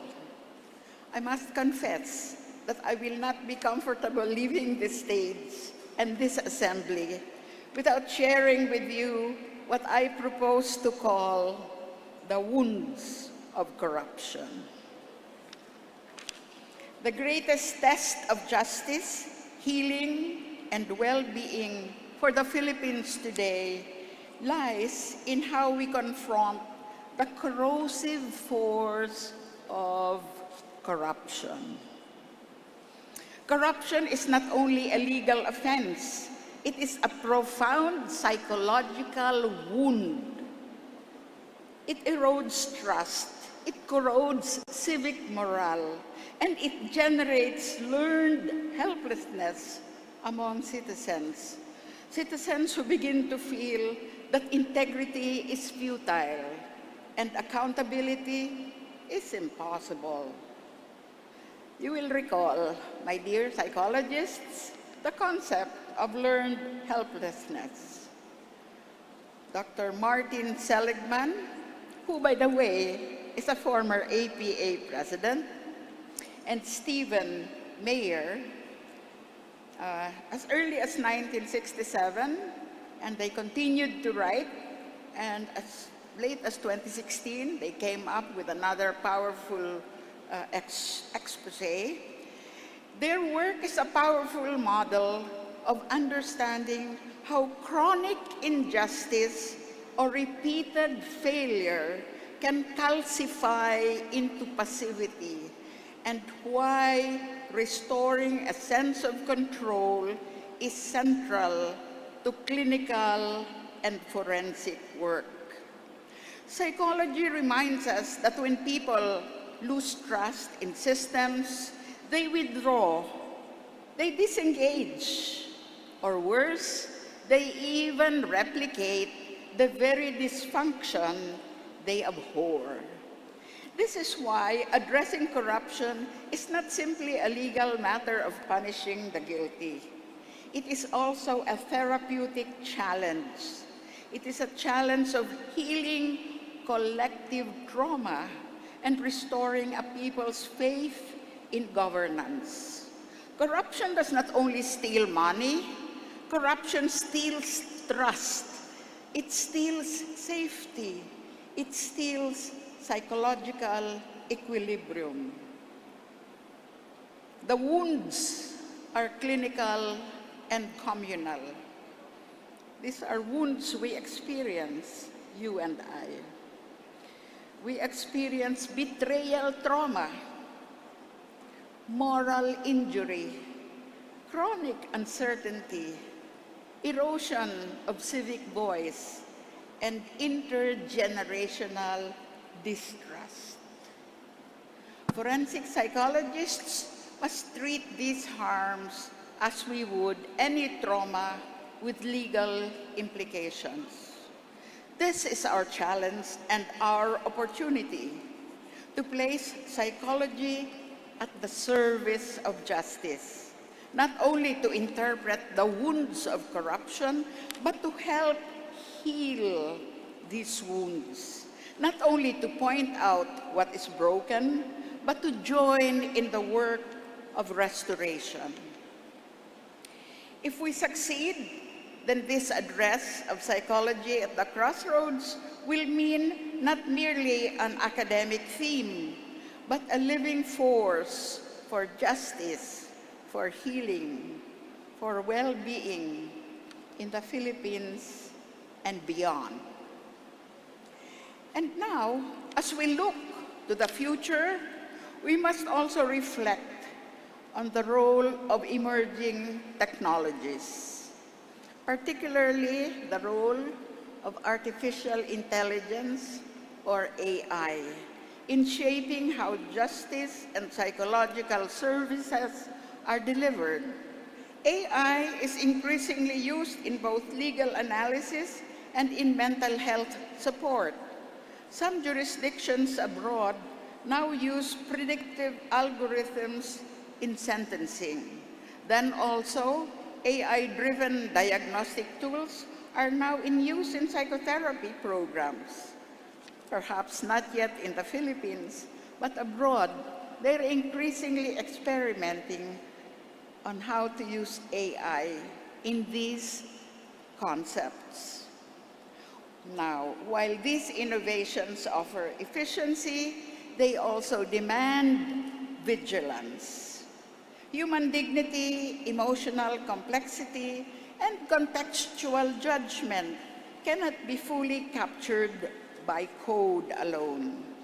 Thus, the convergence of psychology and law becomes even more vital, not just to enhance practice, but to anchor innovation in ethics and empathy. AI is reshaping practice, from risk assessment and legal analytics to mental health structures of treatment and therapy. These tools can extend its reach and efficiency, but judgment, empathy, and context cannot be automated. The psychology-law partnership must set safeguards such as transparency, assessments of possible bias, human oversight inspection, correction, and patient-client or litigant-centered ethics. Ladies and gentlemen, if psychology is to fulfill its transformative role, we must not work only in classrooms and laboratories. We need more than legal reform. We need a global alliance of practitioners, researchers, educators, and advocates who will embed psychological insight into the very fabric of our justice systems. Let this keynote be a call to foster international academic collaboration, to design trauma-informed public policies, and to build court systems that treat people not just as case numbers, but as human beings. Let the Philippine experience be a beacon. Let it inspire global colleagues to see how the law can evolve, not merely to regulate behavior, but to recognize suffering, pain, to repair harm, and to restore hope. The law is already seeking our voice. Let us ensure that our profession is organized enough to respond. Let us build this bridge, not just between psychology and law, but between psychology and justice. Forensic psychology, specifically, must come to the fore. If there is one message I hope you carry forward, it is this: that the intersection of psychology and law is not merely an academic construct. It is a real-world necessity. Whether we are addressing trauma in courtrooms, safeguarding the rights of OFWs, redefining psychological incapacity in marriage, assisting victims grappling with the pain of ambiguous laws, or recognizing citizens' feelings of betrayal as they reel from the wounds of corruption, we are all part of a shared mission. The mission to build systems that heal as much as they adjudicate. Let us not allow our insights today to remain speculative or theoretical. Let us continue this dialogue beyond today's forum. Because when the law meets psychology, justice meets humanity. Maraming salamat, and may our collaboration continue to thrive. Thank you so much, Attorney Jacob. That was a very interesting presentation. You agree? I suppose walang natulog doon kasi sa huli may talk on corruption. Thank you so much. I think this is very interesting that there is a challenge posed to each of you here as practitioners of psychology, that you don't just simply limit your potentials and what you can do with every client you meet, but in every nation that each client actually belongs to. So it's very important that we have to not only touch lives, but also touch institutions, because nevertheless, these institutions will define how lives are lived. Once again, thank you so much, Attorney Jacob. Thank you very much, Attorney Jacob. No, that's a lot of learnings, new learnings again, no, in the area of law and psychology. And we would like to give our appreciation to Attorney Jacob. We would like to call in Dr. Glenn Glerino, Dr. Emmanuel Hernane, Dr. Adrian To, to give our certificate of appreciation. And it reads, this certificate of appreciation is awarded to Attorney Florani Polo Jacob for an impeccable and highly significant contribution as keynote speaker on the law meets psychology, a cross-disciplinary path to justice and well-being, the Philippine experience. During the 61st PAP Annual Convention and 8th ARUPS Congress themed Futurescaping Psychology, Our Role in Attaining the Sustainable Development Goals, held on September 25 to 27, 2025 at the IEC Convention Center, Cebu, Pope John Paul II Avenue, Cebu City. Signed, Dr. Glenn Glerino, PAP President, Dr. Emmanuel Hernane, Chair PAPCon 2025, and Dr. Adrian To, President of ARUPS. You know what, John? It's very, the topics are getting exciting, primarily because they're now into our very core, not only as professionals, but as a member of a community far larger than what we have here. And I suppose while Dr. Jacob was delivering her keynote address, you're also having a lot of things in mind. Perhaps reflecting on your own profession and to what extent are you touching lives, not only of your students, not only of your clients, but in each and every Filipino you meet along the way. Many of our participants actually, Bernadette, are into that kind of practice as well, no? Many of us are also working in the legal setting, in the court setting, doing many of the work that were also shown earlier by Attorney Jacob. So thank you very much, no, for bringing all of those to our attention once again. And now, after this last talk on the legal aspects confronting the practice of psychology, we now transition to another issue that is close to the heart of every psychology professional, and that, Brunette, is psychological counseling. This is the very core of what you do, and you make yourself experts in the conduct of psychological counseling. And this interesting discussion that will follow will actually be facilitated by our next speaker. Are you ready? Our next speaker is a registered psychologist and a registered guidance counselor.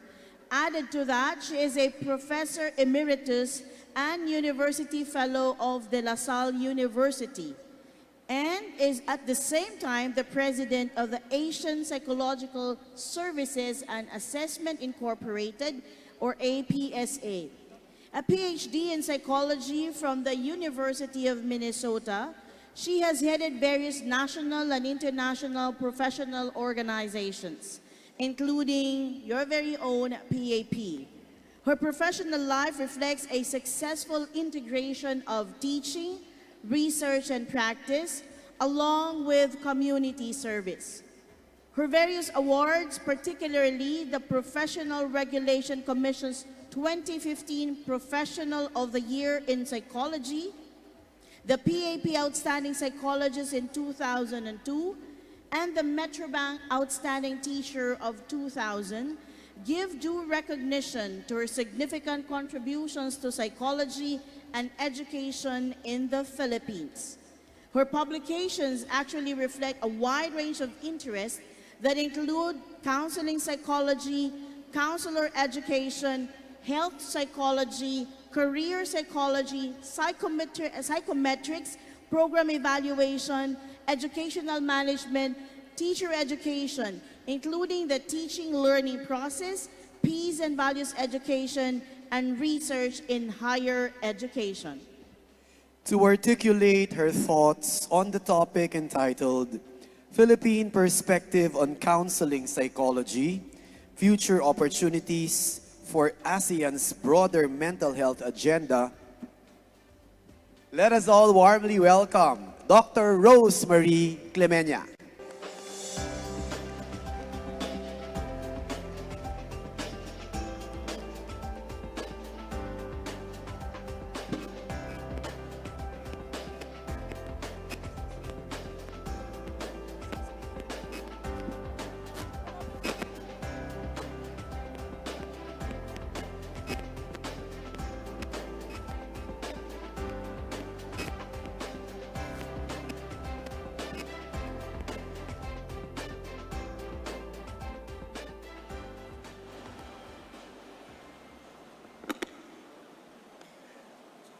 Good afternoon.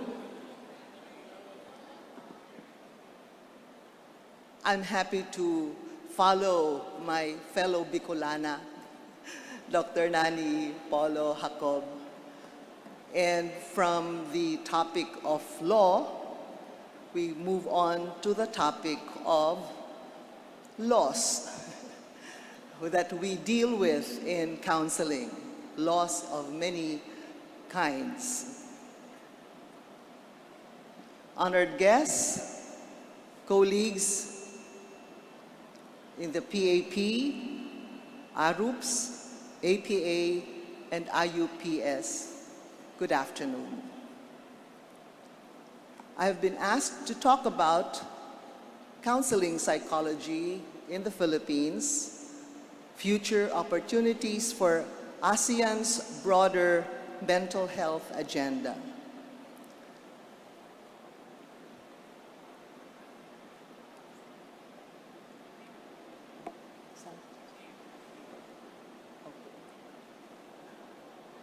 The professional practice of counseling in the Philippines is governed by two laws.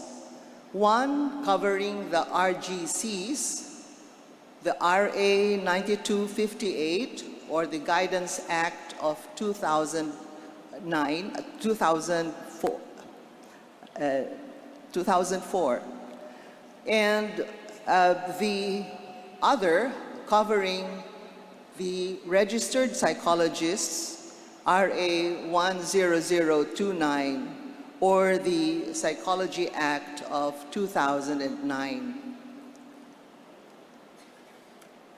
RA 9258 defines guidance and counseling, as you see, as the profession that involves the use of an integrated approach to the development of a well-functioning individual, and so on. On the other hand,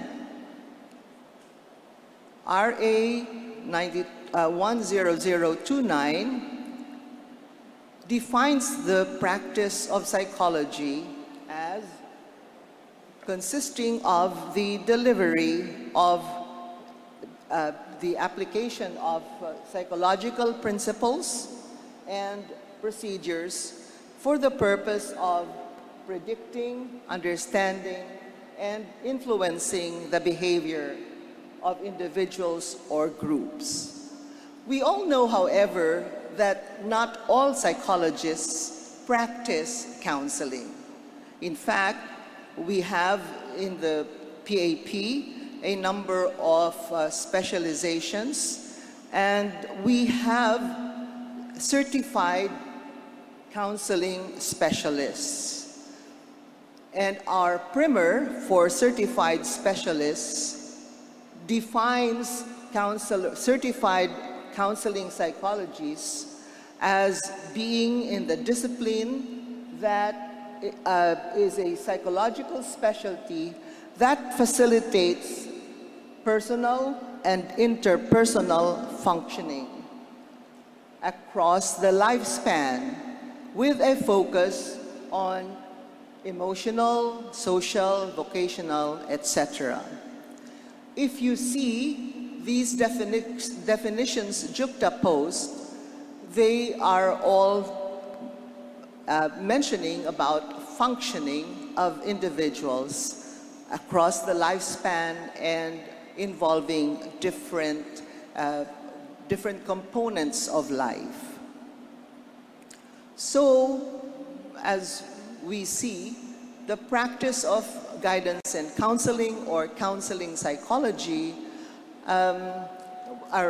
would be guided by these acts, but we have the commonalities as well as differences between guidance and counseling as defined by RA 9258 and psychology as well as counseling psychology defined by the law, the Psychological Act, the Psychology Act, as well as the primer for certified specialists in PAP.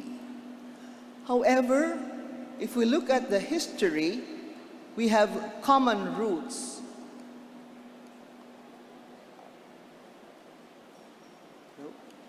You went there, okay. We have common roots of guidance and counseling psychology. Counseling in the Philippines began in the 1920s when schools began to have informal guidance and counseling activities. Later, in the 1930s, we had deans of boys and girls assigned in high schools. But during this time, because of the informality of the guidance and counseling services being offered, the training of counselors had to be done, and many of the counselors got their training abroad, mainly in the United States. And when they came back, they also began to develop training programs locally in various colleges and universities. In 1945 and up to 1965, the Joint Congressional Commission on Education mandated guidance and counseling programs in the schools. And that is the start of the development of more counseling, guidance and counseling programs in the schools. That was in 1951. In 1970 onwards, specialized training in counseling began. As you can see there, we had specializations in career guidance, in community counseling, in counseling psychology, and both in the master's and in the doctoral level. Later, in 1980 onwards, the practice of counseling began to expand beyond the school setting to other settings, clinical, community, and industrial settings. As mentioned a while ago, in 2004, we had the professionalization of guidance and counseling practice, and in 2009, the professionalization of counseling, of psychology in the Philippines. And as the movement continued, we are now working on career progression beyond just the certification. So in several studies that I conducted in the 90s and early 2000s, we always talked about professional identity. We conducted studies on how counseling practitioners identify themselves professionally. And we found out that the identity of professionals depended on what educational training they underwent and, of course, what licensure they had. But whether it is guidance counselor or school counselor or counseling psychologist, the nomenclature was dependent on what was the personal preference of the individual, but also, of course, dependent on what licensure examination he or she has passed. Now, the current state of counseling psychology in the Philippines faces both excuse me, challenges and opportunities, and has strengths and gaps.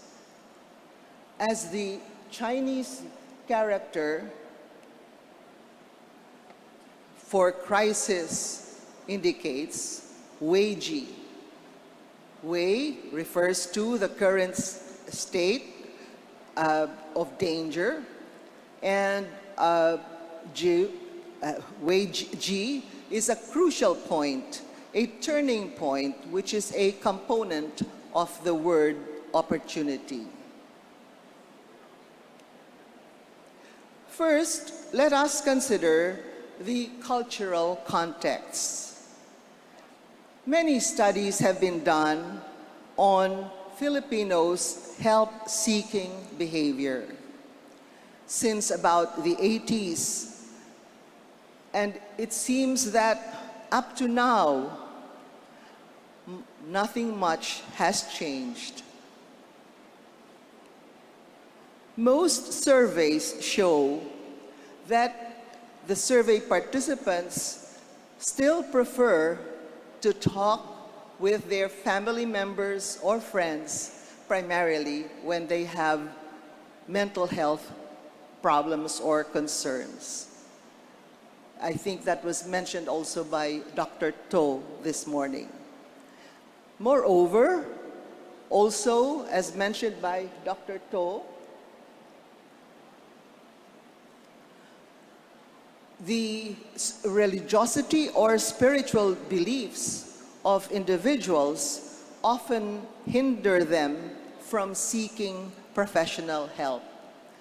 At the same time, however, such religiosity or spirituality is somehow also a facilitator, as it somehow helps individuals become more resilient or they lift up their problems to the Lord, or make it a condition for realizing their failures. But as mentioned here, it is both a help and a hindrance to seeking help.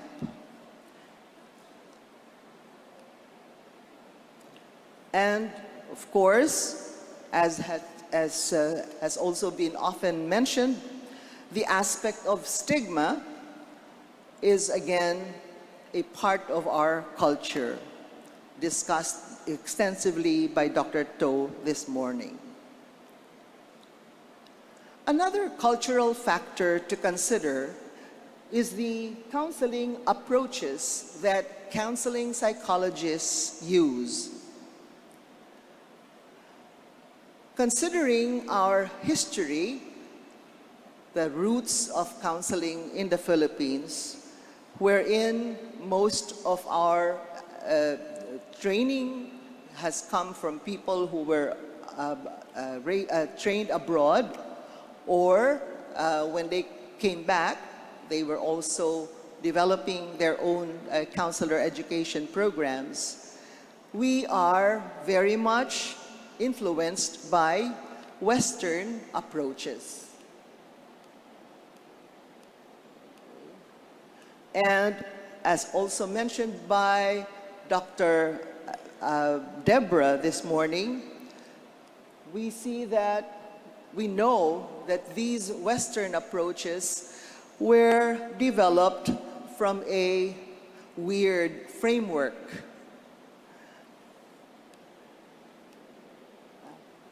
Okay. So, in the spirit of indigenization, or the spirit of becoming culturally relevant, in the movement started by Dr. Virgilio Enriquez, the Psikologiyang Pilipino, this spurred many of our counselors to so-called use indigenized approaches to counseling. That is to say, adapting these Western approaches to our local setting. Others have ventured even further by proposing indigenous or original concepts and theories. And we have, as some examples, the Pagdadala model of Decenteseo, Spaces by Abrenica, which Spaces stands for the different aspects of the model that she originally developed for people at midlife. S standing for spirituality, P for physical conditions, A for attitudes towards problem, C for creative solutions, E for emotional conditions, and S for support network and satisfying work. So that is the meaning of Spaces. We also have Father Tanalega's constructed model of counseling Filipinos briefly, which he developed in working with the urban poor. And our very own former president, Dr.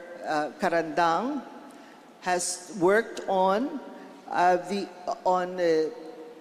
concept of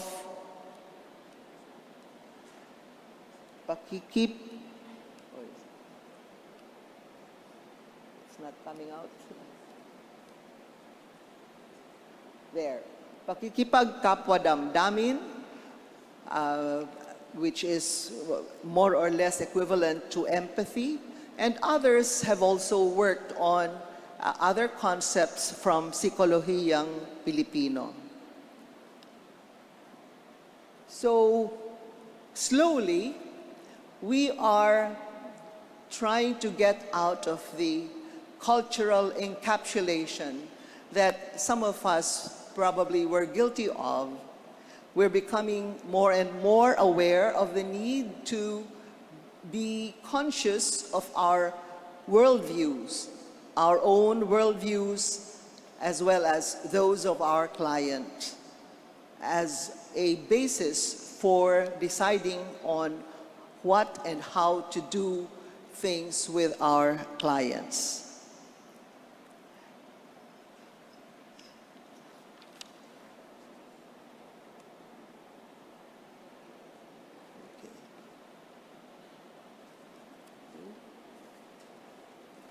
So the second part is service accessibility. This is another aspect of the current state of the of counseling psychology in the Philippines.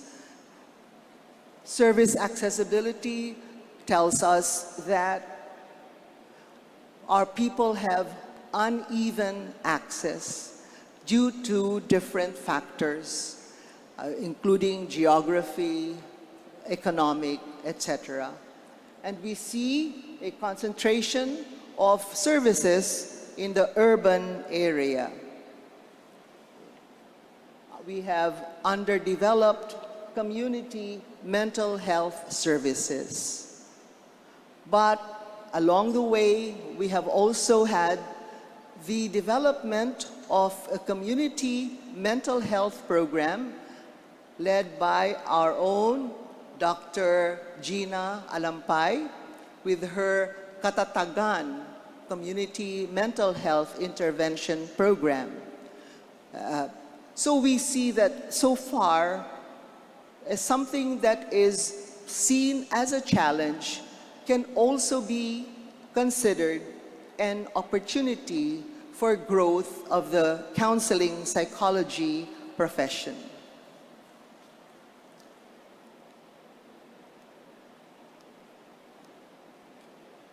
A third aspect that I'd like to discuss about the current state of counseling psychology in the Philippines is our professional training programs.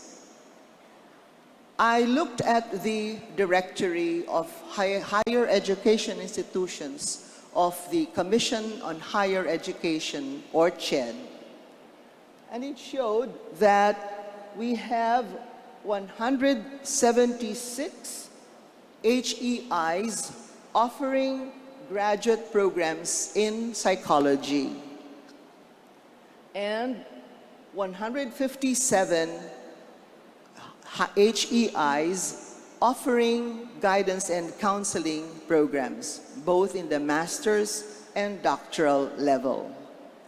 Now, since my concern was counseling psychology programs, I found that only these 8 institutions actually offered programs specific to counseling psychology. They offer MA in psychology with majors in any one of these: clinical and counseling psychology, clinical and community counseling, counseling psychology, family psychology and counseling, or management psychology and counseling, and school guidance counseling as majors in the program of psychology, MA psychology. On the other hand, we have a few institutions offering PhD in psychology, major in counseling psychology, and a PhD in counseling psychology, major in school, clinical, and industrial counseling. So when we say counseling psychologists, we are referring technically to those who undergo programs that are focused on counseling psychology or combined with some other specialization. And as shown there, we have only so far 8 institutions offering that. Others have PhD in guidance and counseling or MA in guidance and counseling, but I think if that is your degree, correct me if I'm wrong, you're not eligible to take licensure examination. Am I correct, Dr. Emmy? If your undergraduate, if your master's degree is in guidance and counseling, unless you take the necessary courses that are required for licensure in psychology. Now, looking at the programs, we have the following curricular content. They include psychological foundations, professional ethics, human development, counseling theories and techniques, as well as counseling relationships and psychological assessment. For the ethical frameworks, the code of ethics of the following professional organizations are usually considered. Of course, the Psychological Association of the Philippines, the PGCA Code of Ethics, the APA Code of Ethics, and the American Counseling Association Code of Ethics. And finally, we have the aspect of supervised practice, which calls for intensive, excuse me,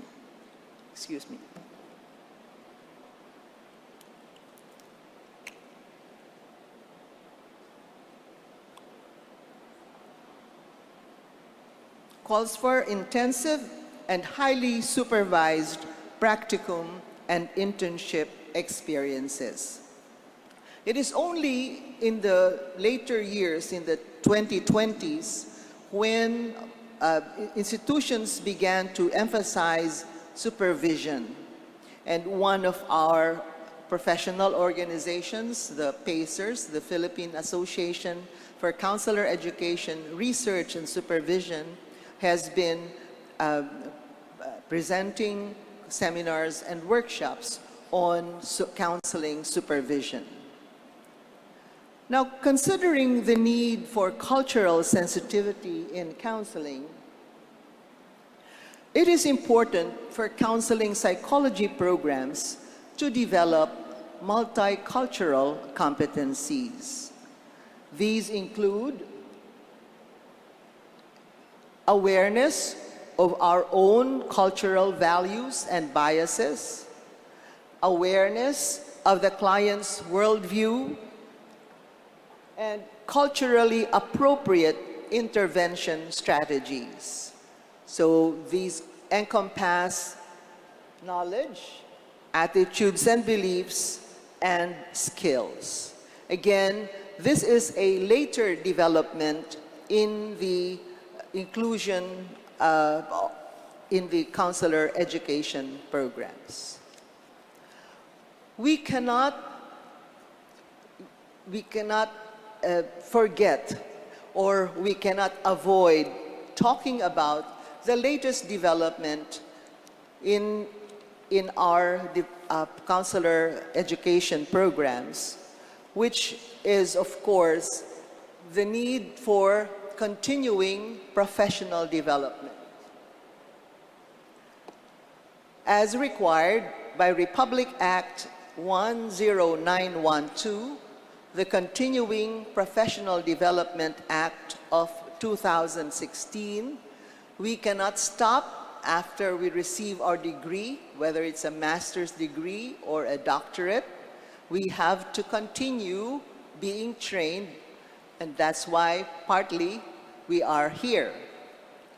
Continuing professional development requires or leads us to career progression and specialization.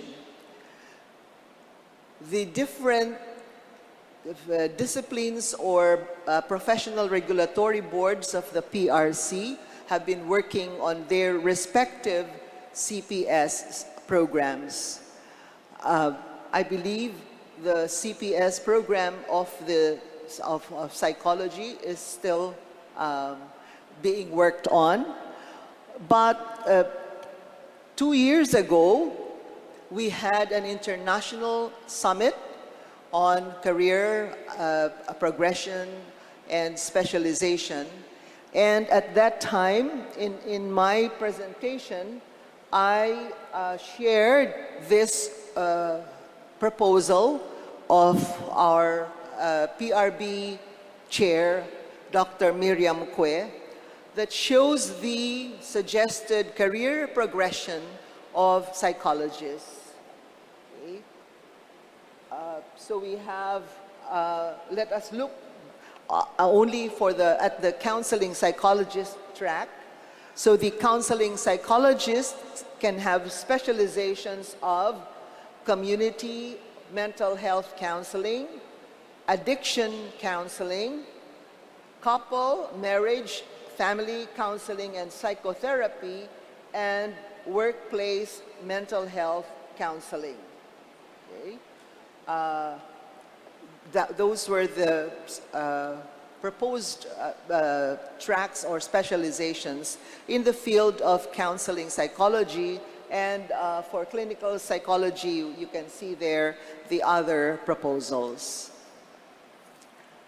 Now, we also cannot talk about the current opportunities and challenges for counseling psychology without talking about RA 11036, the Philippine Mental Health Act of 2018.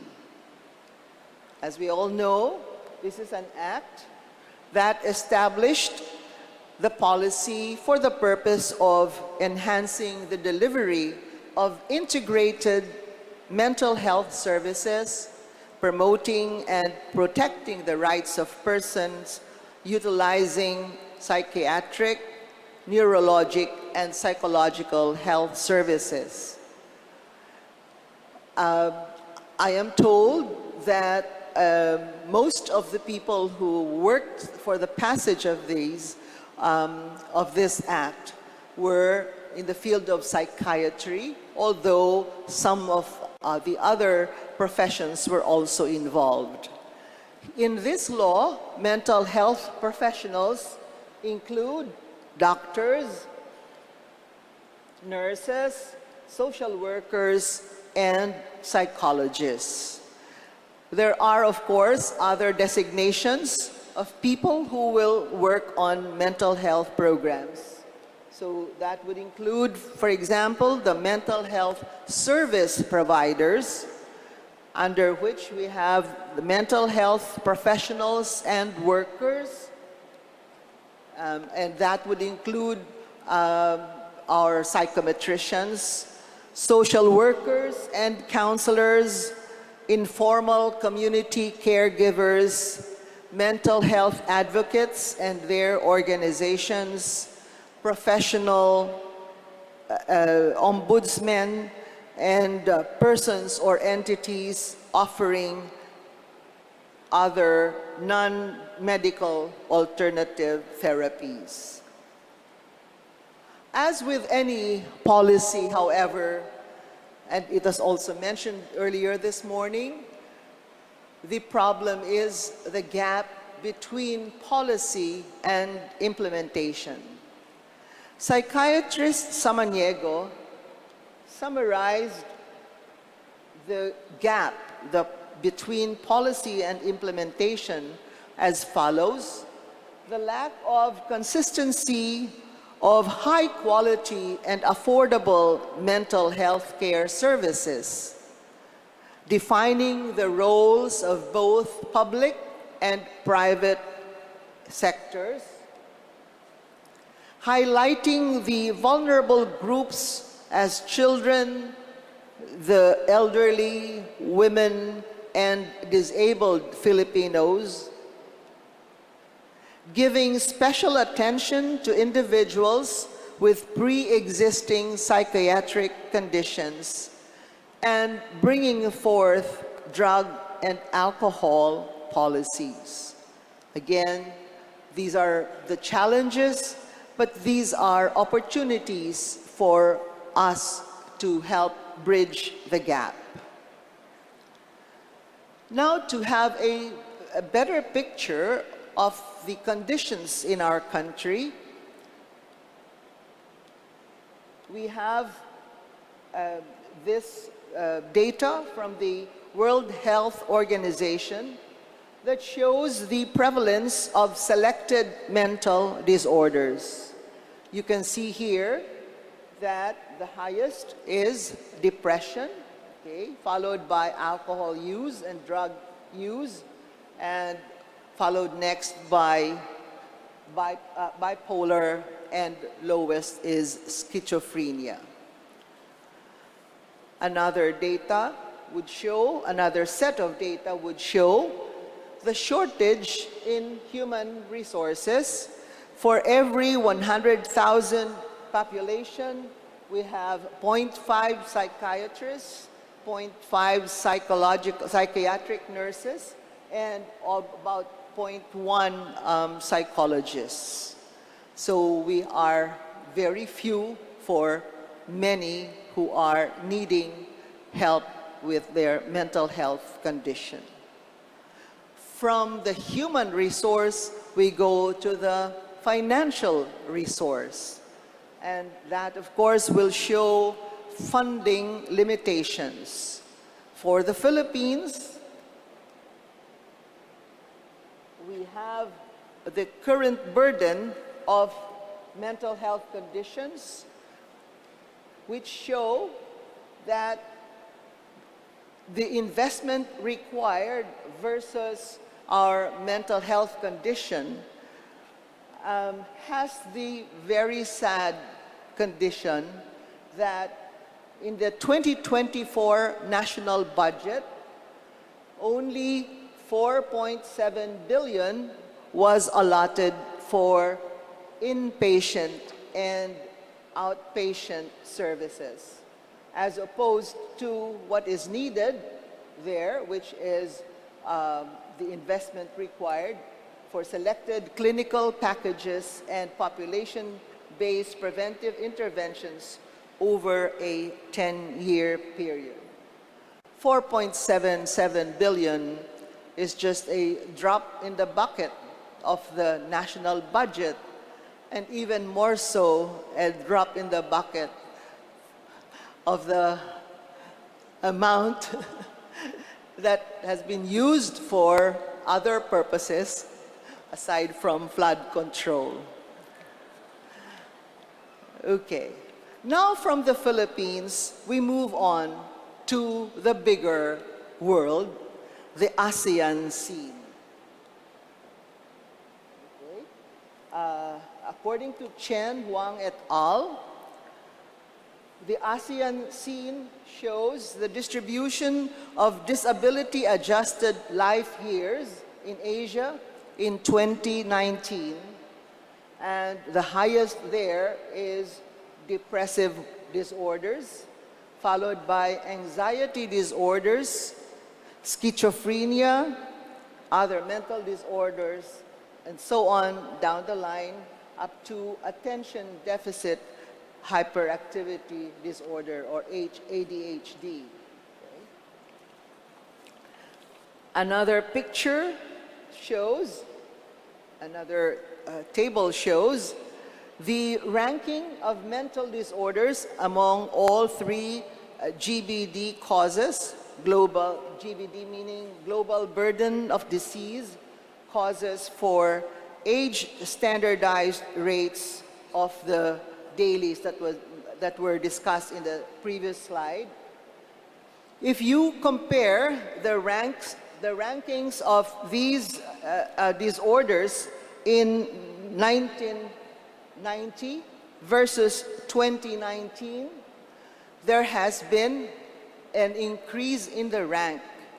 In other words, in 1990, depressive disorders ranked 22, but in 2019, it ranked 15, so it went higher. And that is the case for most, if not all, the other mental disorders. So with this reality in the ASEAN scene, the ASEAN leaders developed the post-2015 Health Development Agenda for 2021 to 2025, ending this year, with the following vision: a healthy, caring, and sustainable ASEAN community. And based on this vision, the mission is to ensure a healthy, caring, and sustainable ASEAN community by promoting healthy lifestyle, responding to all hazards and emerging threats, strengthening health system and access to care, and ensuring food safety. With this vision and mission, the ASEAN leaders have seen the following key issues in mental health. First, mental disorders significantly contribute to the global burden of diseases, as well as the loss of quality of life. Second, mental health program and policy are not in the high priority list in most ASEAN member states, or AMS. Third, most AMS have a low rate of human resources on mental health per population, and we saw that for the Philippine reality. And fourth, the gap between treatment and their provisions is wide in ASEAN member states, although effective treatment for mental disorder is not expensive.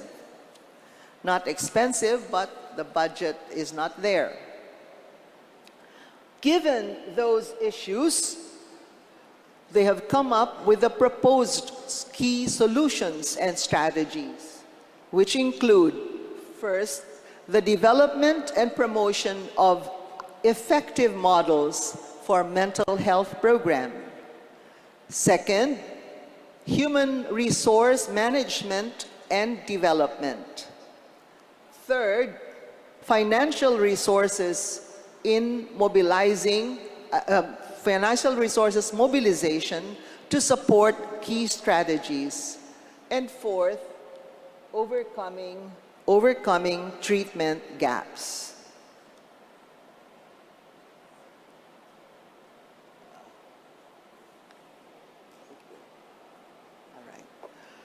So that is the scene. We have looked at what is happening in the Philippines.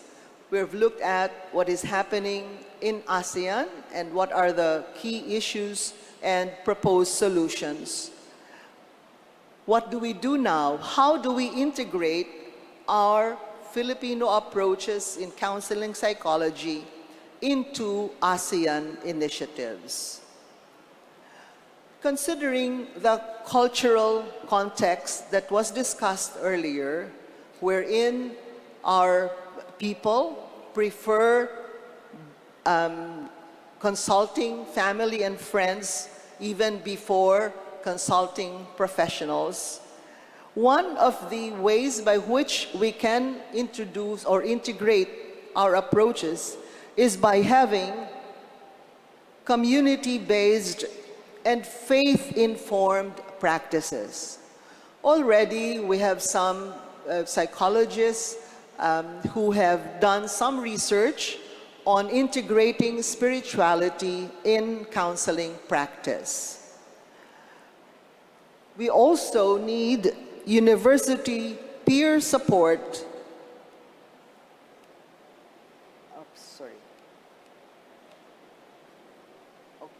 University peer support and tele-counseling models, most of which, of course, came up during the COVID-19 pandemic. But once again, the challenge there is to have access, to provide access to such tele-counseling approaches to everyone. As we know, we don't have the same connectivity strength all over the Philippines, all over the country, or maybe that is so as well in the other ASEAN countries. Perhaps telecounseling would be very popular in the urban areas, but we need to provide infrastructure for the rest of the country. Having developed culturally responsive models, we need to work further on culturally responsive intervention designs. In doing so, we will need to consider both the movement towards internationalization as well as the need for localization.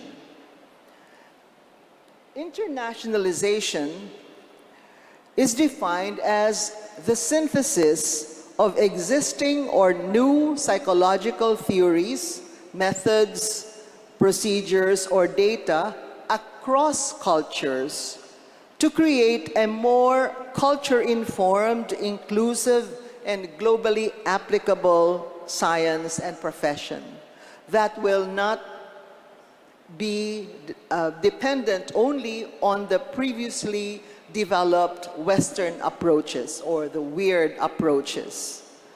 On the other hand, localization is the promotion, adaptation, and development of knowledge, technology, culture, and specific values in the specific local context.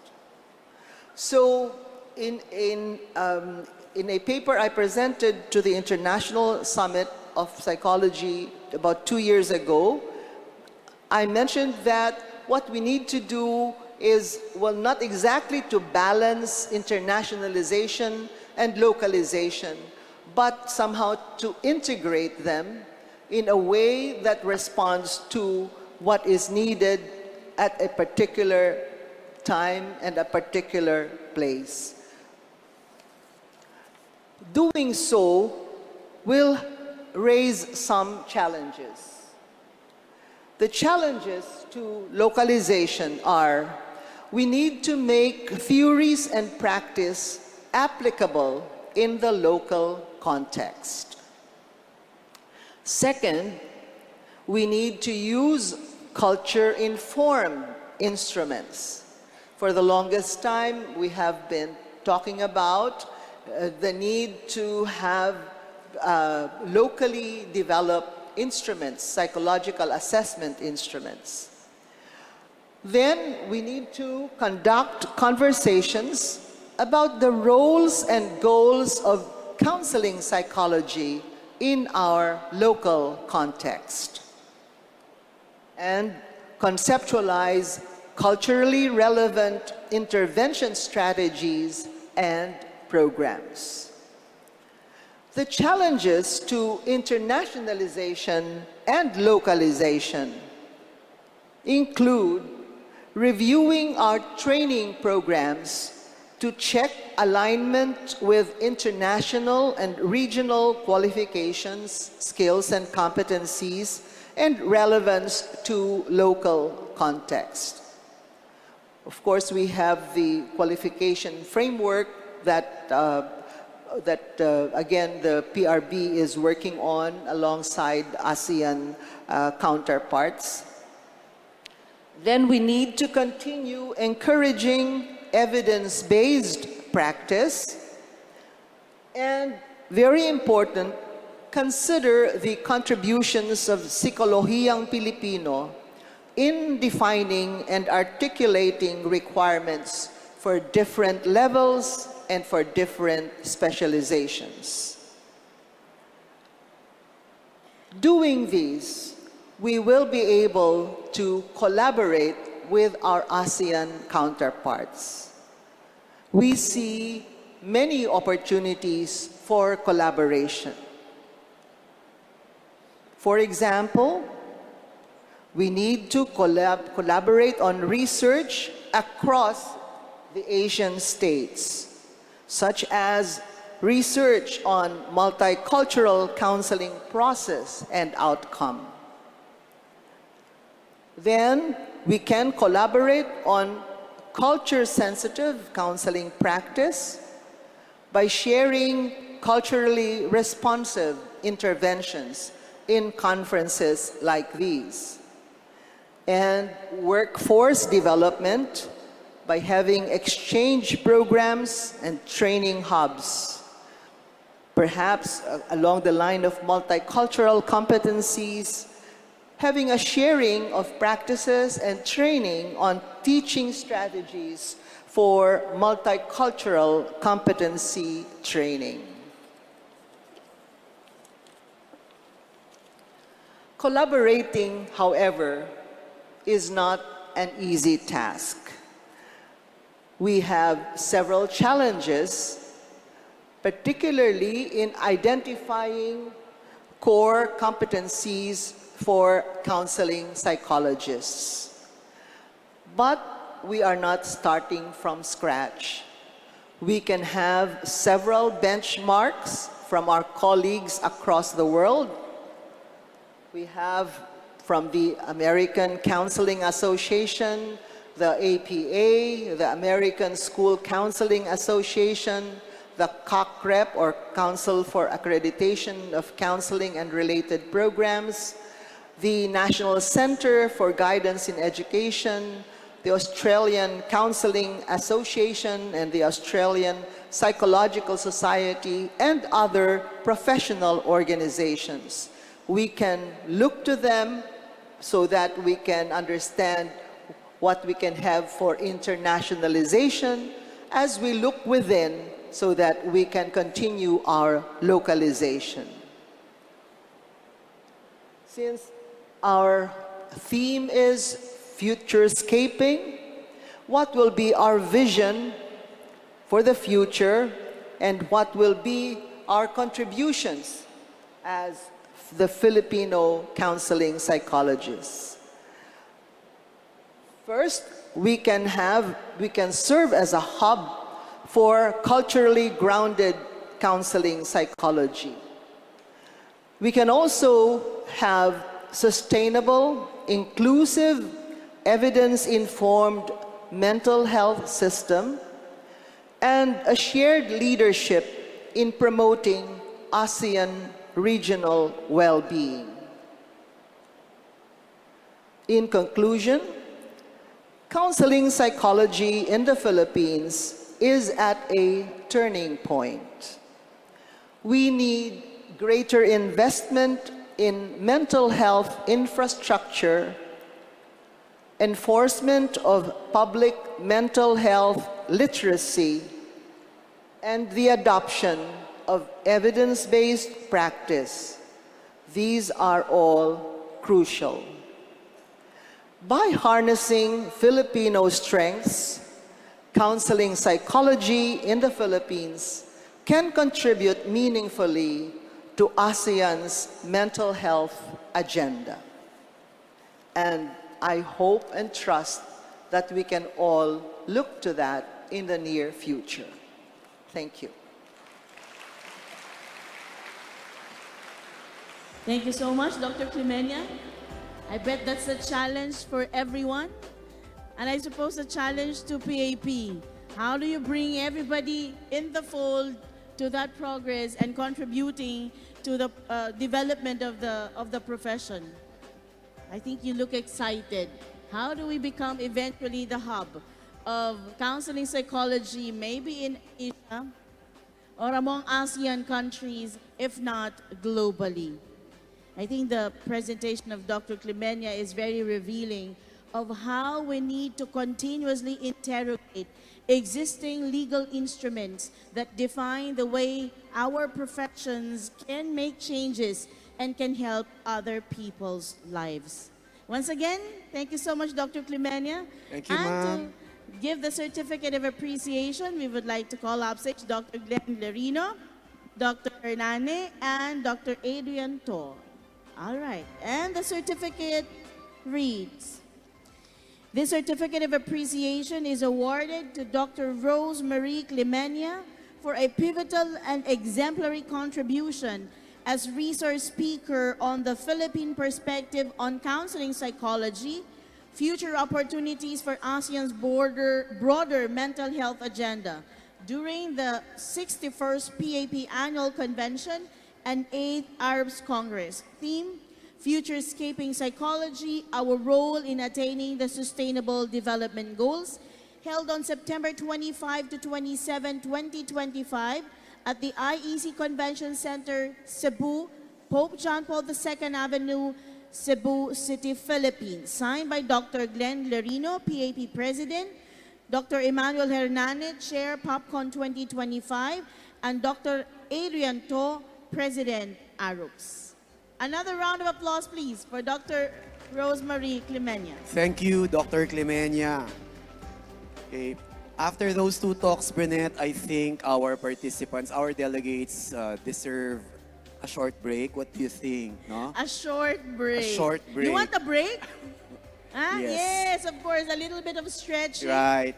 So you will be having a 15-minute health break, and that's, of course, the signal for all of our staff to begin providing the snacks for our participants and for those na halal ang kanilang food, no? So you can again, please go to the Treasures Hall. That's right there for your snacks to be served. For the rest, they can stay here in the hall. All right. So we will have the next 15 minutes as our health break.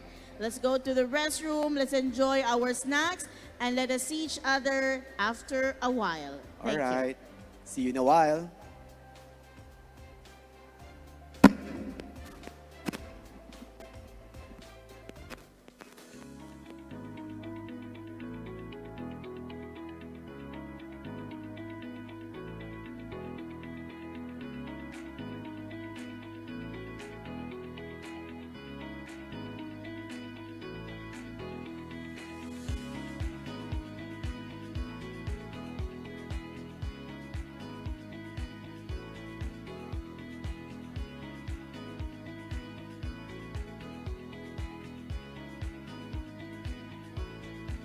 In store for you.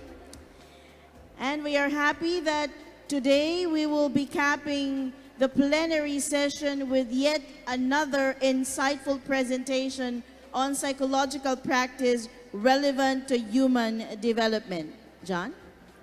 I can't believe that we are now on our last, the final speaker. So our final speaker for today built an exceptional career as a distinguished figure in psychology and education.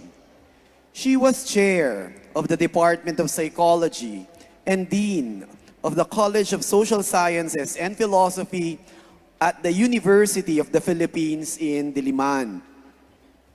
Her work has greatly influenced indigenous psychology in the Philippines. In 2001, she co-founded the volunteer organization's Information, Coordination, and Exchange, or VOICE, where she served as the executive director, continuing to the present as founding president on the board. She was recognized as the PRC Outstanding Professional of the Year in the field of psychology just last year, 2024. This award recognized her significant accomplishments and contributions in the professional practice of psychology in the country. She is also currently the president and CEO of the Center for Educational Measurement. Ladies and gentlemen, to deliver our fourth plenary session entitled Reflections on the Practice of Filipino Psychology for Human Development, let us warmly welcome with an applause Dr. Grace Aguiling Dalisay.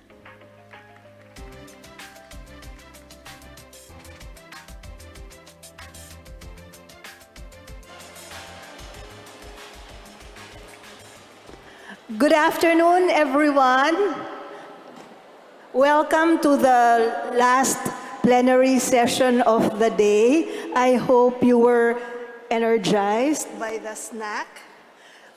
First of all, before I go on to my talk, I'd like to thank the PAP, particularly Dr. Mark Reyes for the kind invitation to speak before you today. I'll take this opportunity to also thank the PAP and Dr. Priscilla Marzan, who was then awards chair, for the nomination to the PRC Outstanding Professional in the field of psychology. And to also congratulate the 2025 awardee for Outstanding Professional in Psychology, Dr. Ron Resurrection.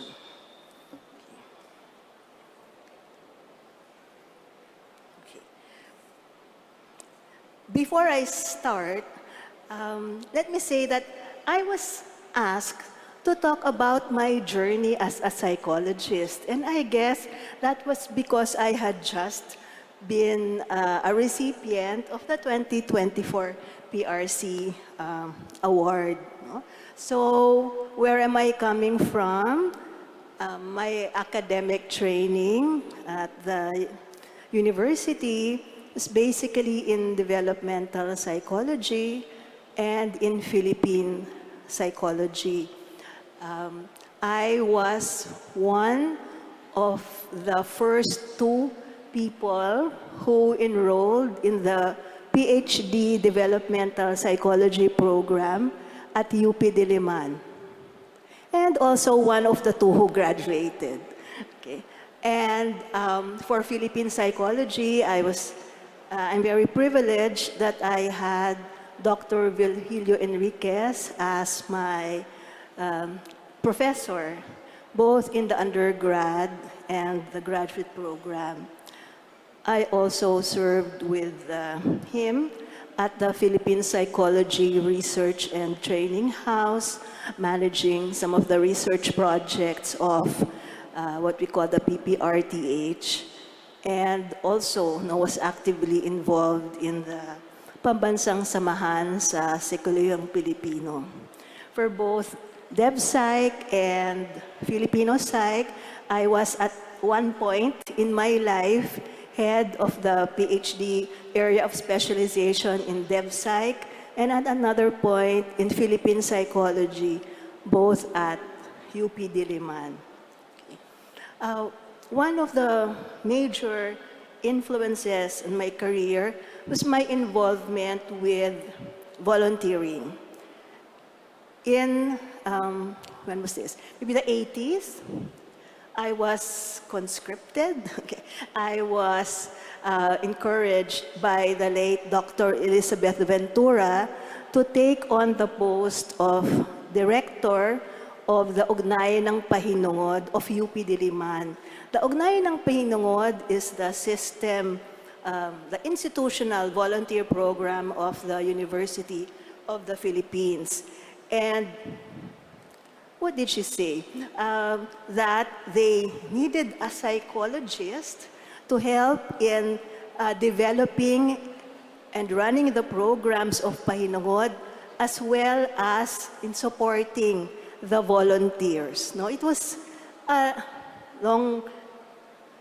rather long conversation together with also the late Lady Carino, who was head of the Ugnayan ng Pahinungod at the UP system level, actually the mother of Pahinungod.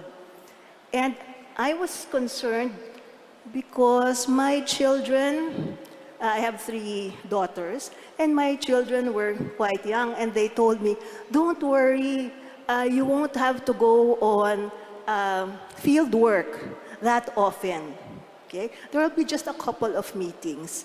And again, they reiterated why it would be really helpful for the program if there was a psychologist on board. Of course, psychologist meaning someone who was trained in psychology. And with that, no, I accepted. And that actually started my love affair with volunteerism. So today, I will talk about Filipino psychology, okay, human development through volunteerism. Okay. I thank Dr. Clemenia for already having introduced Sikuleang Pilipino in her talk earlier. Okay.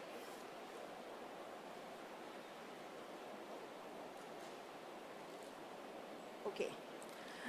So in the next couple of slides, I'm going to show you the characteristics of Filipino psychology as taken from the book of Virgilio Enriquez, published in 1992, titled From Colonial to Liberation Psychology. So how is Filipino psychology defined? It is the systematic and scientific study, appreciation, and application of indigenous knowledge for, of, and by the Filipinos of their own psychological makeup, society, and culture. Okay. It seeks to put things in proper perspective and check the imbalance resulting from extreme reliance on Western models as basis for analyzing Philippine social realities. That's a quote. Okay? So I think this clarifies the, or maybe disabuses us of the thinking of some of us that Sikuleang Pilipino has no regard for theories, concepts, practices that come from the West. But what it's saying is that we should make sure that what we take in is appropriate for us in the Philippine culture. And it's really a response to that imbalance. Okay. So what are the characteristics of Filipino psychology, or SP? So one is identity and national consciousness. So Enriquez really spent a lot of his writing expounding on identity and national consciousness. He spoke about Kapwa and the indigenous personality theory. He talked about Kapwa as the core value and referring to what were called the surface values. At that time, in the 70s, no, if you ask how a Filipino would be described, okay, you would hear the terms hiya, utang ng loob, and pakikisama. I wish we had time for an exercise for me to ask you, no, if the word Filipino is mentioned, what three things come to mind? Write it down maybe, and if you want, you can send it to me via messenger. And so you're saying that Kapwa is very important because Kapwa is our shared identity. It's not you or I, no? It's us as human beings. It's shared. Okay? Also, he emphasized social awareness and involvement. That it's important for us to know what's going around. It's important for psychologists, okay, to be aware of what is happening and to be engaged and involved in proposing or enacting solutions to the problem. Okay? So that this was, mind you, 3 decades ago, but I think they ring very true to this day. Okay? Knowing what's going on around us today, we ask ourselves, what is happening and what role do we play as psychologists? Can we say we should just be silent and objective? And very clearly in SP, it's saying, no, that's not the way to do it. And I know it's clear to us because we all know that both the PSSP and the PAP, Teaching Psychology, SIG, have released statements on corruption that's going on. So part of this was also an importance on language and culture. So this was when, really at that time, Enriquez promoted and in his classes required that everything be conducted in Filipino. Okay? So there were some of his students, I think that includes me, no, said, I don't think we can do it. We were not trained to do that in high school. But he said, you know, you just have to believe that you can do it. And we were able to do that. So all the papers, the researches were done in Filipino, and there was a library and a system of filing and collecting documents on this. Okay. The emphasis, of course, on culture was paramount. So understand it that there were different cultures and they had to be respected. The language issue became one source of controversy among those who were doing research in the Philippines. And at that time, the thinking was that you had to write it in Filipino. And I subscribe to the merits of that. But I'd also say, remember that this is in 1970 and then 1990, and Filipino psychology has evolved, given that there are different scholars who are now looking into Sikuliang Pilipino. Okay. Lastly, SP says that applications are important. We cannot rest with just writing a paper and leaving it at that. So even the first, I think, textbook on Sikuliang Pilipino written by Roger Pepua was titled Sikuliang Pilipino, Teorya, Metodo, at Gamit. So theory, methods, and applications. And this was a big thing that in the studies that were being done, it was important to address the question, so how is this study going to help Filipinos, and how is it going to help the Philippines? Okay.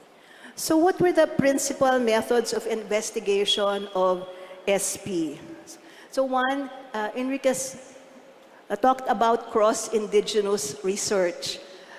When we talk about cross-indigenous research, it's saying that we see researches from different cultures being done based on what's important in their country, and then coming together to see what is common among those studies from different cultures.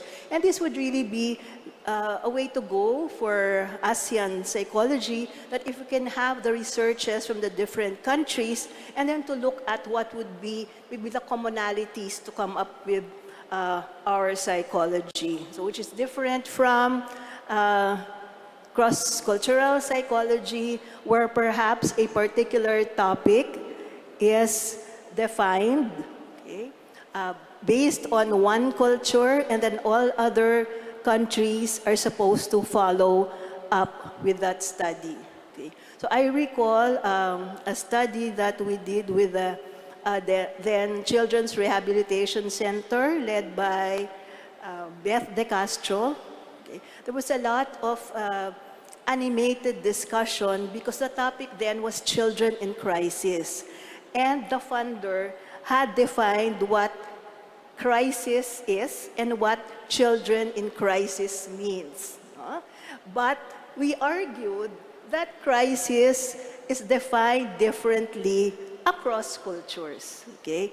And that even the idea of what is a child and what can be expected of a child varies. So after a long, I would say, debate, okay, everyone agreed that we should first all talk about what were the crises confronted by children and how is the child perceived in the local culture. And then we would come together and decide what aspects of crisis we would interrogate in our researches. Okay. Okay. Maybe that seems like something that's standard practice these days, is it? Okay. But then, back then, it was new. And we had argued, again, from our SP training, that that would be the way to do it. Okay. Because otherwise, the studies would just have reflected how children in crisis, as understood by the term then was a dominant culture, it would just be, the data would reflect what they wanted and not actually what was important to us. SP also emphasized multi-method, multi-language, laboratory, and psychometric methods. Okay. one of the contentions was that SP must use only qualitative methodologies. No? But if you recall, we asked, why was there that importance given to qualitative study? If you will recall, the interest then was to study, was to do exploratory studies on Filipino concepts that had not been given attention. Okay? And since they were exploratory, it would be the qualitative methods that would lead, no, would seem to be more appropriate to them. No? But he did not say per se that these are the only methods allowed, okay, when doing Filipino psychology. Okay? Looking at the multi-language aspect, no, of research, at that time, maybe the practice was to do field work in an area where if the language was different from that of the language of the primary investigators in research, okay, then you would ask someone to translate what the investigator said.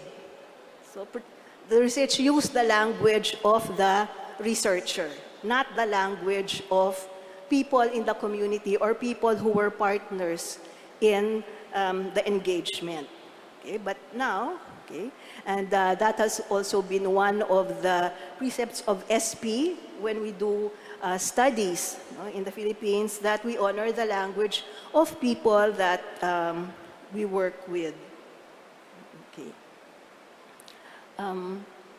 Long before we had really, no, that's emphasis on ethics, on the researcher relationship, SP, and I would say Enriquez, was adamant that we should be clear about the researcher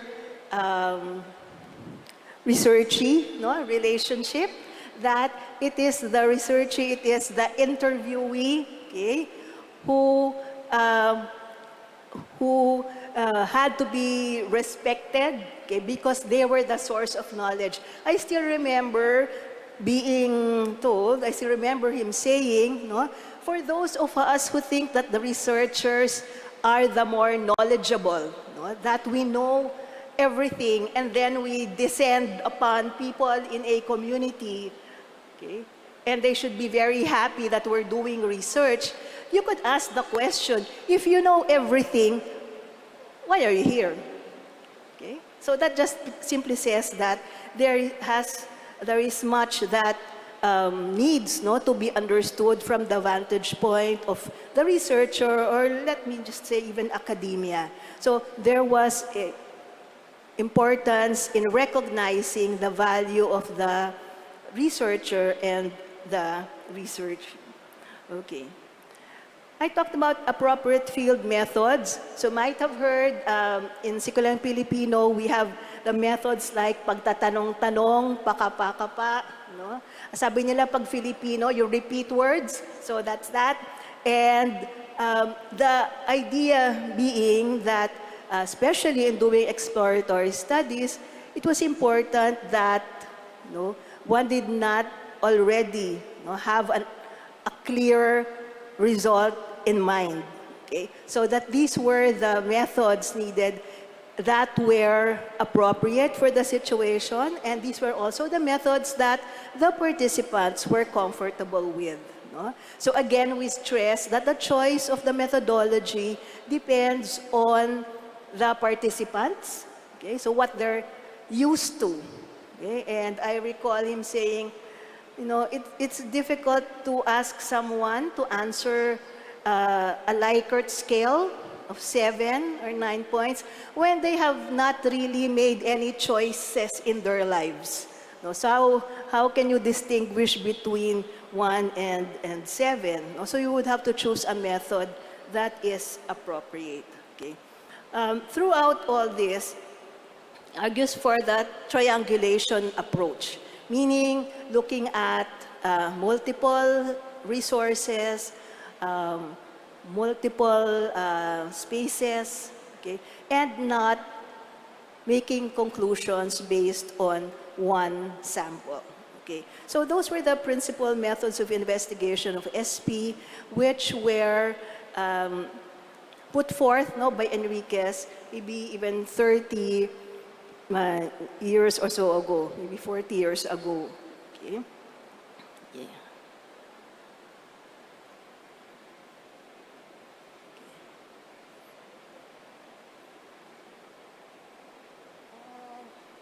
I'm not there yet. Okay. There's a technique. You have to point it in front, toward the light. Okay.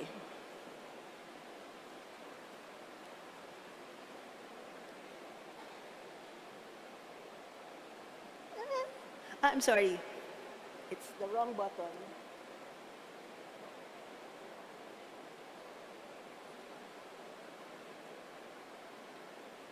Okay, so now you know what I'm going to talk about.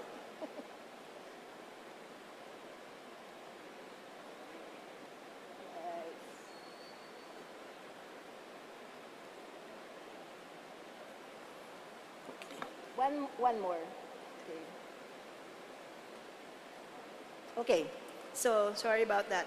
So the position on psychological practice, that there was a very strong call for conceptualization of practice in the Philippine context. So this is linked with the need to understand, know what's going on in society, okay?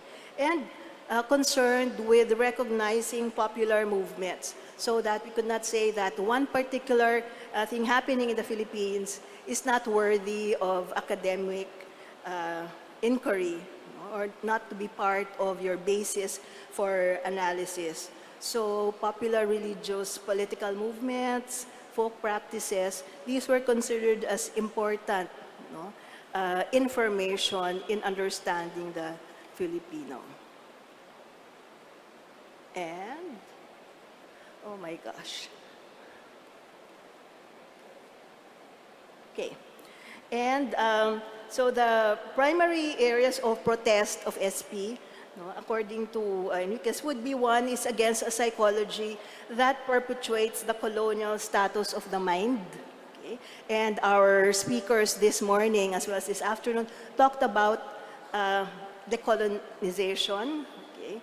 And that it's against a psychology used for the exploitation of the masses. So that refers to our choice of concepts to study, our choice of topics to investigate, and against the imposition of a third world country of psychologies developed in industrialized countries. But the main thing here is that it's important for us, okay, to analyze what these theories are and to see if they're appropriate for us. No, it's not that they cannot have any bearing on the work that we do, or that they're unimportant or irrelevant, but there should be adequate inquiry and investigation as to the appropriateness of material coming from countries other than ours, or specifically Western countries. Okay, so that's my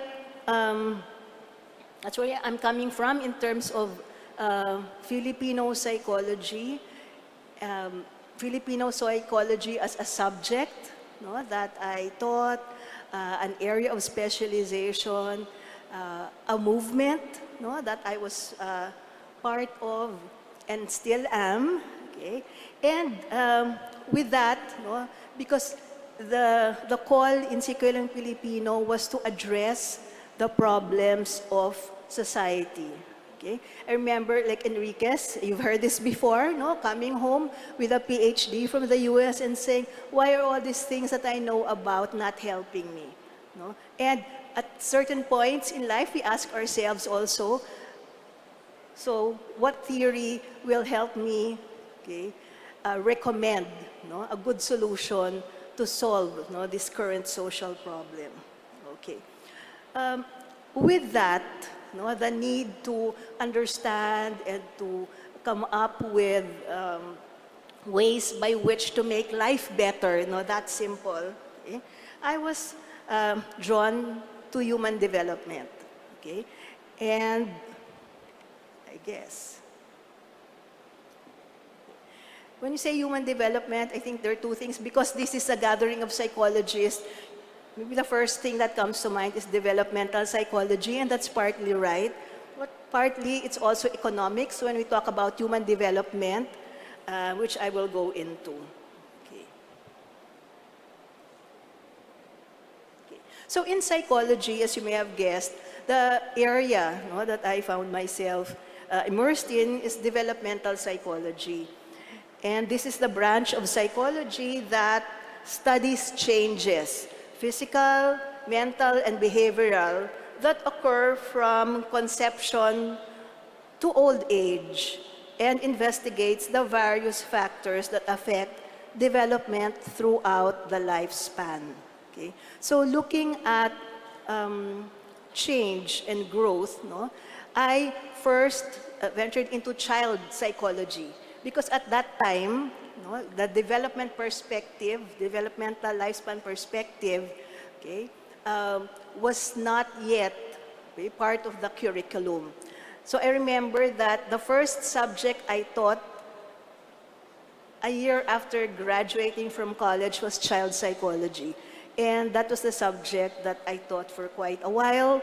I was with this organization on the Pambansang Samahan sa Sikuluyan ng Bata as an affiliate of the Pambansang Samahan sa Sikuluyan Pilipino. And I found myself being involved in activities, projects, engagements that were focused on children. Okay? I'd say drawn to it, but perhaps because the interest is there, given opportunities, okay, it was an opportunity in understanding children more, that attracted me. And so I eventually got involved in that. I really like to talk about all, but I found myself, why am I, my MA was on fathers as parents at a time when nobody was talking about fathers being parents. It's just now that the moms and dads, you see the dads going around, but at that time, what was it, maybe early 80s? People were not talking about fathers. And I will say this as a surprise. Actually, Sir Jacob, you were one of my interviewees. So, decades ago. So, to look at how, how children develop given the support of both parents. Okay? So I also got involved in studies on research on a children's program for a television network, okay, way back then. And eventually, realizing that the child's development is affected by things that around him. We recall Bronfenbrenner. So some of the studies I got involved in were studies on the parent as a married couple, okay, looking also at, as I said, the crisis that children are exposed to, the different types of the effects of the educational system on children, and doing a study on children's concept of peace and children's concept of armed conflict. So that was my trajectory, really doing work on children, okay, and families. And then later on, as part of what factors affect the child's development, that brought me to reproductive health and gender sensitivity. Again, I was one of two, I think the first faculty members in psychology who taught gender issues in social science. Okay. It's been renamed, it's a little different, but that was then. So I found myself really looking at what were the factors that help children. Okay.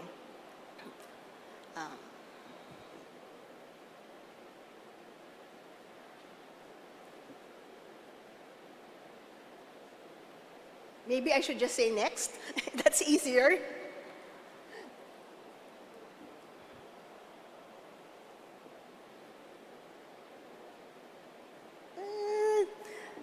Not really. Could we go 2 slides back, please? It says lifespan developmental psychology and lifespan development.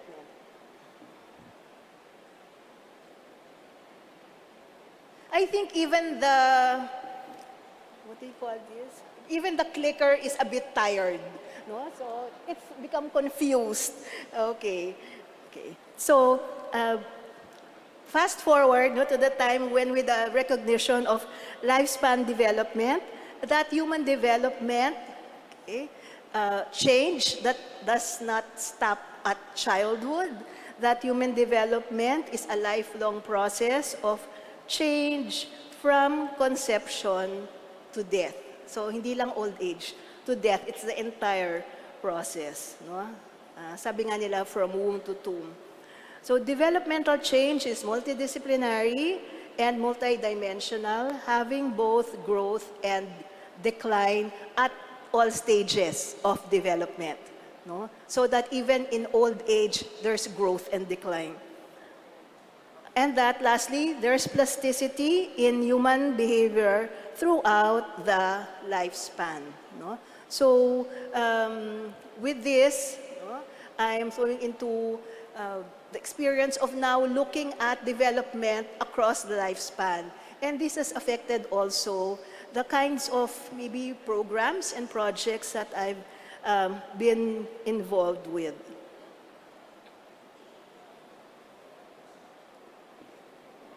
As I said, when we talk of human development, we can also understand it from the vantage point of economics. Okay? And this is human development, which is described as a process that enlarges people's choices and creates an enabling environment to enjoy long, healthy, and creative lives. It is about the richness of human life rather than simply the richness of the economy in which human beings live in. Okay. And here you will see why, again, I found myself doing work in human development.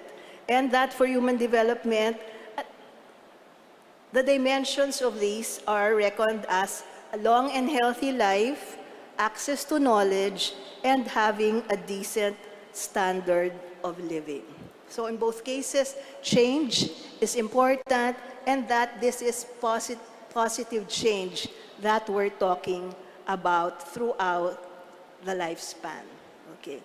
Now, with that, as I mentioned earlier, I was given this opportunity to work with a volunteer program in UP, and okay. With that, given my training in Dev and SP, no? So this is what guided me in developing the programs for Pahinungod, okay? And also helped me to decide on engagements to take on, given that the volunteering world of Pahinungod opened other opportunities to volunteering projects, okay, outside the Philippines, in Asia and elsewhere. Okay. What's volunteering? I'm sure you're very familiar with volunteering, that you've been volunteers at one point in your life, and that this conference itself is a testament to the power of volunteers. Okay?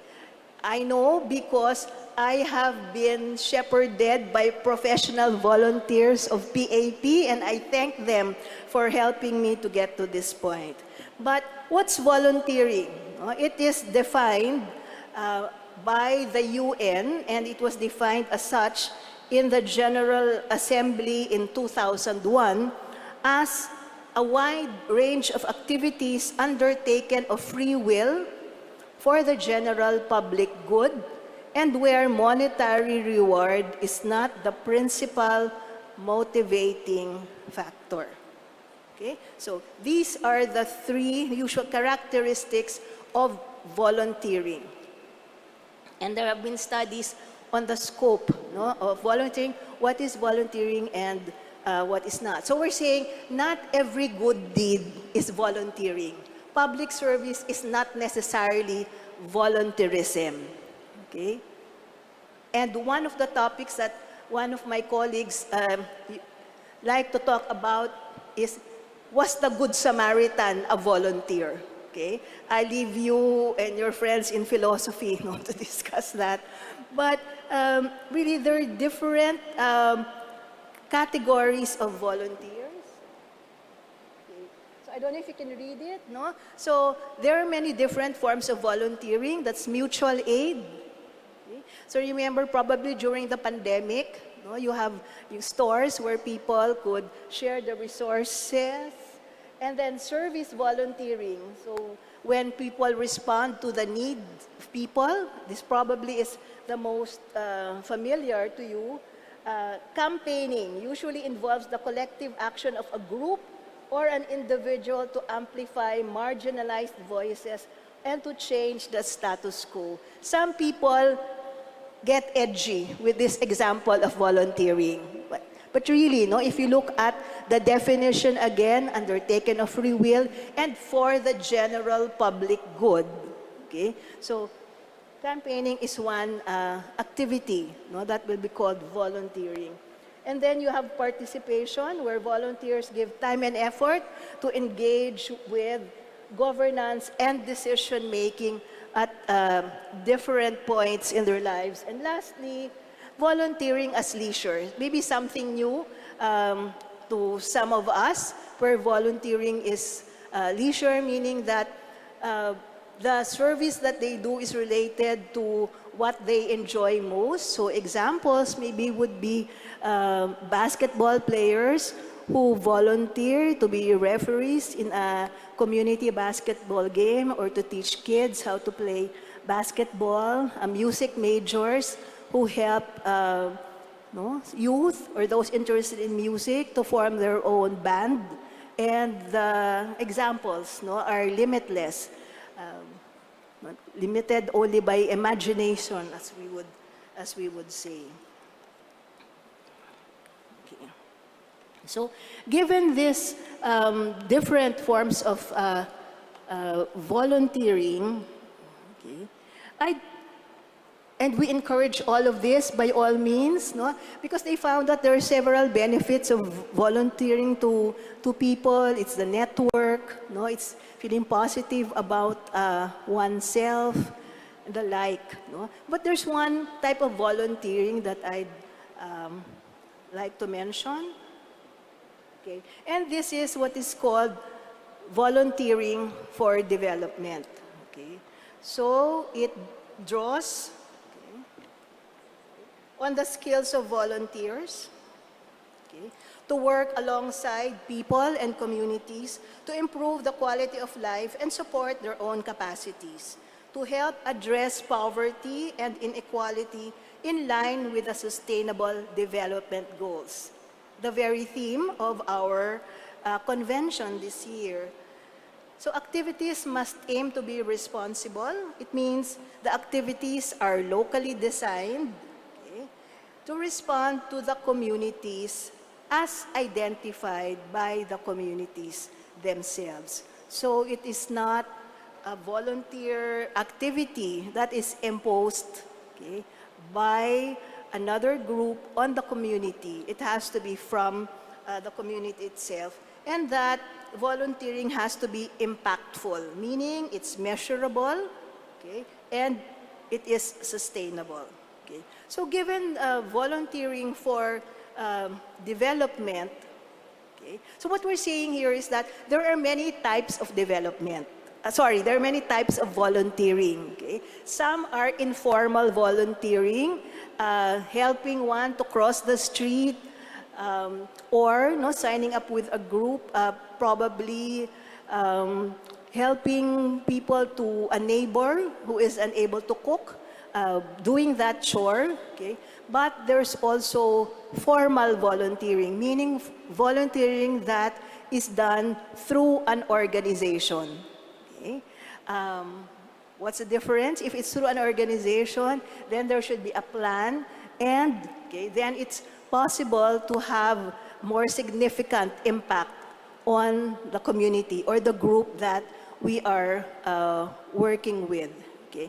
By the way, in Filipino psychology, I recall as a college student, no, being told that stay away from the word beneficiary because actually the researchers, you benefit from that activity. And more so no, in volunteering, when we say the beneficiaries and we're the benefactors, come to think of it, is that really so? No? Because when we interview volunteers in the debriefing, almost all of them will say, I think I learned more from the experience than they did from us. So that kind of thing. So I mention this because both in SP and when we talk about volunteering for development, then we should be aware of the power relationships. No? So it's not the volunteer agency that's more powerful and helping poor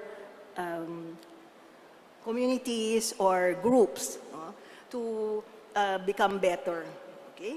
So with that, also in volunteering for development, notice that it says that it has to be measurable and sustainable. And that's the difference when we're talking about informal volunteering or maybe seasonal volunteering, which is what volunteering to run a conference might be. So there are different types. One is not better than the other, but they are different in their objectives and also different in the ways by which they are implemented. No? But if we're talking about long-term, okay, sustainable development, we would like the results to be measurable, good? Depending on the way that we agree on how to measure the results. Okay? And this is usually done through organizational, institutional, or formal volunteering. So why the call for formal volunteering? Okay. What are the advantages of volunteering for development?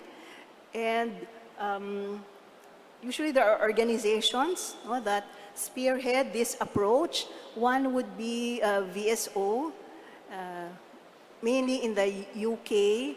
You would also have organizations like the International Forum on Volunteering for Development. And what they've seen is that volunteering contributes to sustainable livelihoods. Okay, so we have volunteers planning it. It can also help develop social inclusion, breaking stereotypes and prejudices. Okay, for example, also working with orphans, okay, with no parental support, okay, and that it has also helped achieve cohesion in some societies, okay, like where there is conflict. Okay. And number 4, education. This has been an area where we have extensive experience in volunteering, okay, both from the educational and developmental psychology approaches. Okay, so a lot of these programs are catered to children, and maybe in basic ed. So now with all the educational, before the flood control, it was really the despair over our children's education, which still stands. And this is where a lot of volunteers were able to contribute significantly.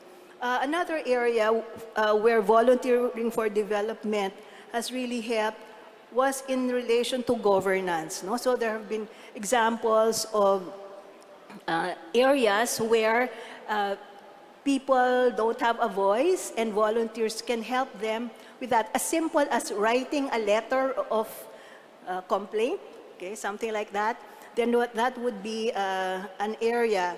In one situation, there was a problem with human rights, not human resources, human rights, and the program on volunteering for development helped call the attention of the national government so that this could be addressed. Okay? So this, I hope, shown how volunteering for development affects our lives across the lifespan. So.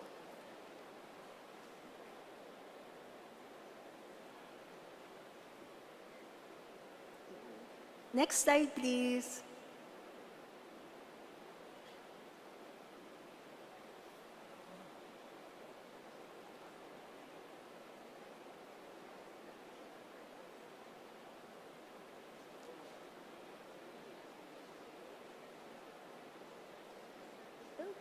Could you move to the next slide, please? Because it's not, I'm not sure if I'm doing it wrong, but it's not moving.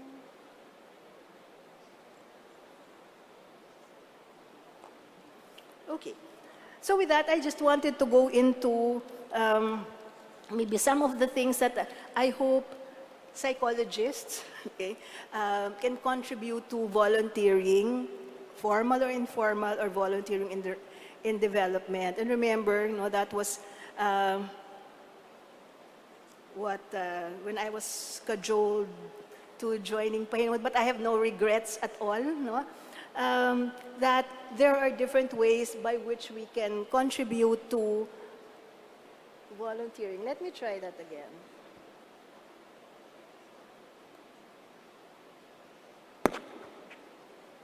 Okay, let's wait a bit. Okay, I have to wait a bit. I have to be patient. Okay. Anyway, I just have a couple more slides. Am I over? Am I over time? Is that why it stopped? What?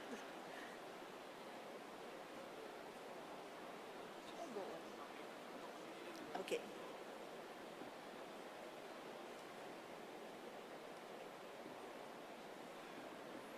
Okay. So, I think there's a slide before that, right? It's not here. It's gone. Okay, there. Pakicheck. There. Okay. So, on psychology and volunteering, I think one of the ways by which psychologists can contribute to volunteering, and I say this also from experience because for the volunteering programs that I've been involved with, we've had a lot of, quite a number of psychologists who have joined us, and I'm extremely grateful for that. So one would be in terms of program design. Okay? So what kinds, because some of them can say, let's do a project for children, what do you do? No?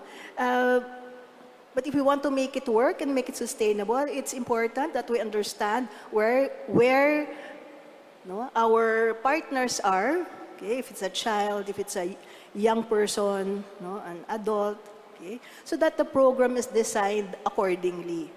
Okay? And also, by areas of concern, if we look at physical, social, moral development, those kinds, then one can also develop programs depending on what is needed in the area. Okay? The other is in terms of research. So one is on research on volunteerism, not necessarily undertaken by volunteers, okay?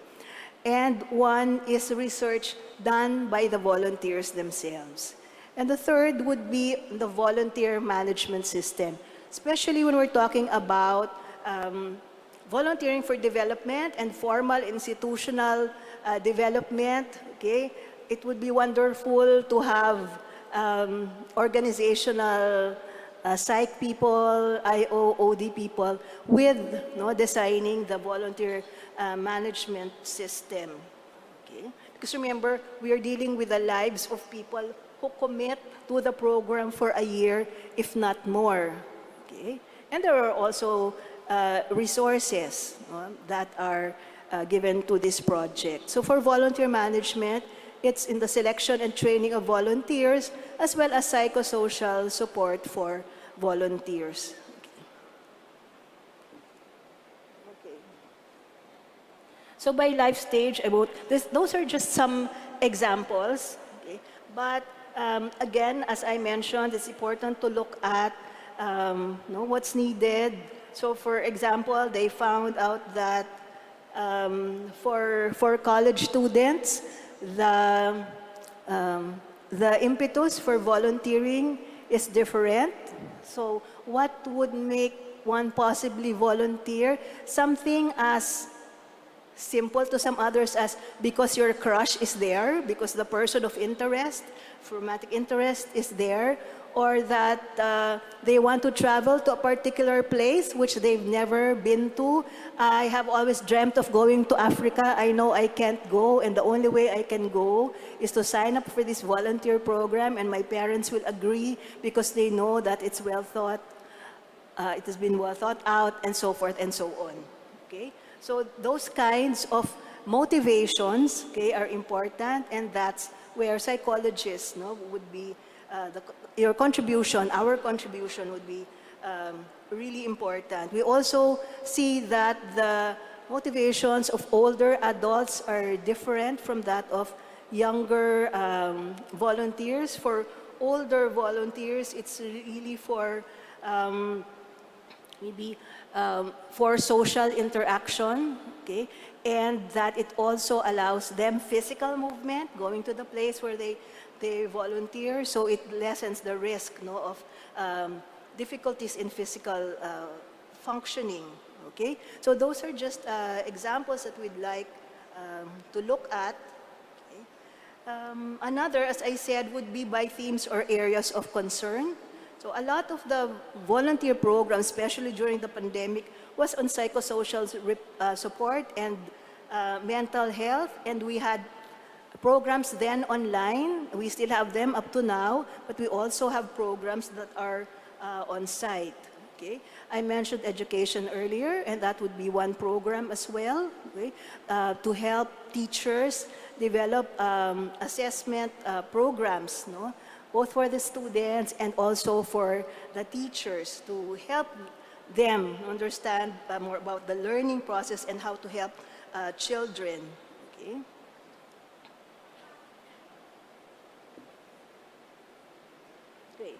Research, you might be wondering how that's done. So one would be the research on volunteers, as I said, may or may not be done by volunteers. So there are centers in certain universities. What I know of is the National College of Public Administration and Governance at UP Diliman. They have a master's degree on volunteer management and public administration, that kind of thing. So they do a lot of research on volunteering, but in that sense, they're not really volunteers, meaning there's remuneration and the like, and that's okay. So what are the types of researches that can be done? One would be on adolescent volunteerism and its contributions to social and moral development. There's a series of studies in this, and the authors, Dr. Marison D. is around. I saw her earlier. So they did a lot of studies on this. There's also a study that was done on giving and volunteering among the Filipinos. So distinguishing between the two, both are important, but what are the nuances of giving and volunteering? And a study that we did with Jay Akat and Atoy Navarro on extending the self and a focus on pakikipagkapwa as volunteering. So there are many examples of studies. Recently, there are umbrella studies on research on volunteering of different age groups, so volunteering and the older adults, volunteering and the youth, and those kinds of things. Okay? But I mentioned also research by volunteers. So it has been done, okay, where some people would volunteer for a particular aspect of a research on volunteering, or maybe a research on some other topic. And it could be that one is the primary author, one volunteers as project manager, one as data analyst, one as field researcher, one as interviewer, one as data encoder. And if some of you are asking, why in the world would they do that? Why volunteer for that? For some, it's a calling, it's a passion, or it's maybe they find themselves in that phase of life where this is something that they would like to do, and they see the importance of this particular contribution. Okay? So going back to the volunteer management, that's why it's important to know how to recruit volunteers. Okay. And lastly, for the VMS, these are just examples, no? This is not the whole list. So particularly in, I mentioned motivation earlier, selection and training. So you have the assessment of volunteers. I recall very vividly the example then of Dr. Ventura, no, when she was doing the psychological testing of one person who really wanted to be deployed as a full-time volunteer in some far-off remote area. But after doing the assessment, they found na malungkutin yung tao. So, hindi bagay, hindi pwede. No? So pag ganon, let's find another volunteer engagement for you. This might not be the best. So that's where assessment is important. The interviews, okay, are important because not, well, I would say, not all the volunteer assignments require really psychological testing. It depends on the length and the kind of volunteer work. So for volunteer activities such as a coastal cleanup, no, you really don't need testing for that, but you need the interviews, no, to find out the interest, okay? And helping, no, the volunteers develop core skills, soft skills, no? That's very important. Okay? So in terms of psychosocial support, if volunteers are deployed for a year, no, far away from their homes, it's important that there's monitoring, that there are visits, and this is where the teams come in, no, to help volunteers who are in these areas, which might be have very minimal, no, services, which are far off from where they live. Okay, so if you can imagine giga areas of schools, so they would be there. And it's important to know how, no, to address the needs of the volunteers, how to provide emotional support, and then after the project, no, the debriefing is also very important. Okay, so with that, let me just wrap up. Okay. So really, if I look back, it would be Filipino psychology for human development through volunteerism. Okay. And just, okay. So I'm saying that I find that there's an alignment on the ethics of working with partners and the goal of addressing social inequalities. Although I really hope that we would have more studies on this in developmental psychology. I'm talking to myself, okay. And then positive change across the life stages and socioeconomic settings necessitate support for both individual and collective action. You know how it is when we come up with programs for individuals. If we do not look at the environment, it becomes extremely difficult, if not impossible, not to see that to fruition.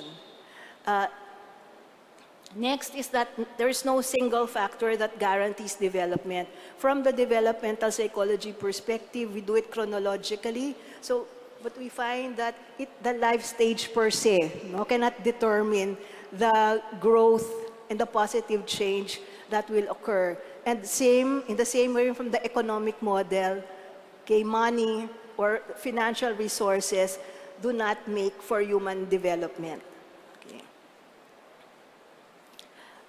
Also, in all this,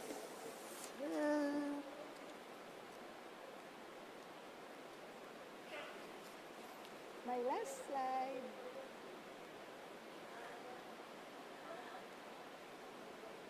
Okay. So, kapwa, as defined in Filipino psychology, is central to the attainment of the goals of volunteering for development. No? Kapwa defined as shared identity. Okay. And you know this already, that psychologists have a significant role to play in the development and implementation of institutional volunteer programs and volunteer management systems. And that Filipino psychology, lifespan, and human development and volunteerism are multidisciplinary and multidimensional, as all of our speakers before me have said. Okay? So I mentioned earlier in my talk that I was privileged to have accepted the request, the challenge to take on management of a volunteer service program because I told that they needed a psychologist. I'd say they were right. And I'm very honored to have taken on the challenge, which I now pose to you. Thank you very much.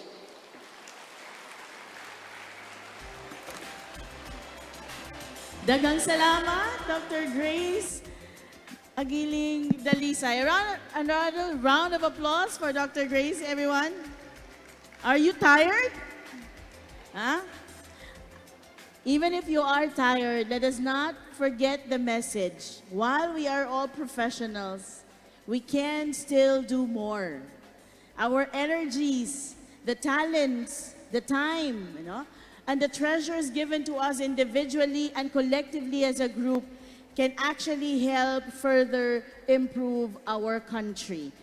We hope that despite the challenges that we face as a nation, we remain to be a kapwa to each other. And knowing that, we can spend a little bit of time for the development of our nation. Once again, thank you so much, Dr. Grace, for the wonderful presentation. And to give our certificate of appreciation, we would like to call in, nag-iisa na lang siya, Dr. Glenn Lerino, the President of PAP, and the certificate reads, this certificate of appreciation is awarded to Dr. Grace Agiling Dalisay for a pivotal and exemplary contribution as resource speaker on the topic, Reflections on the Practice of Filipino Psychology for Human Development, during the 61st PAP Annual Convention and 8th ARUPS Congress, themed Futurescaping Psychology, Our Role in Attaining Sustainable Development Goals, held on September 25 to 27, 2025 at the IEC Convention Center, Cebu, Pope John Paul II Avenue, Cebu City, Philippines. Signed by Dr. Glenn Lerino, PAP President, Dr. Emmanuel Hernane, Chair PAPCon 2025, and Dr. Adrian To, President ARUPS. Well, Bernette, I can't believe we reached the end already of day one, no? And the hall is still somehow, we're almost still full, no? And I guess, still, yeah. That's And good news, right? of course. Okay. Okay. Can you look around first kung buhay pa ba yung mga katabi nyo? Pakicheck Yeah. nga.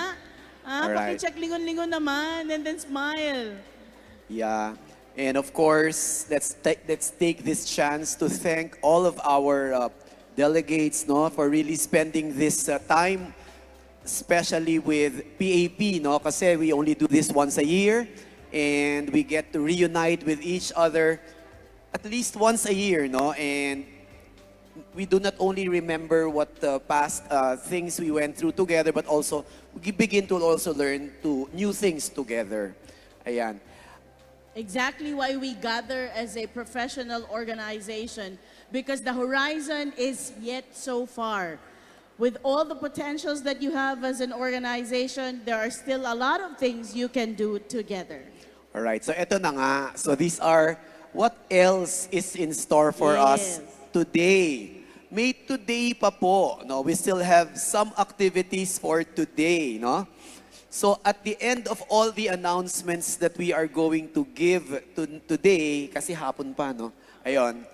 We will be requesting everyone to leave because the venue will have to be fixed for the fellowship event that will start, well, the registration of which will start at 6:30. I understand there were some a certain number of participants that registered for this event, Dr. Glenn. All right. So there will be a registration at 6:30 again because as I heard, May mga raffle daw mamaya. May pa-raffle Oo. sila. There will be raffle prize. May mga prizes daw na i-raffle later. And nakita ko yung prizes, parang gusto ko yata Parang gusto magkaroon mo din. noon. Oo. Okay. Right. Gusto nyo ba ng raffle? Yan. We will be Parang expecting pagod. them. Oo, mamaya ha. So, mag-freshen up lang kayo kung kaya nyo pa. And please be back here in this venue at 6:30. There will be a registration. There will be cocktails. Well, at least meron tayong mga ma-share. We will be sharing food together. There will be also awards to be given. I think this has to be something that we would like also everyone to be aware about. Now, we are recognizing professionals also, psychologists, are very, mga homegrown natin, no? Awards that we give every year. I mean, the PAP gives these awards every year. We want everyone to witness these awards, the giving of these awards. All right, Brenette? And Ano of pa? course, mamaya yung fellowship. May day 2 at day 3 pa tayo. Correct. So you need to check on your schedules for tomorrow and of course also on Wednesday. Ayan. Wednesday pa Oh, tayo. sorry, not Wednesday. Sabado, Saturday. And Ayan. please note, while there are available spaces outside of this hall where you can actually go and visit, may bagyo po dito sa Cebu. Parang nasali kami sa Opong. So please do take care. And for tomorrow, you will have a series of learning sessions which we believe you pre-registered. Puntahan nyo ha, yung mga Yeah. learning sessions ninyo. And on day 3, you still have one plenary session in the morning. Yes, that's correct. And we're ending on Saturday at 12 noon. So, Brenette, i-release na ba natin sila? I-release nyo na din kami. No? It has been a privilege working with you and sharing this stage with Sir Brenette, John. thank you. Palapakan natin si Brenette. No? Of course, she did a wonderful job synthesizing all the talks, of course, sharing her thoughts with us as we are all learning together din naman. I feel so privileged. And this has been day 1 of the 61st. Asa na ba yun? 61st Annual Convention of the Psychological Ayun. Association of the Philippines and the 8th ARUPS Congress. Everyone, maraming salamat po. Together you have to do this, no? Future Escaping Psychology, our role in attaining the Sustainable Development Goals. We are signing off just for today. Thank you and God bless everyone. Thank you, everyone.